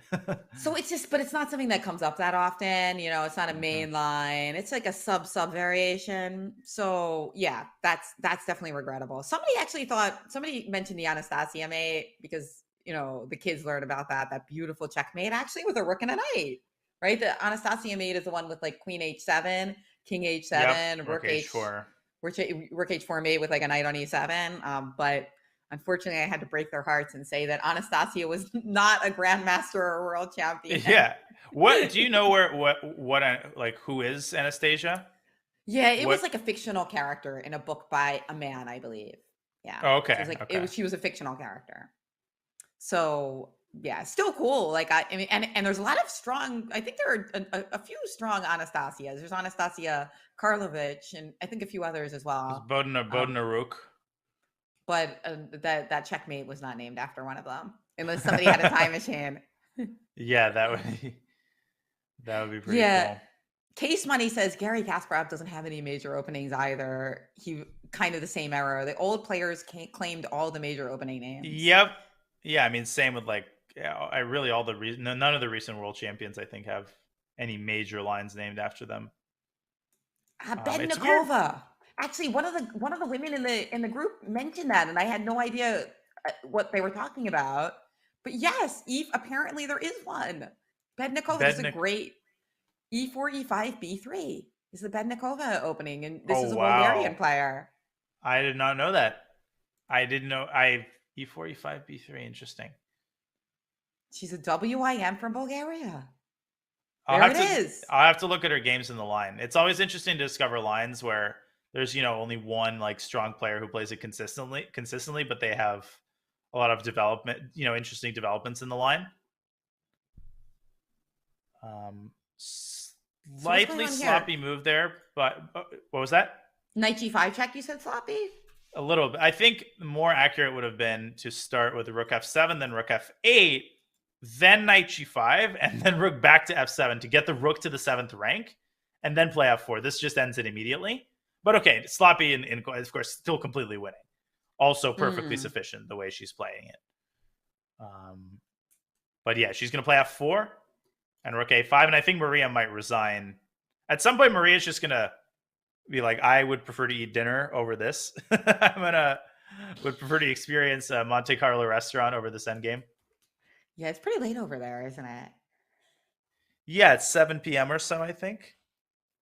I think Tingzhile by her body language is just waiting for the result to become official. Yeah, for sure. Yeah, so doing the proverbial looking at the watch. All right, when's this restaurant open until? Yeah, this one's over. But definitely Maria Muzychuk lasted a lot longer than we would have expected after that, lovely performance by Lei Tingche. Now, earlier I asked you, whose game were you more impressed by? Does the technical performance change your answer to that question? A little. It definitely tarnishes this game. Like I would say not playing G5 and then not finding Knight E6, Knight F8. Those are a couple of blemishes, but to her credit, I mean, the result of the game was never in question. That's when you want to determine, like, was the technique really, for technique to be bad, it has to put the result in question. Here, the result was never in question. It was always completely winning. So I still think this game is pretty impressive. Yeah, me too. Me too. I think that when the actual result never changes, it's hard to say it's a really bad technique because, Yep. some people, it depends on your personality type. If you really, really need the extra rest in the food, maybe it has like an Yeah. actual value, but, she looks really steady here. Yeah. F4. I mean, Joker FM2 says, is this game an example of Lei's lack of endgame proficiency or of Maria's resiliency? is this game? Well, I listen. Maria is an incredibly resilient player. I mean, she did everything within her power to extend this Mm-hmm. game, but still, I think Lei is definitely, when knowing the way the GMs operate. She's going to come back to her hotel room and she's going to see G5 and she's going to be like, what went through my mind? So GMs are just ridiculously strict with themselves when it comes to technique, regardless of the result. It's the classic, I got a 99 on the test, why didn't I get 100? Why did I get that one question wrong? So I think she's going to be her own worst critic, but nonetheless, a win is a win. Yeah, it's more of a troubling pattern, right? So if it were to happen in situations where she wasn't totally winning, then that would be a Yep. concern. And I think that's why we were talking about the potential world championship preparation and how you would try to fix that weakness in your game that so many of us obviously have, especially at faster time controls or when we're in time pressure. We got a lot of other great comments here. You're a history major, Danya, so you'll like this one, where Anastasia is a Russian princess who was supposedly killed but possibly escaped. Interesting. I'll have to read about it. And With King one G. of the czar's daughters. Yeah. Oh yeah, of course, yeah. Yeah, there's a musical based on it as well. But I think that's Mm, actually unrelated to the one from the Checkmate for sure. That was a different fictional story. that would be too good to be true. If it was also the Tsar's daughter, and yeah. Botez Okay. Gambit. Yeah, that's a good one, of The course. Medusa Gambit, d4 knight f6, c4 g5. I've played that, but admittedly only as a mouse slip. Although I have played d4, d4, and then like g5. If I know somebody plays the London system, like a good dirty move is to play g5. If they free move bishop f4, Mm. some of the classic, Naroditsky tricks. Okay, after f4, I think we're entering resigned territory again. And Yeah, f4 is automatic. Yeah, unless we could engineer some kind of potential stalemating trick. But the problem is there's so many pieces here, so they don't really exist. Right. With the knights. Yeah, the king has too much real estate there, with king h8 always being possible. Okay, let's see f4. Come on. f4, it covers the 5 square, and then rook c5. And rook c8 is basically game over. But she's enjoying herself, It's just that feeling, you're going to win the game. You're extending the pleasurable experience. Yes, Steffi Bednikova, e4, e5, b3. Wow. Why? Yeah. Actually, one of the girls actually mentioned that, and I was like, "Oh, somebody sent a link to it to me," and I never got one. So this is great. Bednikova opening. There we go. And the Polgar variation, by the way, is in the G3 Grunfeld. Yeah, g3 on knight c6. Okay, yeah, no, that's actually a pretty major line. I wonder which Polgar it's named after. Is it Sophia? Is it Judith or Zhuzha? It's the black move, right? The knight c6, not knight the c6 white with black. side. Yeah. Okay. Because Susan was the one who mostly played d4, but yeah. Right. Yeah, Judo is an E4. Well, I guess still is an E4 player. And mostly King's Indian defense. But of course, the thing about the Grunfeld is that sometimes when they play lines like G3, they can transpose from King's Indian to Grunfeld. So yeah, exactly. There's a good amount of interconnection between the two lines. Rook b3. Okay, I think the simplest is to play knight e4 and knight f6.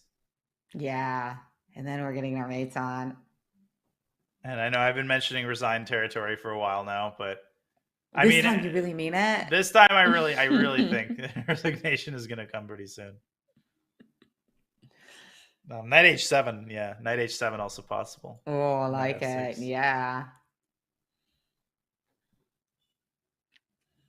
You know, you were looking at knight. There was a checkmate many, many moons ago, I think, with knight. Was it with knight? Knight There was f8. like knight f8. There was a knight f8. Yeah, knight e6, knight f8. Yeah, yeah, exactly, yeah. exactly. Oh, I'm sorry, that didn't happen. Actually, knight e6 is maybe not the best because of rook b8. And then your pieces are kind of blocking your own pawns from progressing. So, of course, that doesn't ruin anything, but knight e4 is if you want to be clinical.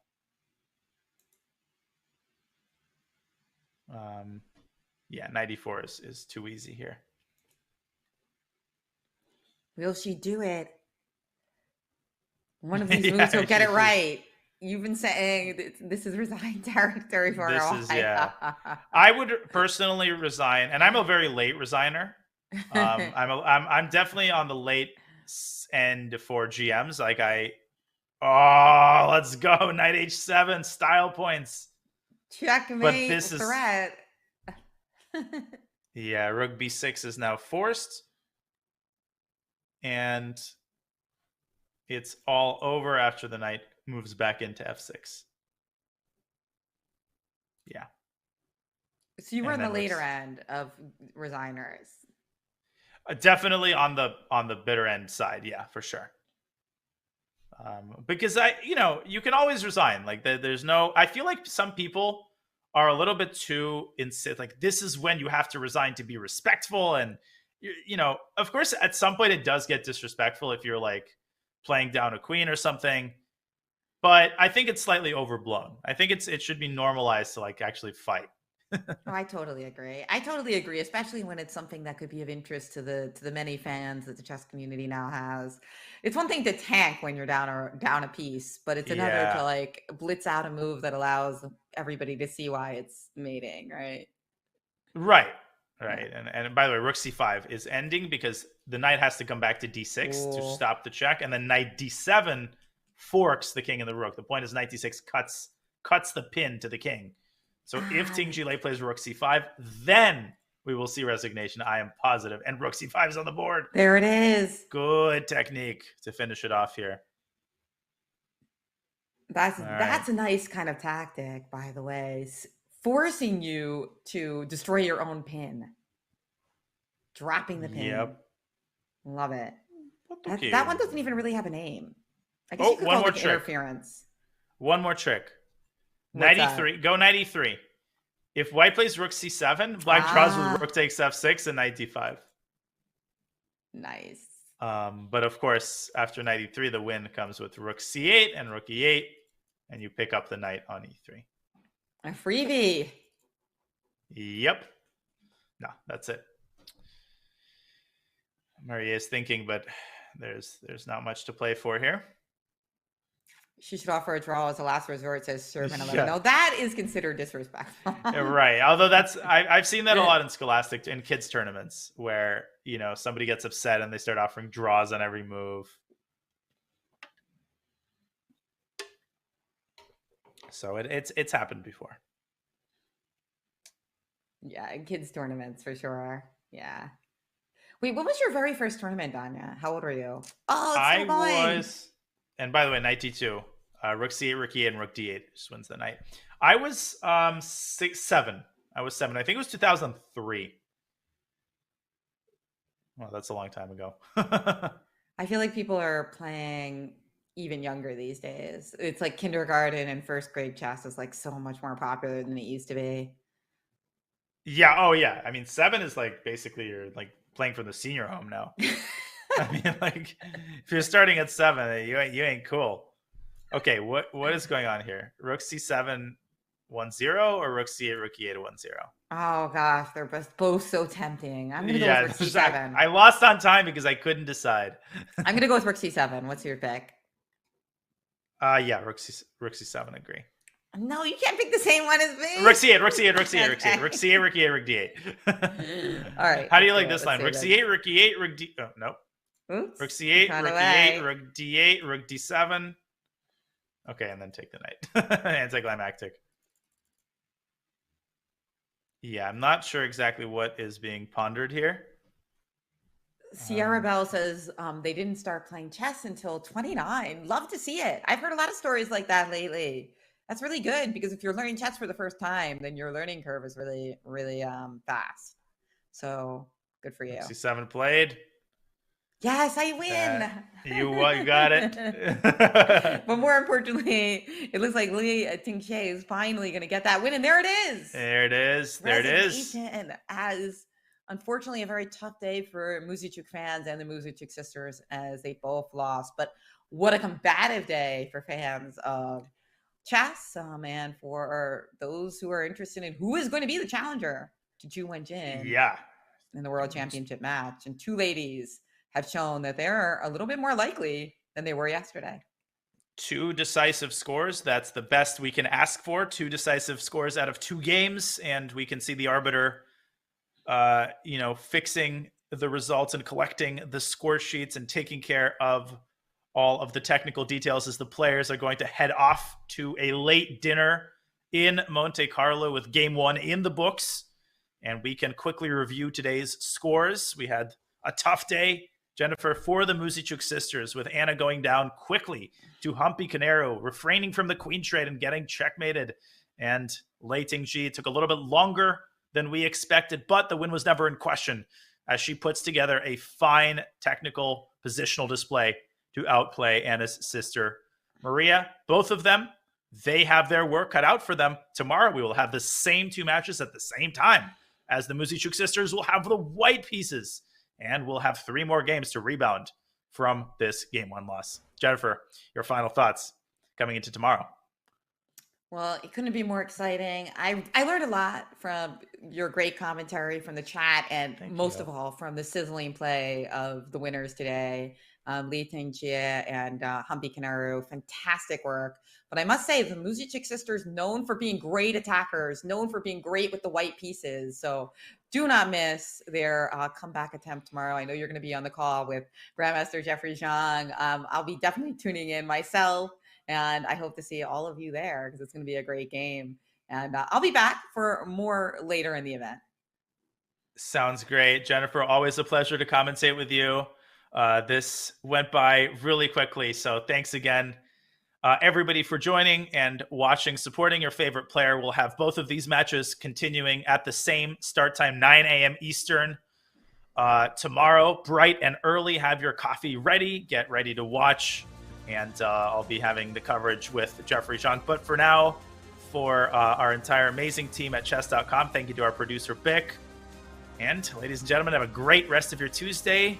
Women's Grandmaster Jennifer Shade, Grandmaster Daniel Naroditsky saying goodbye from the 2022 FIDE Women's Candidates Tournament. We'll be back with the second match game bright and early tomorrow morning. Have a great rest of the day. Bye. Bye, everyone.